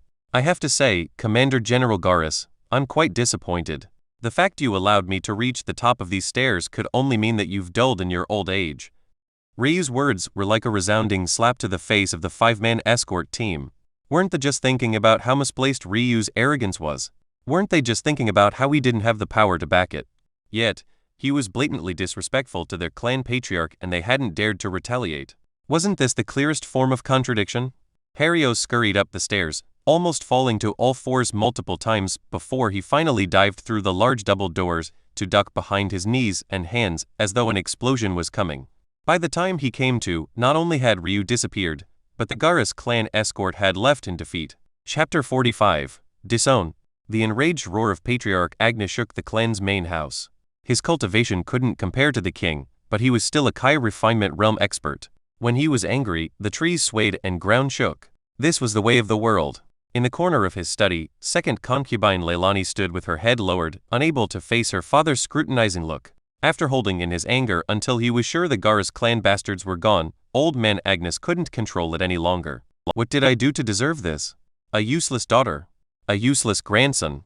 My entire main bloodline is filled with useless fools. Do I really have to hand the clan to my younger brothers? By now, Leilani's good looks had begun to slowly fade. She was still an outstanding beauty due to her cultivation, but the war age waged was one it always took victory in. Coupling this with the stress she faced due to her own son's inability to help the clan, and the process only sped up. She was already 40 years old with nothing to show for it. All her life she had done nothing but lose. She was raised to become queen, but had failed. She was then tasked with at least birthing the king's first son, but she had failed once more. Then, her own son was finally born and she thought it was finally her time to shine. Ryu was not only handsome, but a child with rare intelligence. But that had ended in failure once more. She couldn't help but feel that the entirety of her life was meaningless. Just now, her father had tried a last-ditch attempt to revitalize Ryu's potential usefulness to the clan. At the very least, if he could leverage the Yana girl's apparent affection for his useless grandson, the Agnes clan would gain the backing of a third of the kingdom's military. This would solidify their rank for at least one more generation where hopefully a worthy successor would be born. However, it was clear how that attempt ended. Patriarch Garas had all but laughed in his face. The Garas clan was eyeing the queen position for themselves. How could they allow themselves to become tool of the Agnes clan? Why? Just so that they could remain ranked last while the Agnes clan remained the second-ranked clan. What an absolute joke. The Garas clan men often devoted their lives to the military. It was for this reason that they were ranked so low to begin with. But, after a series of events the imperial censors had banned from being disseminated, the upper echelon of the Garas clan realized that the power they held was meaningless. If they wanted to avoid ever being disrespected again, they needed more power. Still, even if Patriarch Agnes understood the reason behind the rejection of the marriage proposal, how could he accept the reality of his clan's decline so easily? The clan patriarch was thoroughly enraged. What are you worth if not the hole between your legs? He turned his ire toward his daughter, swinging his palm toward Leilani with barely a regard for her life. A resounding slap sent the second concubine crashing into a bookcase that leaned against the wall. Books flew into the air, flying upward only to land of Leilani's frail body as she slumped to the floor. Ryu's mother's face slightly deformed, her delicate cheeks swelling so quickly that her left eye sealed shut at a pace that was visible to the naked eye. It was at this moment that Ryu entered the study. Although his eyes were blind, he didn't need them to know what had happened. He had heard everything from the yelling to the loud slap. Still, he didn't show much of a reaction. You summoned me? Ryu's cool voice directed a question toward his grandfather. Patriarch Agnes' brow twitched. He had half a mind to slap this grandson of his as well, but when he thought about what he had planned, he hesitated. He would need that handsome face to succeed. You have one more opportunity to be useful to me. Patriarch Agnes responded coldly. For the next 3 days, the Garas clan will be here. Although they can reject my offer of marriage, they cannot toss away all decorum. They must allow us to play host. During this time, the Garas clan young miss will likely cling to you as she always does. You must. No. Ryu didn't allow his grandfather to finish. In fact, his face is twisted into a look of sheer and unbridled disdain. What did you say? The chest of the old man rose and fell at astonishing rates. His skin reddened and one could almost see billowing smoke coming from his now crimson ears. I have no intention of making use of a little girl's affection to corner her future. In addition, Yana may be immature, but she isn't stupid. She understands the value her body holds, which means the only way to succeed would be if I raped her. You really have the face to stand before your grandson and ask him to commit a crime to force the hand of the Garas clan? The fact that this was even an idea his grandfather was comfortable enough to say aloud filled Ryu with a deep disgust. If he was willing to say such things now, what other horrible things had he done in his life that Ryu had no idea about? What land of white bones was the Agnes clan's number 2 ranking built upon? These thoughts caused a searing pain time to climb up from his stomach with such ferocity that Ryu almost vomited from where he stood. Without another word to his grandfather who was currently pointing at him in mute anger, Ryu attempted to go and help his mother to her feet. But, who would have known that he would be greeted with a piercing wind headed directly to his gut? Before the blind Ryu could react, the small foot of a woman cracked 3 of his ribs, sending him flying to the opposite wall, the small foot of his own mother. "You useless, unfilial child. Do as your grandfather says." A shrill cry filled with desperation, rage, embarrassment, but most shocking of all, resolution, filled Ryu's ears. He coughed weakly, blood falling from his lips as he struggled to stand. In the end, a self-deprecating laughter left his lips. "I hope after I leave today," Ryu spoke softly, "that the Agnes clan disowns me completely. I never want anything to do with you all again." With nothing but a lonely back, Ryu walked out of the room. Chapter 46, Punishment Grounds. Ryu didn't know how he had expected those matters to conclude, but what he did know was that it was far worse than he imagined. He had barely taken a single step out of his grandfather's study before he found himself flying backward after a hand grabbed the back of his collar. His grandfather's rage reached a fever pitch, causing him to punish Ryu by the strictest laws allowed by the clan texts. Ryu was stripped to his barest undergarments and dragged to the clan punishment grounds. With the sun burning high in the sky, the earth beneath his feet crunched with a coarse heat, burning the soles of his feet. His frail, ice-white skin took the brunt of the punishment, facing the beating streams of light without protection. Ironically, the only thing that protected him from a next day filled with red, painful blisters was the crimson blood that soon flowed from his wounds. The sound of a cracking whip violently tore through the ambience of the clan gathering. Confused expressions colored the faces of those attending, many of whom didn't understand how to properly react to this abrupt change. Whenever there was punishment to be doled out, proper announcements would be made, and crimes would be listed off as a deterrence. But clearly none of this had happened this time around. Crowds of Agnes clan main and branch members hurried to follow the source of the noise, putting down what they were doing for the sake of curiosity. However, none of them expected the sight they saw upon reaching the sand and dirt field of the punishment grounds. Ryu's small wrists were bound tightly by blood-soaked ropes and then attached to a short pole before him. His bare knees were scraped by the earth beneath them, having been forced to kneel by the position of his tied hands. By now, his frail and delicate back was nowhere to be seen. Instead, its view was replaced by what looked like a fresh carcass, torn apart by the teeth of ravenous wolves. His face was partially covered by his black-dyed hair, sticking to his face due to some sick sweat and blood mixture. In the end, the only thing that left him the slightest bit of dignity was the pair of loose, now reddened underwear that could hardly cling to his skinny waist. Many gasped in the horror of what they were seeing. A hesitating servant brandished a thorn-laced beast tendon whip, too scared to swing once more, but even more scared of the glaring clan patriarch that stood to his side. In the end, his fear of killing Ryu was outweighed by what he feared Patriarch Agnes would do if he tried to back out of his duties. The whip continued to crack forward, snapping through the air with a ferocity that made those who witnessed every flesh and blood connection cringe. It was at that moment that the Garrus clan entourage also made their way to the punishment grounds. How could the former general miss a chance to poke fun at the Agnes clan? He still had some built-up anger toward Patriarch Agnes for his negotiating tactics, but he was even more angered toward Ryu for so blatantly disrespecting him. At first, when he noticed that it was Ryu, he almost laughed. In fact, the 4 guards who always followed him and his granddaughter actually did.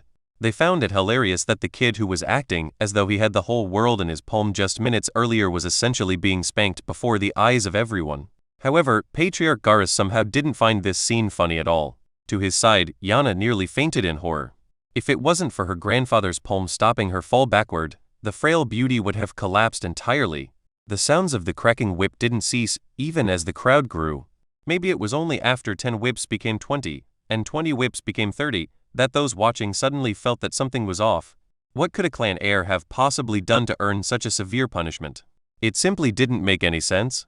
Even for the worst crimes committed by those of the main branch, things like thievery would only result in 10 lashes at the most. Of course, matters were different if you were of a branch family, but this was the young heir they were talking about. Plus, he was a young man that only came back to these ancestral grounds once a year for a week at most. Up to now, he had only been here for a few hours. What crime could he have possibly committed in this time frame? Tears fell like torrential rain from Yana's small face. "Grandfather, help him! Her voice was drowned out by the sound of the cracking whip, but it was obvious what she wanted by how she tugged on her grandfather's sleeve. Patriarch Garrus frowned. He came here to laugh, but it wasn't his place to interfere in the matters of another clan. Even if their trajectories were different, the Agnes clan was still far more powerful than his Garrus clan, especially within the capital city. The truth was that even if Patriarch Agnes wanted to kill his grandson right before him, he'd still have no right to interfere. Still, it was clear that the old man had lost his mind. Even if Ryu's mother was an Agnes, Ryu's last name was still Tor. You couldn't simply whip a prince like this in public without facing consequences. What do you think would happen to the Cedar clan if they suddenly found out that the first prince was punished by his mother's clan? All hell would break loose. At this thought, the former general hesitated. Would the royal clan really react the same way for this fourth prince of theirs? Who would ostracize such a powerful clan for a useless prince? If it was a lesser clan, it could be justified to protect the prestige of the royal family, but the Agnes clan was no normal family. By the time the 50th crack resounded through the clan's land, even those who had been laughing began to feel their smiles freeze. Wasn't this too far? Come to think of it, they hadn't heard this boy make a single sound from beginning to end. Could it be that he was already dead? The mixture of sweat and blood dripped from Ryu's body. Eventually, the dye that coated his hair couldn't withstand the onslaught of tortured liquid, causing a dense blackness to join them. The darkness colored the ground beneath his lowered head as his hair's true whiteness began to slowly shine through. Stop. It was only then that Patriarch Agnes called for the servant to stop. He didn't do this to protect Ryu's dark secret, but rather didn't want such a stain to attach itself to his Agnes clan. Toss him into the dungeon. Chapter 47. Bloody Cross. When the former general heard these words, his frown deepened. You don't think this is too far, old man Agnes? A rage prickled the old patriarch's brow. It isn't your place to question the matters of the Agnes clan. This roar was filled with such a deep anger that Patriarch Garrus said no more. There was simply no point. He had clearly already made up his mind. The servant stepped forward, untying the ropes from Ryu's wrist and being perfectly prepared to have no choice but to carry the young heir's body away. But, before he could, a bloodied hand connected to a contorted wrist of blood and mangled meat pushed his hand away. Under the astonished gazes of those present, Ryu slowly stood. His legs wobbled beneath him, nearly collapsing more times than they cared to count, but in the end, he raised up to his full height. An ugly bruise of purples, greens and blacks covered his chest, making it obvious at a glance that several of his ribs were broken. His back was so mangled that pieces of whole flesh fell from his exertion, leaving a path of meat chunks behind him. His lips formed a thin line, but his jaw somehow remained relaxed. His eyes remained closed without a hint of tears or quivering. Even his steps were far steadier than they should have been. A deep pride and disdain for the world followed his slow pace.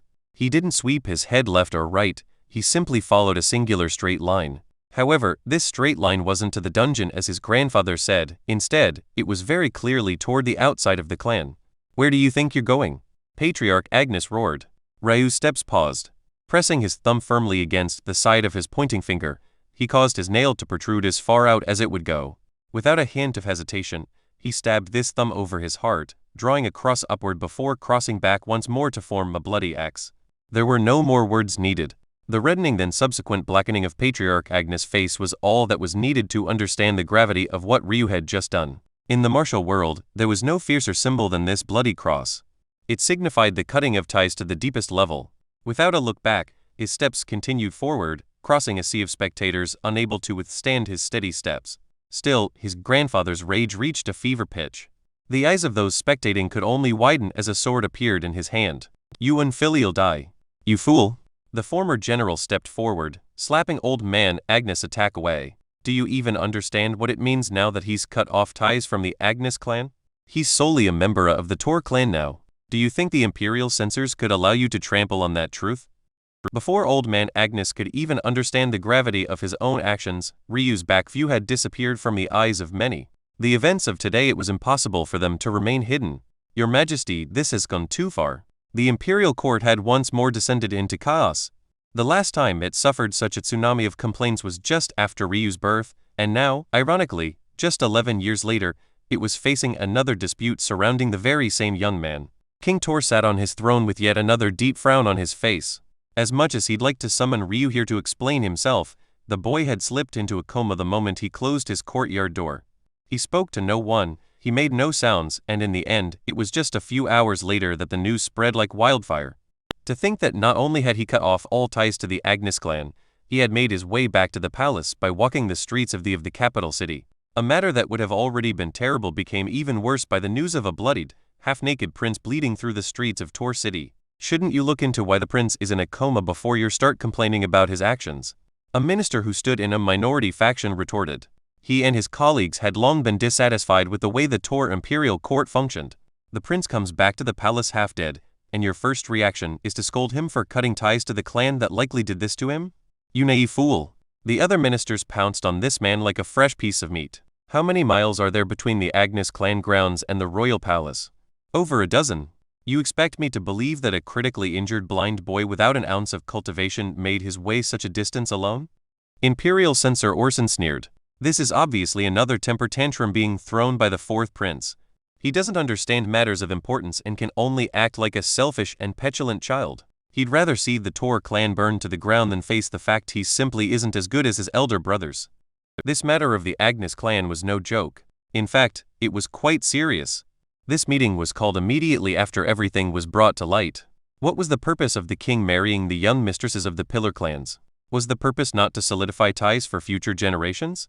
If a prince unceremoniously cut off ties with the clan his mother had married into the royal clan to connect them with, then what was the point? Ryu's actions could cut off an entire generation's worth of carefully planned politics. Although they didn't say the words aloud, many ministers couldn't help but look forward with an "I told you so" expression. If they had killed Ryu at birth, how could this mess have happened? Seeing his moment to shine, Imperial Censor Briggs' round belly rippled, swooping in at the key moment once more. I believe that with these events, we're justified in accepting the proposal of the Lance and Viri kingdoms. Your Majesty, we've given the fourth prince enough leeway and he's responded by slapping our faces. There's no need to stall the very first co-kingdom coronation game for his sake. Imperial Censor Digby sighed, his old frame shaking while a flash of killing intent emitted from Imperial Censor Orson. A moment of silence washed over the court as they all looked toward the king. Chapter 48, Death Date. The king sat silently, his forehead practically glued to his hand as he stewed. Just days ago, news of the destruction of the Natural Order sect took the kingdoms by storm, and was obviously not a matter that could be ignored. Although the various clans and sects were hesitating with the immortal plane in mind, everyone was very much aware of the fact everything was now working on a very fast timeline, one that was taking them all for a ride. When the kingdoms learned of the reason behind the Natural Order sect's destruction, they felt emboldened. Not only did this news likely mean that their other sects weren't in danger, but it also proved that it wasn't their fault that the Or's kingdom lost their backer. With these reasonings in hand, the kingdoms felt justified in splitting the resources of the Natural Order sect among them, but there were a few problems that still lay in wait for them. For one, although they dared to split the resources of the Natural Order sect, they didn't dare to do so while stepping outside the rules set by the immortal plane. Since the Natural Order sect had been destroyed, this meant that the matter of splitting their resources was entirely left to the secular world. This was because it was Or's kingdom, a secular world construct, that was defending this now abandoned land. Essentially, this meant that remaining sects could only have minimal involvement in the coming events. Secondly, they were on a timeline. King Ors was already very close to the spiritual severing realm. The moment he stepped into this realm, all of their planning would be for naught. As for the reason this was true, it was simple. If the resources of an entire sect were suddenly funneled into the secular world, not only would the three remaining sects be unallowed to retaliate, but the Or's royal clan would suddenly become far stronger than their respective kingdoms. Although it was true that even if this came to fruition, the Or's kingdom would never take the initiative to attack three enemies, it would be more than enough to hold them off until the sect could be rebuilt. Simply put, if King Ors succeeded, the Or's kingdom would gain great power while still following the rules imposed by the immortal plane. At the same time, the sects would be unallowed to interfere since Or's kingdom would still technically be part of the secular world. The only caveat would be the King Ors also wouldn't be allowed to interfere directly. If these events occurred in this way, it could actually become a blessing for Or's kingdom. Thirdly, and maybe most importantly, if they wanted to band together to deal with Ope's kingdom now, they had to minimize as much infighting among them as possible. The only way to do this was to decide a method of splitting their treasures without causing internal disputes. And this was where the co-kingdom coronation games came into play. According to the plan, the kingdoms would introduce their coronation games together, allowing all of their heirs to compete with one another. This would work out perfectly since all of their heirs would be 18 long before King Ors was estimated to break through. Plus, with the competition that often occurred between these four kingdoms, this seemed like a logical next step. None of them believed the Ors kingdom would reject this chance either. This was because after the Natural Order sect was destroyed, their fate took a massive hit. If nothing was done soon, they would begin experiencing terrible natural disasters in the coming years. However, if they did well during these games, then they'd be able to raise the confidence their citizens had in them and their future. The final step of this plan simply relied on the rankings. Simply put, they'd give the Ops kingdom a lane for survival. If they placed first amongst them all, then their kingdoms would back off and never think of the Natural Order sect's resources. However, if they placed anywhere but first, the treasures would split 4 ways based on rankings. This way, a war didn't even need to be fought. Still, there was only one problem: these events had to take place before King Ops' breakthrough, or else it would all be meaningless. And unfortunately for Ryu, he was by far the youngest of the royal clan heirs. While all others would reach the 18-year-old threshold, little Ryu wouldn't. When some ministers raised this issue, they were received with disdain. So what if the coronation games were supposed to happen when one turned 18? Did anyone here believe that Ryu would be able to improve enough to have any sort of mark with just an extra few years? Raising this point was laughable. After multiple rounds of debates, many pointed out that the third prince was only 2 years older than Ryu, yet no one was worried about him. Clearly this was a matter of lackluster abilities and not youth. Why would you pity a young man born with everything who decided to do nothing with his life? Such an existence shouldn't be allowed in the royal clan to begin with. Others still argued that the third prince was actually closer to 3 years older than Ryu, having been born slightly more than 2 years and a half earlier than Ryu. If they went through with the timeline as it currently stood, Ryu would be by far the youngest at 15, while the third prince would have already crossed the appropriate 18-year-old boundary. But these arguments fell on deaf ears. By the end, King Tor managed to push off such talks until today. And obviously this now had an evident ending. Finally, King Tor spoke solemnly. Tell the kingdoms that we accept their proposal. 4 years from now, the first co-kingdom coronation games will take place. It's best to not tell the fourth prince about this in order to avoid any more mishaps. Write it into law if you have to. With those words left lingering in the air, the king turned and left. While his death date was being decided, Ryu had slipped into what would become a coma of several months. By the time he awoke, he would find only Imperial doula Miriam by his side. The old doula was so excited when Ryu's eyes finally fluttered open that she almost threw a small party for the two of them. It was only under Ryu's insistence that she gave up on the idea. Still, Ryu felt a comforting warmth. Maybe others would be hurt by this reality, but at least in the endless cold he faced, there was at least someone who was by his side. Chapter 49. Dream. Imperial doula Miriam slowly helped Ryu sit up. Slowly. You've been asleep for so long that you're definitely suffering from more than a few bed sores. Also, your muscles have significantly weakened. It's okay to rely on this old lady. I might look frail, but I'm still a pulse-opening realm expert. Ryu coughed slightly under the strain, but still managed a small smile. Aren't there babies out there who need your help far more than me? I'm retired. This old lady can spend her time as she pleases. She spoke dismissively, raising a cup of water to Ryu's dry lips. She had tried to keep him hydrated during his coma, but it was extremely difficult. In the end, she had no choice but to sustain his life with her own energy. She felt gratified that she had given her life to the medical field. Taking Ryu's weak body into her arms, she carried him into the bathhouse, meticulously stripping away his dirtied clothes. Ryu didn't seem too embarrassed by this prospect, as he had long since treated the old doula as his grandmother. Plus, if he didn't receive this help, he didn't believe that he could do it alone. Imperial doula Miriam sighed when she saw the sight of Ryu's bare back. His spine protruded outward along with his ribs, and his skin had become so sickly that thin veins of blue and green were clearly visible. But by far the worst part was the visage of terrible scars that ran across his shoulders and back like the trenches of a muddy battlefield. Is it that bad? Ryu said through a pained chuckle. How could a mortal body not scar in the face of such torture? Ryu had already expected as much. It's bad, but it isn't the end of the world. A man with battle scars is the dream of any woman. Having learned that lying to her little Ryu would accomplish nothing, she used a different tactic. Maybe if the scars were earned on the battlefield, Ryu said softly. I'm not sure if there's a market for men who gain scars being beaten by their own grandfather and mother. A pained expression colored the old doula's face as she brought a warm, moist toilet to Ryu's back to begin wiping the accumulated dirt and grime from him. Although a sort of phantom pain overwhelming Ryu as he felt each bump of every one of his scars, he bit the inside of his lip to stop himself from crying out. Maybe in the face of his pride, keeping silent was easier for him, but he had always been the most vulnerable around Miriam. Would you like to listen to a story? Imperial doula Miriam asked. The truth was that Ryu had been banned from the royal library ever since he was old enough to read. Of course, this didn't make too much of a difference considering he was blind, but there were many sections of the library he was still unallowed to send his own servants to. In the end, much of his entertainment came from the old doula telling him stories. Truth be told, it was because of Miriam that Ryu was able to gain a scope of what the world held. He learned about concepts he had never experienced himself, broadening his horizons to new heights. Maybe the only thing the old doula had never told him was just why he was ostracized by his family. Still, Ryu was intelligent. Was he really born blind? Why did he have such vivid memories about what things looked like, then? Plus, why was it that his hair was forcibly dyed every day? Why was it that his third brother had called his mother a whore back then? Anyone with half a mind could begin to piece together the meaning behind all of these things.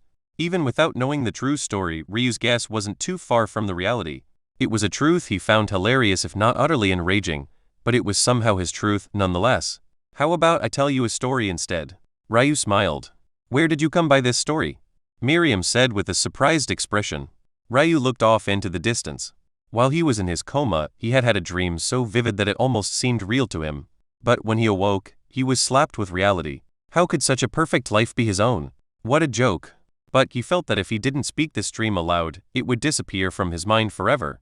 If that happened, Ryu didn't know if he'd survive. Although he hadn't broken down yet, he was akin to a tattered feather blowing in the wind, still unable to grasp his own future. Let's just say it was a dream of mine, Ryu said lightly. Oh, the old lady is listening. On the highest plane of all of existence, there exists a mountain so tall that even the clouds can only hug its feet. 3 moons shine among the stars at night and 3 suns blaze in the morning air. Within this highest plane, there was a family that stood above the rest. The father could shatter the earth was a single step. The mother was gentle beyond compare, lighting the world with her beauty and smile. The grandmothers were phoenixes who soared through the skies, protecting their family with a feverish might. And the grandfathers could pierce the clouds with a single roar. To this family a child was born. Although he was weak and frail, he was cherished like a treasure. In return, he blessed this family too. They rose to a greater height together, relying on one another as a family should. Hundreds of years into this child's life, he met a valiant woman who understood how to fight for her own freedom. She stood before him and demanded his love not only for her sake, but for his as well. Over time, these two fell in love. She blossomed into a great expert, while he learned to fight for his own freedoms. They were a star-crossed story that should have never come together, yet they formed a bond unbreakable even through lives. Unfortunately, even this heartfelt story had its own ups and downs. The greed of those on the outside caused jealousy to be aimed toward this family. In the end, the child was forced into a corner where he was forced into making a decision he labored over. In the end, for the sake of his family, the child took his own life, leaving behind a promise to his beloved. Imperial doula Miriam wiped her cheeks with a free hand. How could she not sense the longing in little Ryu's words? Call me Granny Miriam from now on, okay? Chapter 50. Mental Realm. Soon, time began to crawl forward once more. Drying the tears, Imperial doula Miriam cried over Ryu's story. Neither knew the ending to the story, but they both wordlessly accepted its importance. Over the next few months, Ryu never left his courtyard. Although this was completely by choice, it was likely that even if he had wanted to, he couldn't have. The situation with the Agnes clan eventually became a story of old, but the consequence resulted in Leilani being demoted once more to the role of third concubine. It was no surprise that Patriarch Agnes threw yet another fit over this matter as well. Everyone knew that the former third concubine Selene and mother of both princesses would be bedridden for the rest of her life, yet Leilani had been relegated beneath her. To make matters worse, Leilani had birthed the king a son. Within the martial world, and especially within ruling kingdoms, the value of a son far outweighed that of daughters. The act of demoting Leilani was not only a slap to her face, but a resounding one to Ryu's as well if he cared, that is. During this time, Ryu was in a world of his own. To those on the outside, looking in, he seemed to have given up on life entirely. He hardly spoke, he would spend days on end meditating without pause, and he even seemed to reject any modicum of love that wasn't from Imperial doula Miriam. Of course, his elder sisters visited him every few months when they could, but these visits grew further apart as their children grew. Ryu's little niece and nephew of course went through their own awakening ceremonies, and since this was such an important time for their growth, they could no longer leave the sect as they willed. Although they weren't born with Earth-grade talents, they both had black skeletal grades, making them far more talented than the average cultivator. In a few decades, they would soon become backbones of the Heavenly Body sect. As for Ryu, his days were simple. He would eat, listen to Granny Miriam's stories and meditate. He had lived a life of darkness until now, and at first, it had been a source of pain. But now, It was an escape. Ryu felt that the longer and more fiercely he meditated, the more real those visions of his dream became. That huge mountain, that familial piety, that first true love, it all, almost in tragic humor, felt like his. All of these images made Ryu's own life seem like nothing more than a joke. Could his family even be called one? He suddenly felt that it made sense his heart had never been swayed by the women here. How could any of them compare to even a tenth of his pink-haired goddess? But the reality was that Ryu was awake now. When his eyes opened, his heart shattered into pieces he still hadn't found even now. He had never felt such a fierce pain in his life, not when his mother hurt him, not when his father abandoned him, not even when he was whipped before hundreds of spectators. That heart-wrenching, soul-tearing pain was unlike anything he had ever experienced. Him staying indoors became about more than escaping the sneering voices on the outside. It was about settling within an environment he, himself, could control. Maybe if he thought hard enough, maybe if he meditated and reached a deep enough state, he could forever sink into that reality and make it his own. He didn't know what kept him going, but a small voice in that back of his mind kept telling him that this was his last chance to make something great of himself. Ryu couldn't help but laugh at the voice. Even in his fanciful dream, the man who had everything still couldn't fight against fate. He ended up attempting a second awakening only to die just like millions who had tried before him. If even that lofty figure failed, a man who was capable of far more than him, then what chance did he have? Still, Ryu kept going. What else could he do? In truth, he still aspired to be like the man in his dream. Although the man failed, he was still brave enough to fight against his circumstances, something that Ryu himself couldn't boast.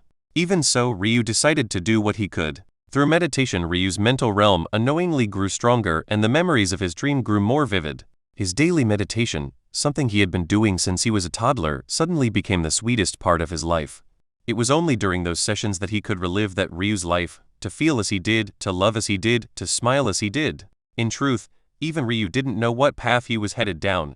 He could only piece things together from what he had heard. One's mental realm wasn't just about seeking out energy like other paths of cultivation. In fact, Ryu didn't even know what spiritual Kai was at this point. All he knew was that those around him often used the concept of mental realms and mental fortitude interchangeably. He could still remember his mother mentioning wanting to cultivate her mental realm to the point of Queen Tor's back when he was just 3 years old. Then, she hadn't been referring to energy, she had just meant a state of mind. These ideas weren't much, but it was what little Ryu grasped a hold of. He began to steadily grow his patience, learning to clear his mind for longer and longer periods of time. He had no purpose in mind other to sink deeper into that dream of his. What Ryu didn't know at this point was that all the hardship he had faced in the life was steadily building a path toward something great, gradually refining and tempering his mental realm. Whether he would be able to grasp this opportunity would be entirely left to him. As Ryu meditated as he had done all his life, the 4 kingdoms and their citizens were moving around excitedly. The first ever co-kingdom coronation game had been announced and the banners of national pride had never been risen with such ferocity and passion. Everyone from the poorest to richest man animatedly discussed the odds of victory. Soon, profiteers opened gambling establishments, accepting bets even though the event was several more years away. However, this was when an old woman the king hadn't accounted for caught wind of the news. Or rather, he had, but he hadn't accounted for her willingness to risk her life for a child that wasn't her own.